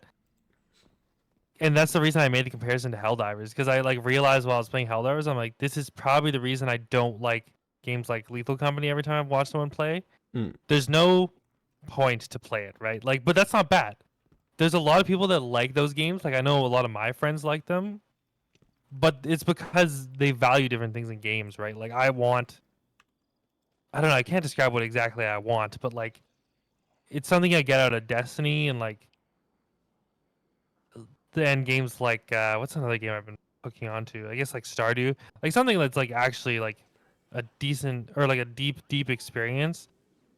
But like I just don't see that in like Lethal Company. Or like I need something to grind, right? And I'm like, why would I play this game more than like for 20 minutes, essentially? Yeah, I get that, you know. I think you know, I think games are definitely not supposed to be for everybody. I think every game should come out and be good for really, really, really, really good for some people. And I think people need to understand that more. And it doesn't just go to games. I mean, you know, I think it goes for any media. Some stuff you just don't get. Like I was just talking to you about Helltaker. I didn't really like Helltaker. I was kind of putting it lightly when I was talking to you about it. I really didn't like that game much. I thought it was fun. I mean, I get You can say that. I don't care. Well, yeah, and see that's the thing is, you know, there was a point where I got so frustrated with the game, and I was there. I was streaming. I was the only one watching. And I got so frustrated with the game at one point, playing just the DLC specifically. I was like, I'm just done. I don't want to play anymore, and so I quit. And then I complained in our group chat, and Lou started defending the game because he's Lou, and he likes the game, so of course he's going to defend it like crazy. And I got so frustrated that I started streaming again, and I finished the game. So I literally I played the rest of the game out of spite. I had 7 out of the 10 achievements done, and I went and got all 3 of the other ones, beat the DLC, got all the secret stuff, just because Lou was pissing me off. But I also didn't want it to look like, oh, I'm talking bad about the game, but I didn't even really play all of it. Like, no, screw you, I played all of it. I don't know. Anyway, after I cooled off for a bit, after arguing with Lou and cooling off, and then going and playing the rest of the game, and then cooling off even more by being done with the game and not touching it for a few days, I think it has its merits. I think the game is fine. I think the thing that bothered me most is I just didn't know what to expect when I was going into it. And it was something very different than any of the things I was expecting. And that was fine. I think I can appreciate it for what it is, but I also know that it's not really any of the things I really wanted it to be. I wanted a really good puzzle experience with some engaging characters. And instead of being, it ended up being like some decent puzzles here and there, but mostly kind of easier puzzles with a bunch of characters that were kind of a little edgier than I really care for. And were mostly just waifus that were just there as waifus. Like, hey, here are my OC waifus. Take your pick on your favorite one. And I'm like, okay, well, I can appreciate that as a concept. And it's a fun little game. And it's literally free. I can't fault it for that. I mean, it's literally free on Steam. It doesn't take long to play. And if you want to play it, you can play it. I think the thing that was bothering me is I felt like I was missing something. I kept thinking that. I'm like, I feel like I'm missing something. Like everybody else gets it and I just don't get it. And I still think I feel that way. I still feel like there's something more to this that I'm missing. But I think the reality is just that it is what it is, and some people like what it is, and I just don't. Yeah, I mean, that's a thing, right? Like sometimes you just can't fathom why someone would like something, right? Like I know I do that with some of my friends. Like I'm like, I have no idea what the fuck is going through your mind right now. But I'm like, you know what? You like this, so I'm just gonna let it be. Yeah, like it's not my issue. And I think sometimes it's easier to do that than other times. And I think with Helltaker specifically, I was having a really hard time doing that. But I mean, I think other stuff might have been at play as well, because like I'm trying to stream it and I'm trying to have fun with it for the stream and be entertaining. And then be like a little silly guy. Yeah. And so then of course at the end of it, Lou off stream, Lou defending it, messaging, saying, "No, are you stupid for saying that about the game? No, it's a great game." I'm like, I swear to God, that Lou. sounds like a Lou thing to say. And I haven't hung out with him in forever, so yeah. But it's I think it's a good example of exactly what we're talking about, where it's like there's just some stuff that just doesn't click with you, and I think that's fair. Like I don't like Arcane, man. I watched Arcane and I did not like the series at all. And I don't want to get into it. I'm just saying, we don't want to get into it. But I'm just putting it out there as an example. This is a well-known thing. I was arguing with Heather about it and Lou. I was on the defense here, for the record, man. I was arguing with Heather and Lou, and I think Gears might have watched it as well and was very passive about it. I don't know. I don't remember if you were there or not, Gears. I mean, I know why probably they're making more, like why people tend to argue more about stuff, right? Because having a nuanced conversation about like being like, oh, yeah, you don't like this? That's okay. Is very hella boring. And I can't remember that particular conversation if I was specifically being combative for the fun of it, because I think we were streaming. Oh my God! So that there might have been some of that. Elvis ratio. All right, Heather. There's oh no. Anyway, I'm gonna look up your raid report real quick, Heather. Give me a second. Base tether. Raid Shadow Legends. What the fuck is this link that just? Sorry. This stream is sponsored by Raid Shadow Legends. No, No, it's no. not. I really hope not, God.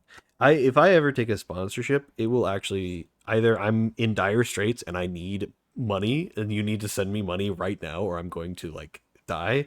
And that's the only reason why. Or it's for a product I actually do care about. But I swear to God, dude, there's so many bad products. I mean, Raycons are awful earbuds. Raid Shadow Legends, all of those mobile games. What's the War Robots or something? Those things are awful, dude. None of those games are good. All of them suck. Don't worry. If okay, well, if there's a mobile game that comes to you and you're like, okay, this sounds like one that Logan's mentioned, just run it by me and I'll be like, is this a good one? And I'll be like, yeah, I'll tell you if it's not or not. Listen, I got sucked into a game when I quit Overwatch. I got sucked into a game that was really predatory, and it was one of those games where you just have to pay for everything basically to keep playing. And I legitimately was doing that, and I didn't really think much of it at the time. And then when I quit, I was like, I quit because I'm like, this is stupid. How much money I'm spending on this game, and it's like embarrassing. It genuinely is like embarrassing. But it's it's a part of my experience, so I'm not gonna deny that it happened. And it was called Hero Wars, and oh my god, that game has so many stupid ads all the time, and I see those ads, and one of the ads that I saw was the one that got me to play the game, and it's pretty immediately like, hey, here's that puzzle that you did in the ad. All right, now that garbage is over, here's the real game. And that's like how it is every single time.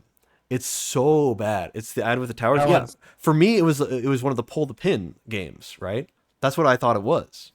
It ended up being like an auto battler is what it really was. And if you wanted to upgrade stuff, you had to like wait a really long time, or you could buy premium currency and spend that, which is what I ended up doing when I inevitably got frustrated with how long things were taking. And all the fights that I was losing that I could have been winning. I could win this fight if I just had the premium currency. And then, of course, fell down that rabbit hole pretty fast. Classic. And you you're also playing one of like, arguably actually just a shit tier game. Like that you actually downloaded a virus. You were just playing. Yeah, I mean, genuinely, it was not a good game. I mean, it was like not. I will fully defend. Like I know people have a bad rap for mobile games because. I mean, understand. If you want to play an auto battler, play the League of Legends one, or the Riot Games one. That one, whatever it's called, Teamfight Tactics. That's what it was. Play that. Or if you want a really good one, play Super Auto Pets. Genuinely good. Super Auto Pets is awesome. Yeah. Super Auto Pets is great. I mean, you can literally play that game free to play, no issues. But I actually recommend, if you're going to play it, go ahead and just buy the expansions, because they release them very rarely. They actually improve your game and make it more fun and add more things. And the only other thing you'd have to pay for is like cosmetics, but you can still earn those for free in the game. Not in the way that you can in Destiny, where it's in air quotes free, but like you can actually earn them for free in game. It's nice. It's a great game. So if you're going to play an auto battler, play Super Auto Pets. It's also available on mobile. Not sponsored, by the way. Just that's the only one that I would recommend of auto battlers. But at the time, I hadn't played any other auto battlers, so this was the first one I'd played. So I was like, "Oh, this is kind of interesting. I've never played something like this." And no, it's garbage. Don't play Hero Wars. It's an awful garbage F tier game. Terrible, terrible, terrible. Never ever fall for it. Those ads are always lying to you about what the gameplay is like. It's complete and utter garbage. I'd even argue like. No. Like, sorry, that's actually garbage. I'm badly articulating my point now. But like stuff like Genshin and stuff. This is why shit like that gets a bad rap. Yeah, Genshin's hella predatory, but also the open world of Genshin is easily one of the best in recent gaming, just because there hasn't been many good ones recently, and Genshin did do a good job of the number one rule of open world, which is give you stuff to do while you're there. Right? You can walk like. I don't know, every like 15 seconds or something, there's going to be something for you to interact with while you're walking around in Genshin. But like, I don't know, all those ones like Genshin, Star Rail, what's the newest one? Zenless Zone Zero. Those are all really good games for what they are. Obviously, they're very predatory, and if you're not good at handling like resisting spending money, don't play them. Not worth the risk. Don't do that. But yeah, there's lots of like actually good mobile games out there, even though they're like gacha games, but still, you know. Yeah, I'm not a huge fan of gacha, but I will say I prefer gacha over the kind of stuff we have in Destiny, where I don't know, I will never get over the defense that people give all the time of like, well, if it's cosmetic, then who cares about, if they're selling it? It's like, okay, but I want a way to earn it in the game. I want to be able to play the game and earn the same thing. But you can't do that in Destiny for so much of the stuff. Literally, the armor set I'm wearing right now, that is one of my favorite armor sets ever. You cannot get this. You cannot unless you spend money in the game. That's just Like how it is. It's very different for a game like a mobile game, right? Where like if you're collecting a character and like they're like, "Oh, you can get this skin for them if you want." It's like, "Okay, well, I just won't get it if I don't want it," right? So but like if it's like a seasonal thing or like theme event, right? But for Yeah. Destiny, right, you want stuff to grind, so it's like Yeah, the it's an MMO or it's an RPG, so like you're constantly on the grind to get something new. And when you're in the end game, the biggest thing, I mean, we all joke about it, but it's reality. The fashion is the real end game, right? That's, what people say. Some people don't really believe that. Some people just play the game with whatever armor they have equipped. It's perfectly fine. I understand that. But I think a lot of other people go about it a different way. People like showing off their armor, And I run this site because it's funny, but I also like making like real sets, And so for that to be such a locked away thing in the game is very, very frustrating. So I never liked that defense of well, it's it doesn't affect gameplay and it's not a competitive advantage. I don't know. I don't know, never something I've liked really. no, it very much depends on the game for sure. Like Destiny, Yeah. dude. I think it's cringe in Destiny, but like mobile games, I'm like, whatever. If I want a swimsuit for my character, fuck it, whatever, dude. And I get a mean, swimsuit. honestly, I hate to say anything positive about Overwatch, but this is about the only thing I'll say positive about Overwatch. And genuinely, Blizzard does things right when they make their game, in the same way that Bungie does things right when they make their game. But they also do things wrong, in the same way that Bungie does. There's same kind of thing, right? Even if it was less sexual harassment on Bungie's and the stuff like that. I know there's some difference, but they both are competent game devs a lot of the time. And that's, I think, the most frustrating thing is when they're not competent or intentionally not for the sake of screwing over the player base for more money. I think that's when it gets frustrating. And the one thing I liked about Overwatch is the loot boxes. And I know that like they were kind of touted as being the ultimate capitalist hellscape. Oh, loot boxes are so evil and vile. But I feel like Overwatch did them really well. I don't know if you ever looked up the statistics for it. But essentially China requires very strict gambling rules. And you have to announce, or you have to tell the Chinese government what the drop rates are for your stuff. And since everybody's in China's pocket for money, it's in your best interest to comply with the CCP, right? I don't love it, but for once, it's actually a positive thing. So the drop rates were, on average, you'd get a legendary, which is the rarest skin, every 12 loot boxes. And that was because you got better chance every single time you opened a loot box. Up until your 25th, you would be guaranteed a legendary. So if you open one loot box, you have like a pretty low chance of getting a legendary, but it's still possible. And every time you get a legendary, it resets your progress. So you open a second one, you get better chances on your third one, you get better chances on your fourth one, until you get to about 12, you have really good chances. Like it's 12.5, so about halfway through the 25. It's a lot of loot boxes, but considering you could get so many loot boxes just from playing in a day, you would usually get whatever legendary skins you wanted just by random chance if you played the game a lot, which of course you would if you cared about those skins. And then whenever you didn't get something, or whenever you got something you already had, what you would get is a currency that you could then spend on those skins. So it was a win-win. It worked out either way. You open a loot box and either you get currency that you can spend on something you actually want, or you get the thing you actually want, just as random chance. And as somebody who was a collector for all the skins back when I obsessively played that game, I there were a few times where I genuinely had all of the items in the game, and I did buy loot boxes. I'm not gonna say I didn't, but if I didn't, I would still probably have half of the items I do. Um, and it wouldn't have been any trouble at all other than just playing the game that I was already playing. I wouldn't have been doing anything extra, you know?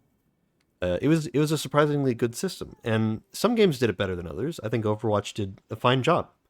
I was actually pretty satisfied because I played other games with loot boxes and they were not nearly as good with that system. I think Destiny did okay with bright engrams. I didn't mind so much, but then they very intentionally ruined bright engrams, so now they suck.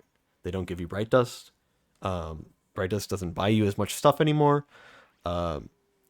They've stopped selling unique armor sets in the store for bright dust. Now you have to buy them for silver. None of the Sony ones have been available for bright dust. Have you noticed that? Crazy how that happens. And now you also get duplicates in the engrams. You didn't used to get duplicates, but from a certain point going forward, you can suddenly get duplicates of the same thing. So even though you have something in your collections already, you have a chance of getting it still. And that's really frustrating. And what do you get out of it? You don't even get legendary shards anymore. What do you get out of it? Just some glimmer. Great. it's a terrible system. It's awful. But people try to not care about it because it's all just cosmetics at the end of the day. Who cares? It's just the cosmetics. But it's a big part of the game. It really is. And I will stand by this. I will stand my ground. I will die on this hill if anybody were to argue with me about this. But I think it's pretty reasonable to see that, like, oh no, this is actually kind of a big part of the game, isn't it? Like, no, this is kind of important to the people who play this game and care about this game to, like, have something to grind for, you know? Even if it's something as small as an armor piece, you know? And I think taking away that opportunity was one step of a huge staircase of bad decisions that have just made the game worse over time. But at the same time, like, I don't know, what are we supposed to do? You know? What are we supposed to do? We've tried protesting, but, you know, then they started firing people. Oh, I don't Jesus. know. It's rough, man. I mean, it is rough out here. That's like a known fact of being a Destiny player. So Yeah. it's a struggle. So Yeah, I don't know. There's and you what know, games have caught your eye recently, Kyr? I've been Been looking eyeing into some indie games. The other day, I just did a just chatting stream where I just scrolled through Steam. I couldn't show it on stream because, you know, random porn games show up on Steam Store all the time. Yeah, random. Yeah, we Random. know that's based on searches. It's all good. Don't even pretend. All right, come on. We all know what I'm talking about. You'll I scroll know through. how my Steam page works, dude. It works the same as yours, dude. It's all good. I know, dude. I'm making that clear. None of you weirdos out there. Anyway, I'm messing around, but you know, I was just looking through and I couldn't show it on stream or anything, but I went through and found a bunch of different little puzzle games I'm probably gonna play in the future. The first one I ended up playing was Helltaker, but then that ended up being a lot longer than I thought I would. But I'm probably gonna play. I was gonna play Slay the Princess after I beat Helltaker, but then Helltaker took a lot longer than I thought it would. So I'm probably gonna play Slay the Princess next. Have you heard of Dave the Diver? I have. Northernlion played that. Isn't it a roguelite or no? No, not really. It's like a RPG game kind of. You play as Dave, and then you dive for fish, and then you own a sushi store at night. So I haven't gone far into it. I'm only 30 minutes in, so you know. But that's the idea. You just get fish and then sustain the sushi store or restaurant. Yeah, I saw clips of Northernlion playing it, but I never really paid attention to the game because I think all the clips I saw were of him just like saying funny stuff and playing at the same time. I don't know. Have you played Balatro? I have. Balatra's really good. Such a good Very game. good. Have you played Sayonara Wild Hearts? No, I have not. You might like that if you like music games. So it's good music and it's kind of a good story. I don't really know what's going on, but I think it's good. So if you want a chill fishing game, Dredge is a very good game. I did play Dredge. Dredge was really Nice. good. Cult of the Lamb, obviously that's a really popular one. Yeah, I played Cult of the Lamb, but I don't know. I think I'm not really as into roguelites as I thought I Okay. was. I keep playing them because Northern Line plays them, and he makes them look really fun. And then I play them, and I go, it's all right.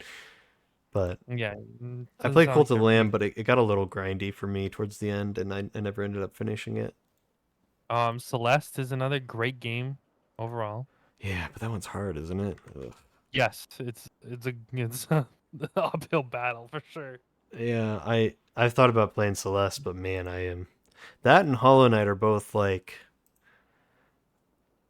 okay. See, the way I am about games is I end up getting all the achievements as well because I like doing that. Mm. So I'm worried that if I play Celeste or Hollow Knight, I'm gonna end up getting some notoriously terrible to get achievements because there's always something, right?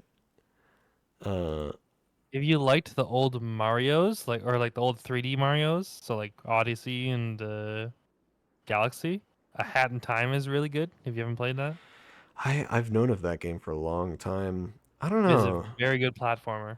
I can't think of the last time I played a Mario like game. I don't have a Switch, so I've never played Odyssey. And it's been a long time since I've played 64 or Sunshine for that matter. I always thought those games were cool though, but I don't know. Hat in Time is very fun. It's very good. It's a nice simple game. So, It's a fun story, fun characters. If you like Minecraft, Stardew Valley is pretty good. Different style, but it's a little bit more Yeah. RPG focused. But Yeah, I think for that I've never been as interested. oh, Terraria was cool though. I ought to play some Terraria sometime. I'm literally just looking through my library and just Yeah, this. Yeah, I went through. I found a few different puzzle games. Let's see. I went If ahead you and wanna- added Celeste and Sayonara. Added those. If you want a very small little experience game, it's called Lego Builder's Journey. It's just like more like an art aesthetic thing that I found was cool. I don't know. You do know any like good puzzle games? I'm usually into puzzle games Listen, more than I'm anything. fucking stupid, so I don't really Ah, I don't really play puzzle games that much. Otherwise, I'll be sitting there, fucking punching my monitor about a half an hour in. Let me look though, see if I have any on my thing here. So.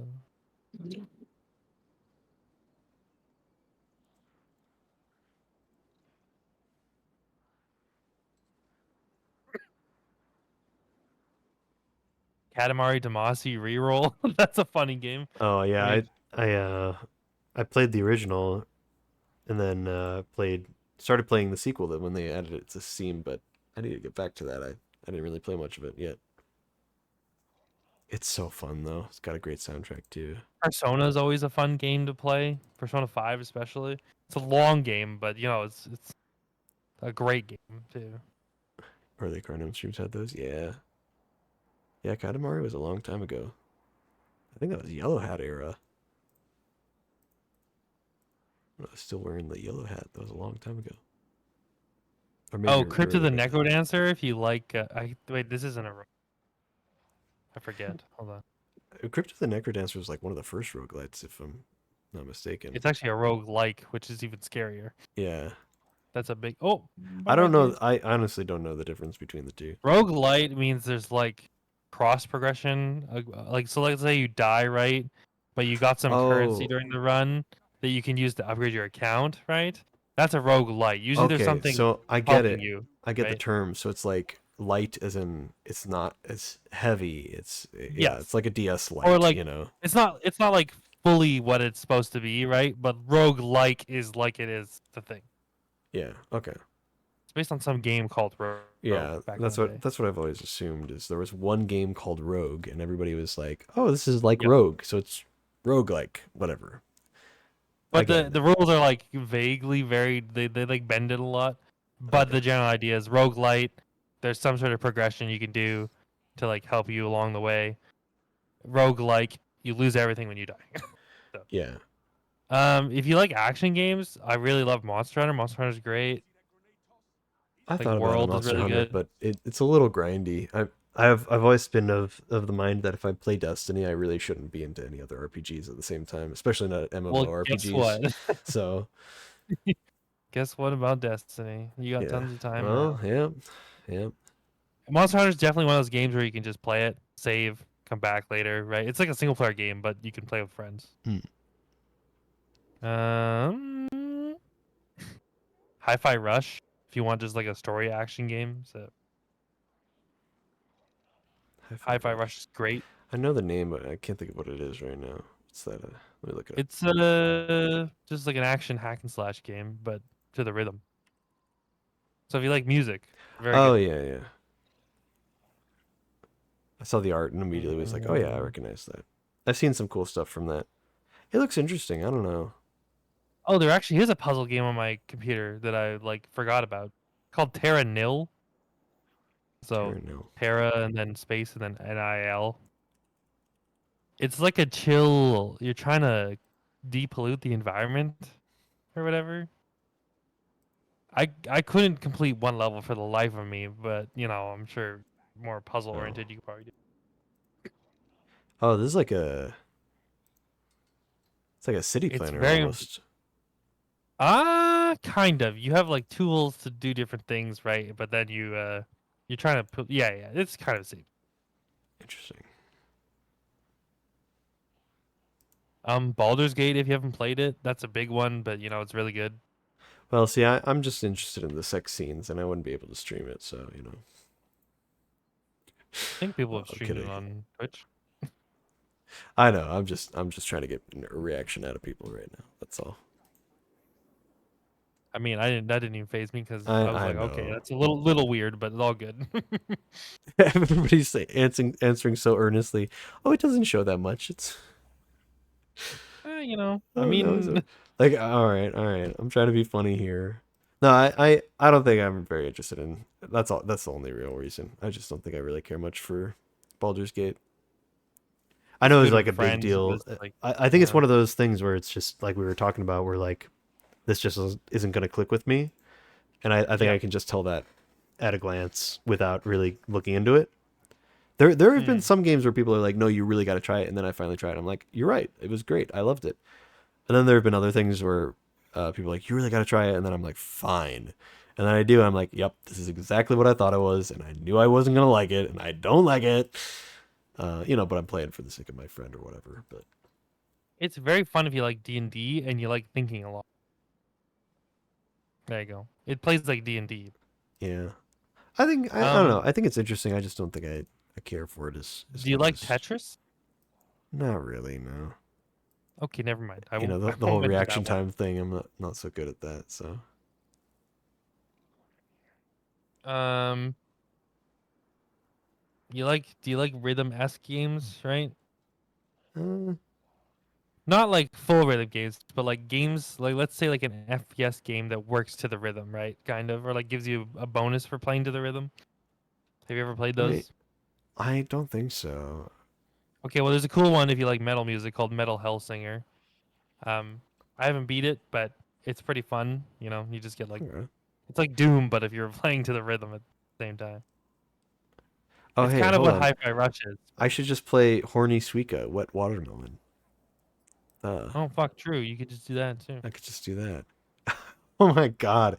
It's literally just Suika game, but all of them, and I really mean all of them, are just boobs. Jesus. What the hell, man?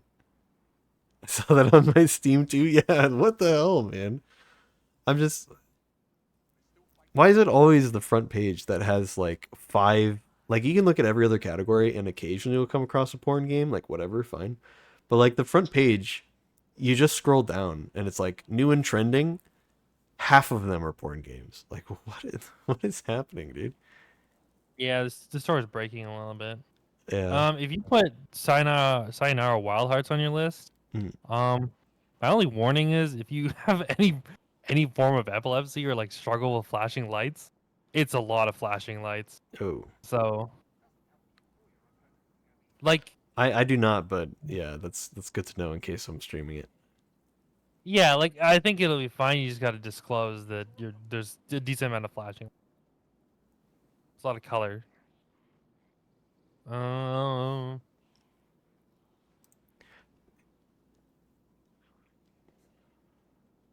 I have a lot of roguelites on my list. Shit. Slime Rancher. If you haven't played Slime Rancher, No, I don't know if it's for me though. It's kind of if you don't like those weirdly. farming kind of games, then I would just Yeah, not really. I'm trying to think if I've played a game like that. I guess in a way, the literal farming that you can do in Minecraft is kind of like that. And but I don't mind it when Yeah. it's in Minecraft because it's for a greater purpose of doing other things within the game. But then like when it's just a game that's just that, I'm like, there's just no point. Yeah, like why am I doing I think this? you might like Stardew, but because if you like it doing stuff for a greater purpose, that's kind of all that Stardew is. Mm. You just like try to figure out different ways to progress the game. It's a little slow to begin with, but it's a good game overall. Maybe. If you like learning characters and stuff and like learning story, it's pretty good. So. You ever see a game that's just like a really cheap or free game, very very clearly made by like one developer, and Yeah. immediately you can recognize that it's a copy of another game that's like a really popular one. Probably. Right Yeah. here on the front page there are two. There's one that doesn't really look much like Dredge, but has the same like fake art style and it's very clearly copying it in the marketing, uh, because it's the popular game. And then also there's one that's called Evil Corporation, and I'm like, come on, come on, are we really gonna pretend that's not Lethal Company? Oh, Come I on, see this. Is it Prologue, Fish Idol 2, and then Evil Corporation? yeah. No, Now maybe Evil Corporation's just the same kind of name, but no. that's a clone. Yeah. You Yeah, can look I'm, in the I'm preview looking at it. images. You go into a place and you get items and you put Yeah. them in. Yeah, you bring them to the base. Yeah, that's I don't know. What is there in top sellers? Holy shit, Black Ops 6. What the Now to be fair, I guess Phasmophobia was a bit more. It was before Lethal Company, but it was the same kind of thing. But it was just I don't know, a little bit different. If you're looking for like another like RPG thing to kind of fill the void while Destiny is on its deathbed, FF14 I've heard is really good. I don't like the combat in FF14. I think it's horrendously slow and boring. Hmm. But also, I have never played. I don't really play tab targeting MMOs at all. So if you're used to those, it's probably not that bad. Yeah, I'm not super used to top-down stuff, but Lou's really trying to get me to play it because he's been obsessed with Final Fantasy. It's not top down. It's third Well, person. Technically. yeah, whatever. It's the same thing. It's a third No, person from but 100 miles away. All right, it's come on. That's very different, but all good. I'll let you slide with that one. Listen, man. Don't worry, I've dealt I've with seen worse in my class. gameplay. I've seen gameplay of it. It's pretty much top down. It might as well be top down. I mean, that sounds like whoever you're watching has it all the way zoomed out or whatever. Am I wrong? I mean, hold on. There's no way you could. FF14? It's not like okay. Let's clarify. It's not Fortnite style third person. It's pretty It is when zoomed you're out. running around. What? It's an MMO, so you can zoom it in and out like however far you want, right? And there's also a different camera mode that I think a lot of people use where the camera like doesn't fully follow your character. It'll like kind of adjust. It'll kind of stay in place and rotate a little bit. But Oh my god. I don't know. I didn't like the game. So Hold on. I'm looking up just gameplay footage. Come on. I mean, I don't know. I guess it's third person. It's the MMO camera, so it's like Yeah. incredibly far away. I guess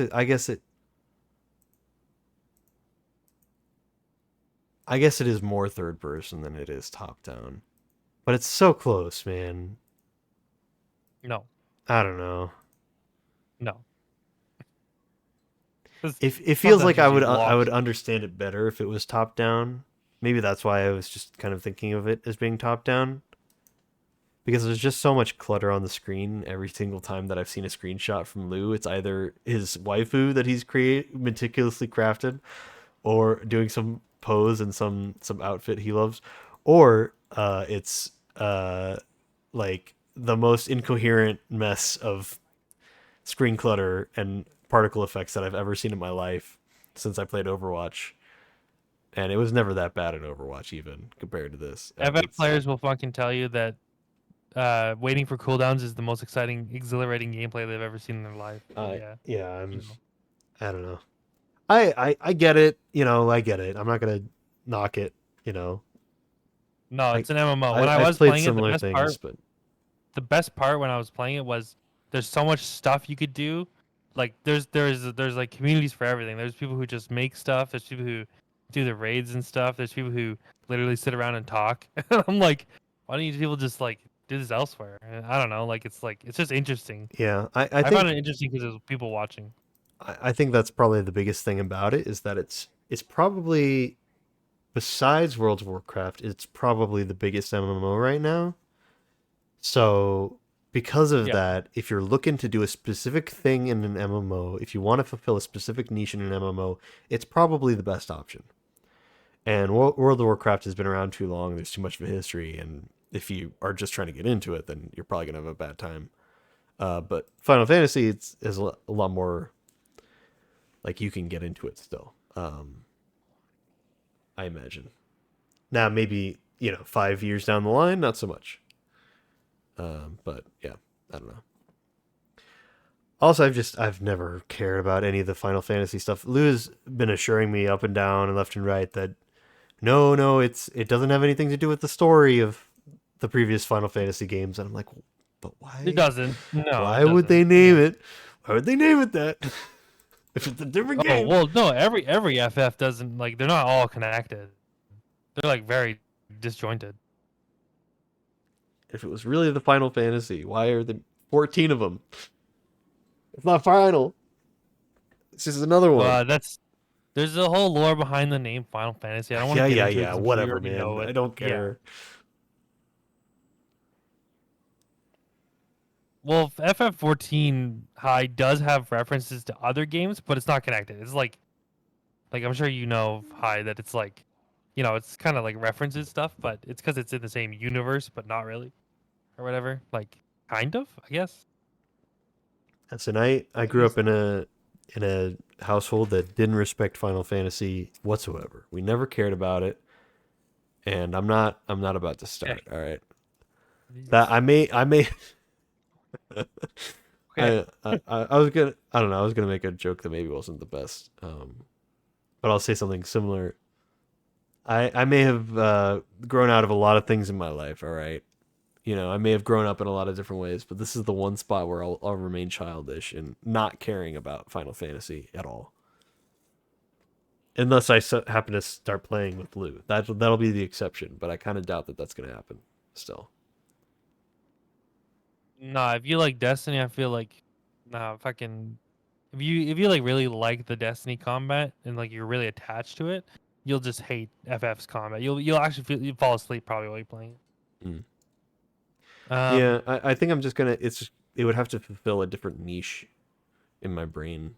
If you want an action like a Souls like shooter, Remnant is actually good, or Remnant 2. It's actually fun to play, and I'm sure you could get someone to play with you. It is a very fun game to play. And the story is actually whack, and all the fights are really cool, so and it's good shooting too, but yeah, Remnant is pretty fun. I've only played Remnant 2 a lot, but Remnant 2 is pretty good. So, like, I think I was talking about a boss to Card earlier. Yeah. And it's just one of my favorite. There's a couple bosses in there that I'm just like, this is the fucking greatest thing I've ever seen in my life. Holy shit, this is easy top tier. One of my bosses in video games ever. Nightweaver and Labyrinth Sentinel, I think, are my favorite. That's all I'll say. I don't want to spoil what they are. Yeah, I think that we were talking about it in the context of it's another one of those Resurrect. games that seems to be a bit more of Destiny Killer style, even if it's not really Destiny Killer. It's kind of got that vibe. No, I was talking about Remnant in relation to. Oh yeah, you were talking about it in relation using to it the as a Nezarec reference for what fight, they should do for Nezarec. Yeah. Yeah. Yeah. I don't know. But it came out kind of recently, right? Remnant 2, and I know a lot of Maybe Destiny a year or players two went over. ago. Oh really? Then what am I thinking of? I thought there was a game that came out kind of recently. Maybe I'm thinking of There's something more else. DLC for it, but. First Descendant is probably what you're thinking. Oh, First Descendant 2.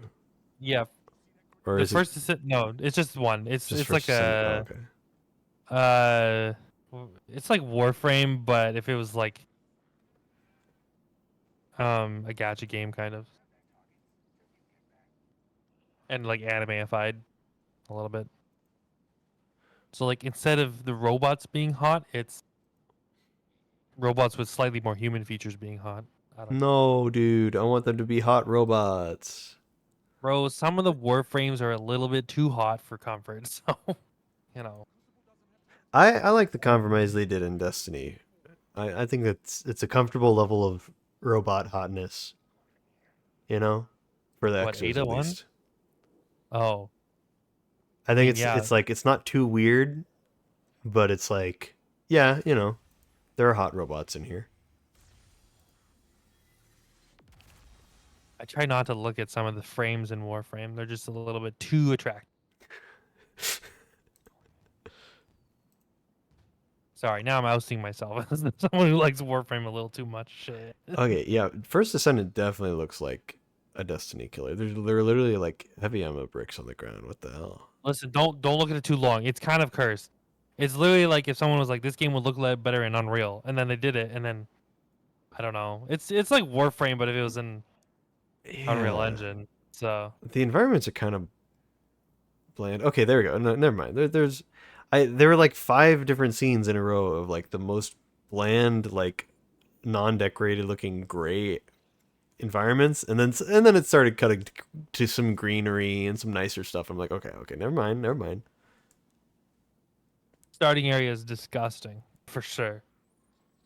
What was I gonna say? Oh, I was gonna mention if you do want a game that people will like.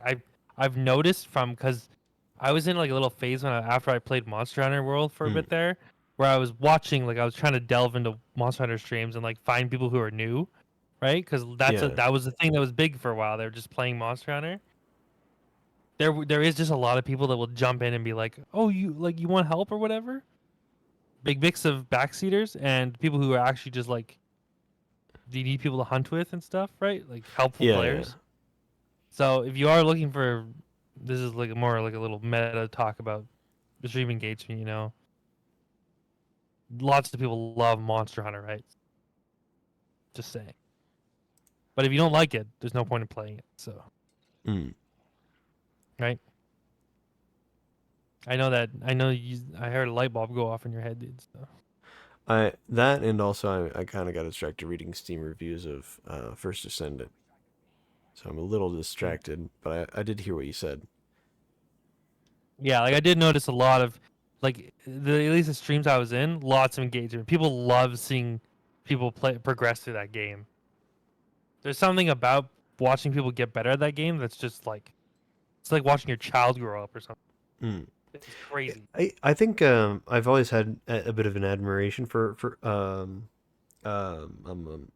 Monster Hunter, just like the whole Monster Hunter series, because it is like the typical like, you know, RPG stuff, and then eventually became an MMORPG.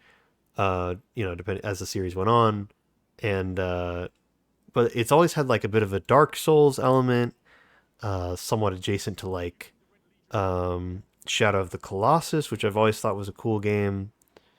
That whole idea of like you're not just like clicking on an enemy and selecting what attacker you're doing. You're like actually fighting it in the same way you would like a Dark Souls game, where you got to dodge Dance, and you got to you know. yeah, it's a dance, and you got to like be paying attention not just to what's going on, but to where you are, and you know you have a host of abilities. You know, it's more engaging, I think, than just again like top down style. Let me click on this thing and select what thing I'm doing. You know.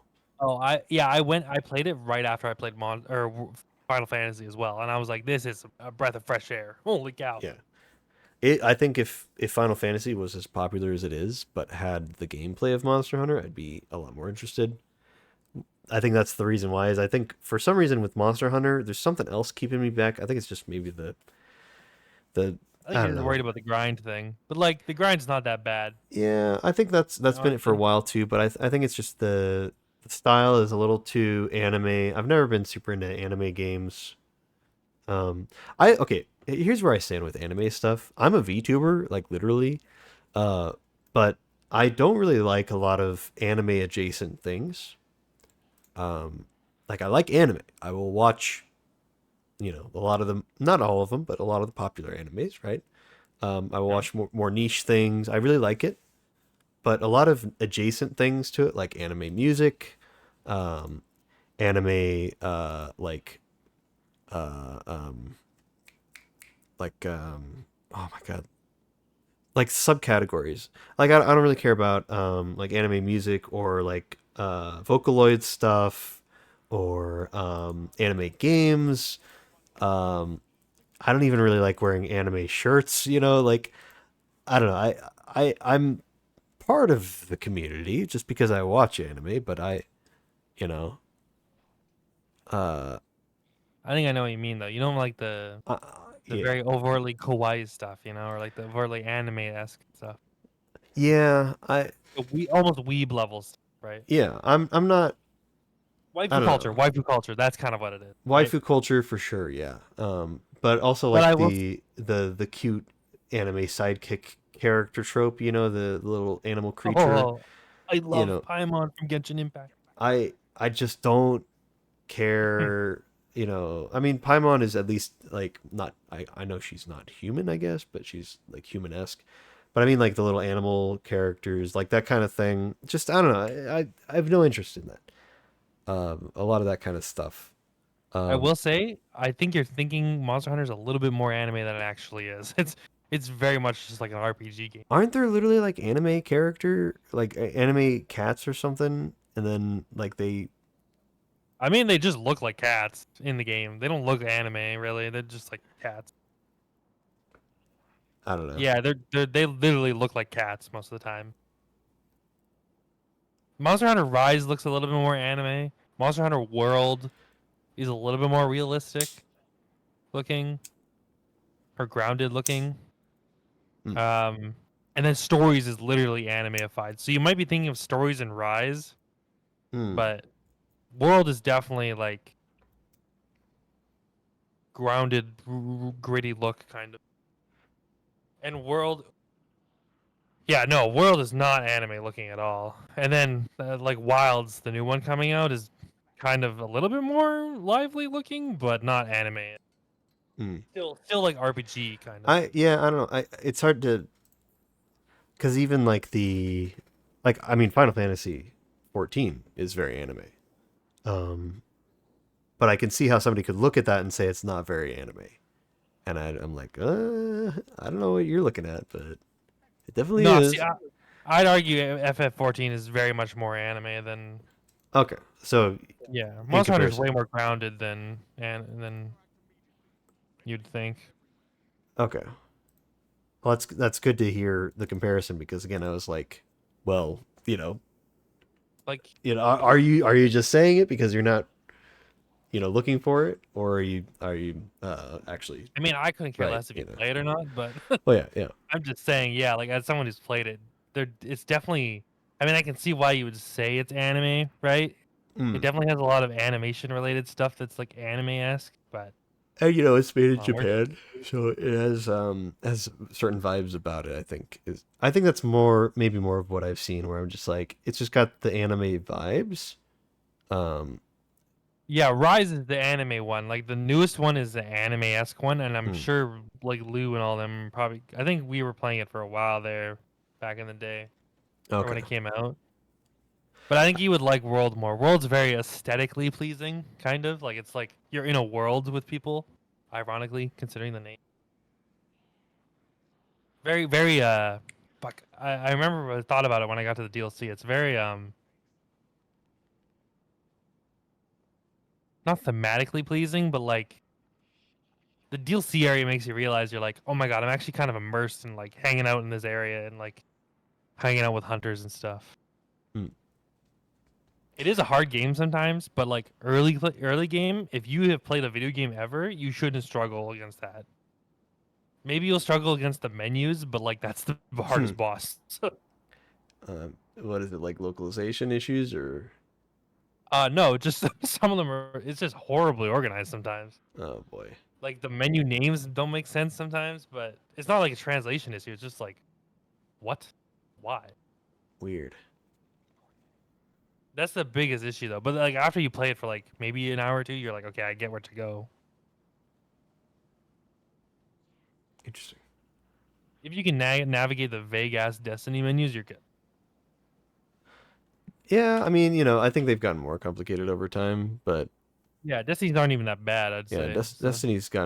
Destiny's. I mean, it's been pretty straightforward for a while, but then they've added stuff that's gotten more complicated. There didn't used to be a season pass or store tab, back in Destiny 1. Yeah. I don't even know if I there's think a quest tab. I guess there was. Quests and inventory were the same thing, I'm pretty sure, back in Destiny 1, so. I don't know. And I might don't not think have we had even quest been a tab. multiplayer tab, like a friends tab. I don't know if there even was one. Maybe there was. I'll say the big thing is if as long as you have the brain or the mindset to be like, I can just click buttons and nothing bad's like to figure out what's gonna happen, right? You'll figure out stuff pretty quickly. A lot of people I feel like that I've watched are just like afraid to click buttons, almost like afraid to do stuff in the game because they don't want to. Like I don't know, they just don't click things if they don't need to, right? Yeah, I think so how good is it on the new player experience? Is there stuff that's not obtainable anymore? Like Destiny Oh style no, so or no, Monster Hunter World is like because since it's like an RPG, right? They just Hmm. there's like some stuff that wouldn't matter if you didn't get it. Like it's like shit gear anyway, and like you're not gonna miss out on it. But most of the stuff they just released and like you can play all the quests. So yeah, like all the limited time quests you can just play once you unlock them. So Okay. I think there's like a Final Fantasy collab quest and a Witcher collab quest in the game, and you can play it just anytime once you unlock it. So. The only thing on PC you don't have is there was Horizon Zero Dawn gear from PlayStation, but that's collab stuff or exclusives. Gotcha. Maybe a few event stuff I'm just not thinking of, but that is Yeah. a very fun game. It's a really good community, honestly. Yeah, I don't know. I think there's just always a part of me that's like uh if I'm gonna keep playing Destiny, which I think I am, even when it's gonna be on its last legs, I'm probably gonna be playing it.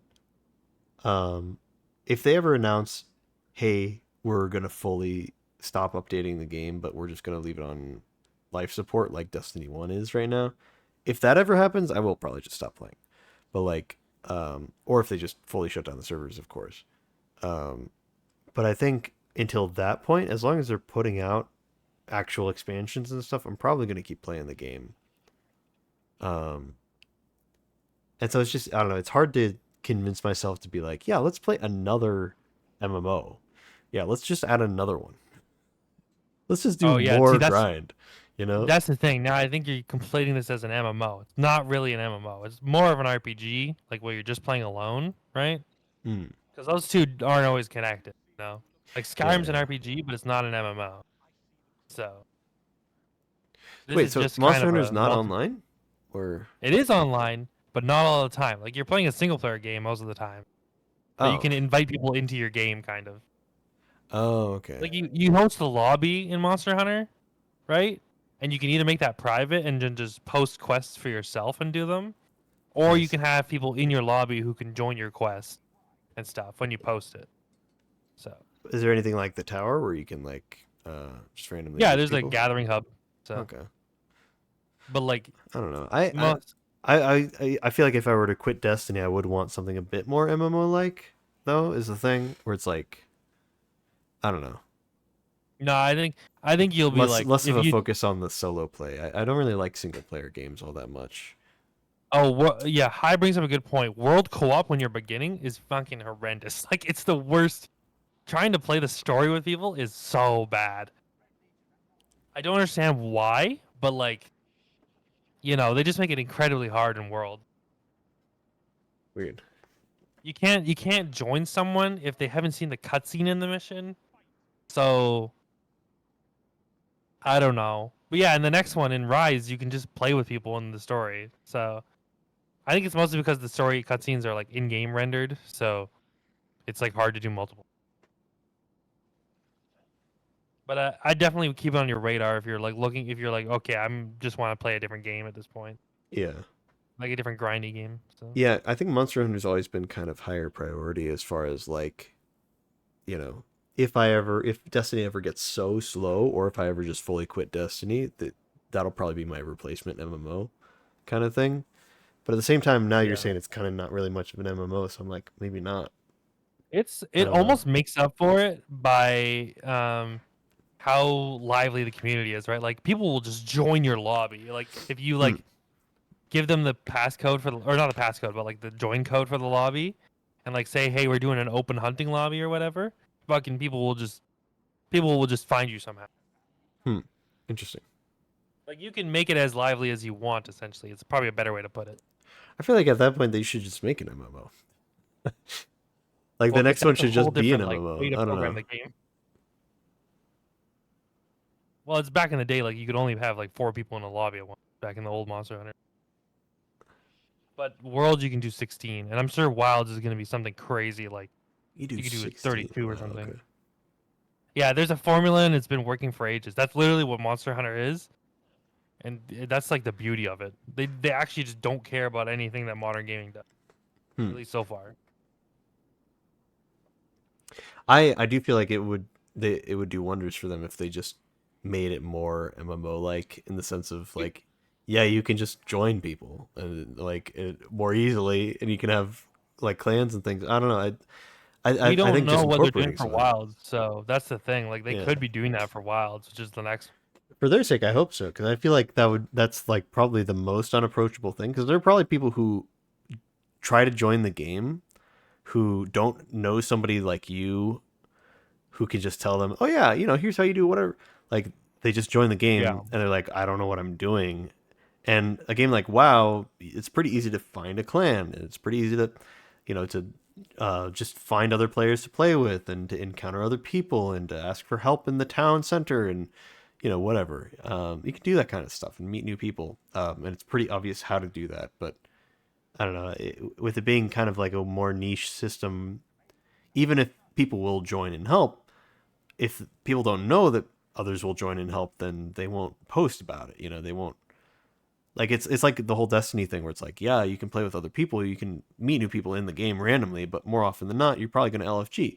But if you don't know about LFG, then you're going to think it's a pretty sucky game that has a very limited experience, There is Uh, also matchmaking in the game too, yeah. kind of. You can, when you post a quest, right? You can send out like an SOS flare or something. I don't remember what Okay. they call it. Yeah, and it lets people like, because there's people who just like search for quests to like join random people's quests, or like because there's specific quests when you post them, Yeah. right? They're like named. You can Yeah. search for that quest to join, and you can just help people hunt and stuff. So that is a way that people they kind of mitigate it, but sometimes it's like not that good. But I know what you mean though. Like it would be pretty good. It would help the guild feeling a lot, but they do definitely do a good job of you like make a guild and you're like kind of working and stuff and it feels Okay. lively. That's good. Yeah, I remember long time ago watching Game Grumps, and they played whichever one was out for the Wii U. And I remember thinking, wow, that looks really cool. Too bad everybody has to have a Wii U to play with each other. And I'm like, that's such a shame. Like, it's a What huge Monster missed Hunter was out opportunity. for the Wii U? Yeah. Holy shit. That is so long ago. I mean, yeah, Monster it Hunter was a long 3 while back. Ultimate? That's old. Oh wait, Monster Hunter. That's very old. This Yeah. game's been out. This series has been out forever. So- Yeah, I just remember thinking, like, again, like, this looks really awesome. I wish I could play a game like that, but I don't have a Wii U, and I don't think I know anybody who does. You know, and I don't know, it was like the most. I was talking to Lou about it one time. We were like, that was like the one system with like the most potential and some of the coolest games ever that never came back. It was such a shame it did so poorly, but also we're totally not surprised it did so poorly. The Switch is much better as a system than the Wii U was, for sure. Yeah. But anyway, Yeah, that's a funny different how that conversation. people still emulate it. Yeah, like that's like all the old Monster Hunter games. People just emulate every Monster Hunter game because they're like, they're all dead, so we need to play them, or like they're not available anymore. But Yeah, I mean, I don't blame people for emulating it because honestly, it's probably way better than actually playing it on the Wii U, of all things. yeah, I mean, I bought one of the last game that was available on Switch, uh, Generations Ultimate, and it's okay on Switch. Like I get it, it works fine. I can understand why having it at like a high frame rate would be fun. I wouldn't mind if there was a game I could play on Switch and on PC that was like a decent MMO. I wouldn't mind that, but I also don't have a Switch, so I'd have to get that as well. My brother I has think one. I could just use his or something, but I I don't think know. actually Warframe is actually on Switch and it's also cross-platform. Like you can cross Probably, save as yeah. well. So. But Warframe is a very niche game and it has a horrible FTU. So I have no interest in Warframe. I've looked into it and I'm just like, nah, it's not for me. A lot of friends talk about how much they like it and they say it's better than Destiny in a lot of ways, and I'm sure it is in like probably the majority of ways. But again, Destiny just has this charm. I don't know what it is exactly. yeah, I for sure I'll say when I like from the past days I've been playing Warframe again. That's the big thing. It lacks like the experience. Like I said, like you know how we do activities in Destiny, right? And like Yeah. it feels like you're coming together to do something. It's like a story. Warframe, yeah, Warframe. Like every time I've gone to kill a boss with people, I'm like, who the fuck is this guy that we're killing? Like I have no idea who this guy is. Yeah. Like I don't care. And then like all the big bosses or whatever, the Eidolons, they're like animals essentially. You're like hunting animals, and it's like you're hunting a giant like a what are those long necked dinosaurs or whatever? Like a The really tall ones. Brachiosaurus, yeah. Yeah, it's like you're hunting one of those, and it barely notices you're there. So it only notices you're there because you're doing 1,000,000 damage per second as like a cyber ninja. Yeah, You know, the other like thing that's gotten me is like I know some people really get caught up in the fashion in Warframe, but I've never understood it. They all look exactly the same to me. They're all these weird like robot things that like these mechs with like that are like It's a lot of organic visual looking noise. too. I don't know. I don't like it. Yeah, it's a very weird style of game, right? You gotta have like a very specific to. There's a lot of characters I was looking at today, and I'm like, this is disgusting. There's like a pregnant Warframe now. I'm like, what is this? Okay. There's one that has like, you know, when you crack open like a geode or whatever, or like a gem, and it like does Yeah. like it looks like a clam almost, right? Okay. There's one that has that all the way down her body, and I was like, this looks disgusting because it looks slightly too fleshy with my graphics settings. Oh, Jesus. Oh, weird. But it's supposed to be rock. It's like crystal. Anyway, I gotta go to bed, Car. It's fucking 12 o'clock. Yeah, it's getting late, isn't it? But it was good talking to you, dude. Yeah. You know, I'm always around if you want to hit up Salvation's Edge, dude. I Hey. have 18 clears on it so far. I didn't even realize that Gears left the voice call. What the hell? He left so long ago. Yeah, I think he left at like 11:30 or something. So. But yeah, I had a great time. I appreciate you bringing up the conversation. Honestly, and you pulled me away from Destiny, which is honestly probably the best thing you could have done. Instead of me Uh, just trying to find something to do in this game and not having as great of a time, you know? like I said, I think it's time for, at least for me, I was like, this is my time to take the band-aid off, right, and just get it over with. Yeah, you know, It's and, time and to stop Destiny. literally all this week, like I played on reset because you know it's reset, and I did a little bit of stuff, and then all the drama happened, and I have not played since. So, Yeah, I mean, yeah, like I said, right, there's no point if you don't, if you're not having fun. I'm like, why would I want to play this? yeah, it's I like need to go you do know something else. Reggie said, you know, if it's not fun, why bother? I literally, like, the other day I launched fucking Monster Hunter, died to the final boss, and I was like, fuck, that was so fun, and then just turned it off, and I was like, I had more fun doing that than I did have in Destiny recently. So, Yeah, but yeah, I don't yeah, know, I don't you know know, what it is. I think there's just been a lot, and I won't ramble too much I think longer. it's just time, you know, just like, Yeah. I think no, even before all the layoff stuff got announced, I think even before that, there's just a weird error in the final shape. And I think I'm still trying to identify exactly what it was, and I'm still trying to identify what it is.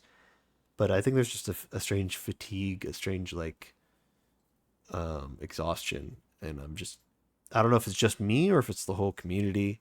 But there's just something there, and I I was think just it's like, just a man, I just combination of everybody. yeah. And I do then all think, the I know I was tired of it, yeah. so right.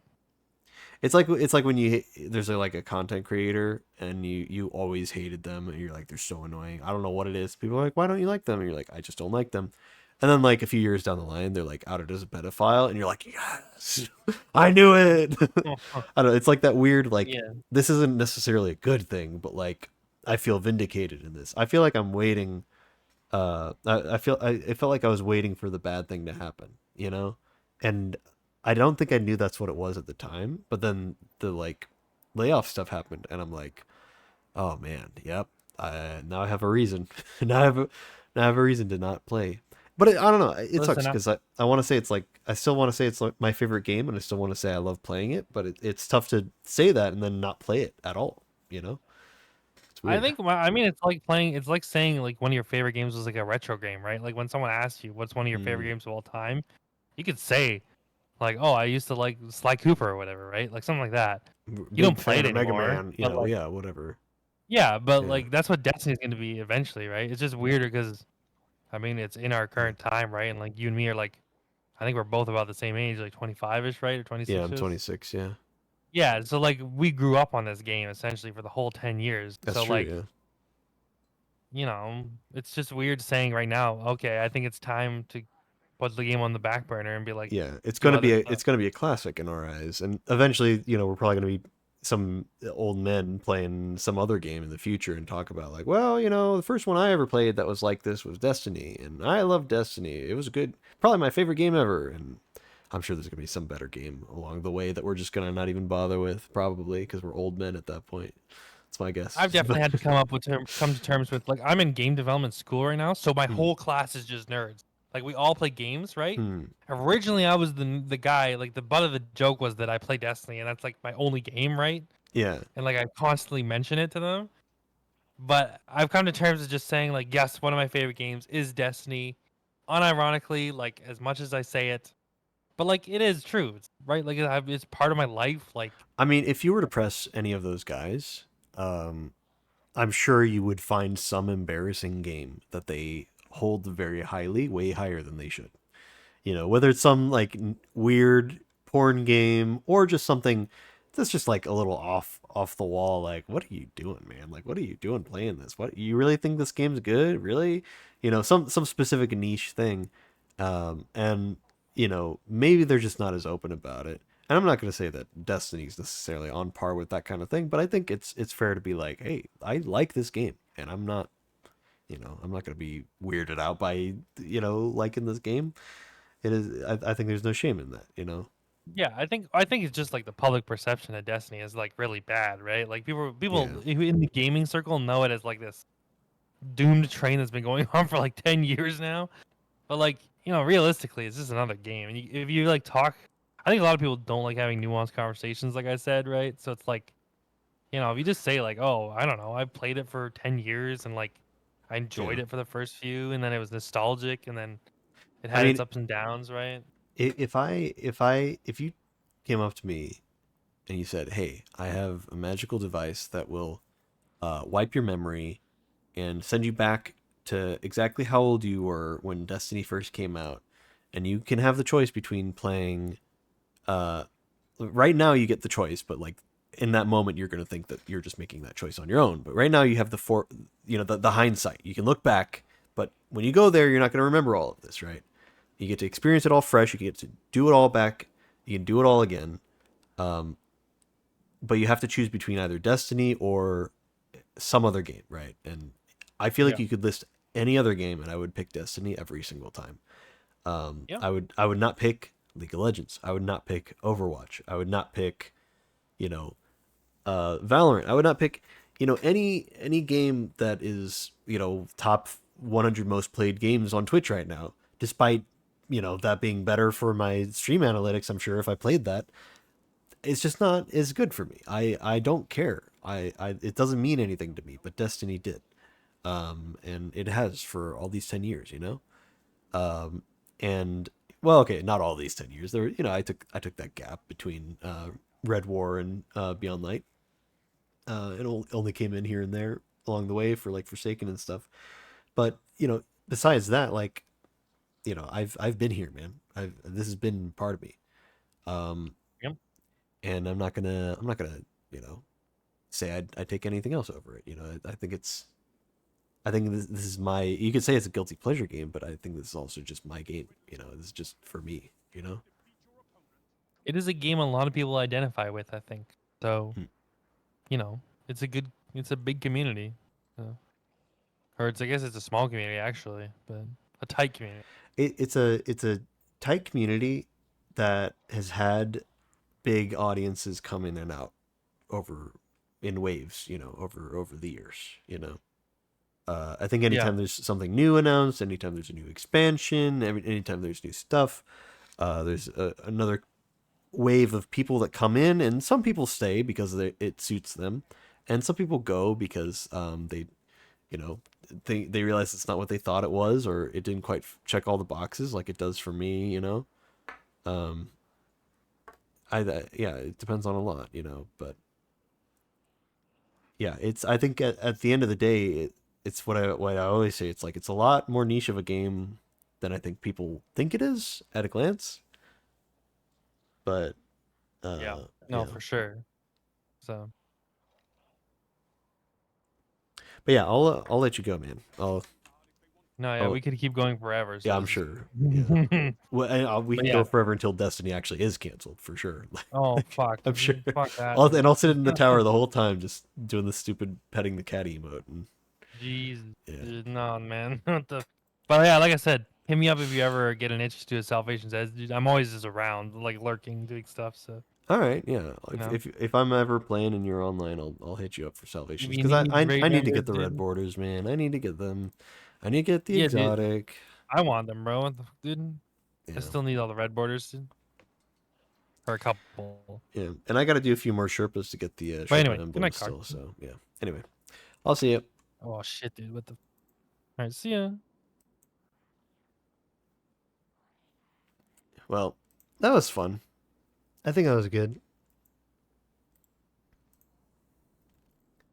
I think it's finally time to go to the. Let's go to just chatting for a second. Yeah, that was nice. Oh, you didn't see that.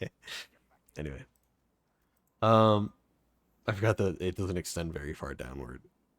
I'm having a good time. Today was an interesting stream. I mean, I wasn't expecting to go flawless in trials today. I was hoping that a PvP friend was going to be online, as unlikely as it seemed, or that like maybe Walla or somebody was going to be doing carries today. He was doing carries yesterday, and I'm like, I should have hopped in. I should have played Destiny. Oh well. But I ended up going flawless, completely on my own. Got really lucky. I definitely didn't do that much.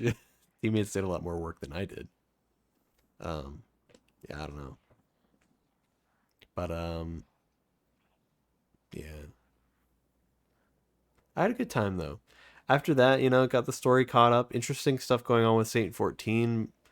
weird dilemma. The big reveal. I'm gonna go ahead and talk about it. So if you haven't played this up until here and you care about spoilers, just heads up on that. Just mute for a few seconds. The big reveal about Lakshmi slash Maya Sundaresh being the conductor. I mean, that's kind of cool. I didn't know about that. I'm glad I didn't spoil that for myself by like looking at a bunch of Reddit posts or something. But yeah, like that was neat. That was neat. Yeah, so I guess like Maya Sundaresh was like the original one. I think I remember Bife or somebody. Yeah, I think it was a Bife video where he was talking about how Lakshmi, the original Lakshmi, was Maya Sundaresh, and then she, it kind of like the Clovis Bray thing, where Clovis Bray was the original, and then eventually, way down the line, Banshee, he became Banshee. He wiped his memory enough, and eventually became known as Banshee or whatever.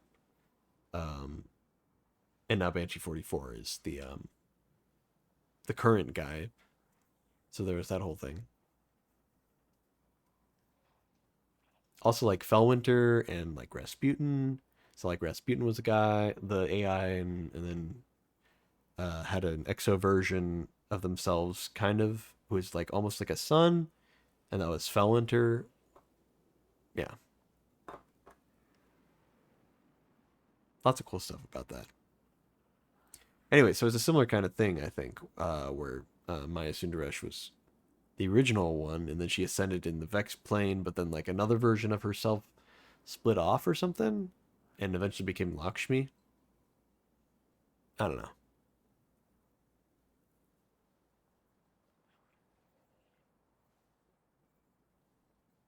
Managed to actually get it. Yeah, I actually got it. I was kind of surprised too. I was calling it the whole time. I was like, yeah, you know, it's going to be the same thing it always is. I lost after 3 wins, so I was like, this is my last card, no matter what. Then I got 3 wins. I'm like, okay, so far so good. Got a loss that was really annoying, and it was like a 0 to 5 loss. And I was like, great, there goes the first mercy. We all know how this is gonna go. I'm gonna get to 5 wins, and I'm gonna lose my second mercy, and I'm gonna need just 2 more matches, and I'm gonna lose both of them, and that's it. You know, or no, sorry, I'm gonna then win on the 6th game, right? The 6th ticket, I'm gonna get that one, and then I'm gonna lose the final one. That's usually how it goes. But yeah.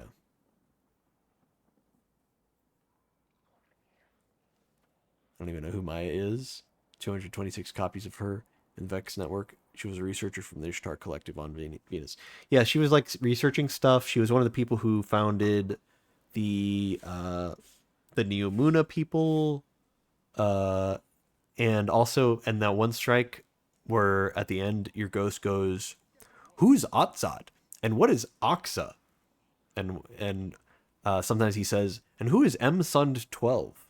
M Sund 12 is Maya Sundaresh 12." Yeah, so she's been in the lore for a long time as a character. So it's cool to see her finally coming out as like a main character. Of sorts. She's now an evil bad guy. But yeah. So that was a cool reveal. I said it earlier in the stream, but I'm glad I did the story missions after I did trials, because it would have been really weird to do the story missions and then have Saint narrating after all that traumatic stuff happened, as if nothing had happened. Like, oh, he's just narrating and spectating this trials match afterward. I don't know. It would have been really funny.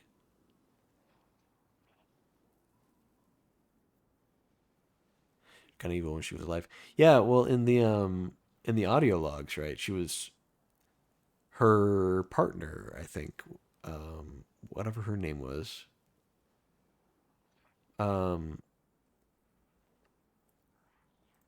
Essie. Chioma Essie was her name. Chioma Essie was like her partner, and she was recording all these things about like Maya's going crazy again. She's gone into the whatever, and it's making her lose her mind, and yeah. But yeah. So we got some of that in like the veil containment. So it's nice to see the other end of it. So we heard all the stuff from Chioma Essie talking about Maya, And now we're gonna experience talking to Maya about things. Little frustrated that our guardian didn't just straight up shoot her. It would have been nice. Get that over the way. I mean, literally, I was holding Mountaintop in my hand. Like, come on, man. Do you know how strong Mountaintop is? I probably had recombination times 10 at that point, man. Like, come on. What are we doing here? Oh, well. But, yeah. No, that was cool. I like the story developments. I think it's interesting, but I can't say I'm super, like, I think it's a good cliffhanger. I think it's cool. I wish we would have gotten it a bit sooner, just so people would have stayed a bit more. I think people already got bored of the story. I don't know. We probably want some info from her. Yeah, maybe. I'm not sure. But yeah, I had a good time though. And then, you know, just hanging around talking to Logi for a little while. That was a good time as well. That was a good part. But I should probably wrap things up. I'll be on tomorrow. I'm still kind of sick. I'm feeling a little better, I think, today than I was yesterday. Let's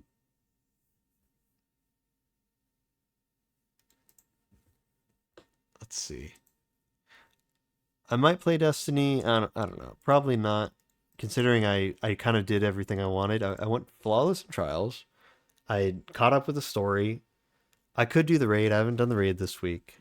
But I just don't know how much I really feel like it. I might just let reset happen and then do Solstice stuff. Right now, I think maybe I'm more interested in playing something else. I'm gonna try to not stay up late tonight. I keep staying up late and then waking up late. So I woke up at like 2 p.m. both yesterday and today. Woke up at 2 p.m. and stayed up till like 4 or 5. I'm gonna try to stop. It's already 2 a.m. right now. So let me be smarter about it this time around. Yeah.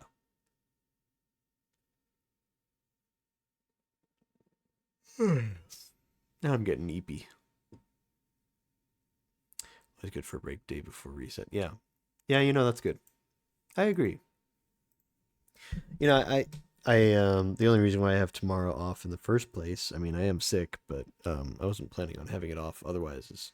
But you know, I recently told my work that I wanted to have Mondays off, and I wanted to space it out a little bit because I don't like having 2 days off in a row for work. I like having some separate time. So I have Monday and Thursday, right? And I figure Mondays are good because it's not Tuesday, but usually I'm not, you know, there all day for reset. Instead, reset I usually do after work anyway, which is totally fine by me. And if I really need the day off, then I can ask for it ahead of time if it's some big event or something. But otherwise, having the day before reset's actually a bit nicer, so I can grind things out last minute. So anyway, I don't know. That's it for me though. I'll be on tomorrow probably. Well, maybe I won't. I don't know. Maybe I won't stream tomorrow. Maybe I'll just take it easy and not do much. I'll try to stream. I kind of want to, but I might not be up for it. We'll see how I'm doing. So stay tuned. Either way, I'll let this be the outro song for the night. This is Blue Lips by Hers. Thank you so much for watching. I'll see you guys tomorrow. Maybe. Bye.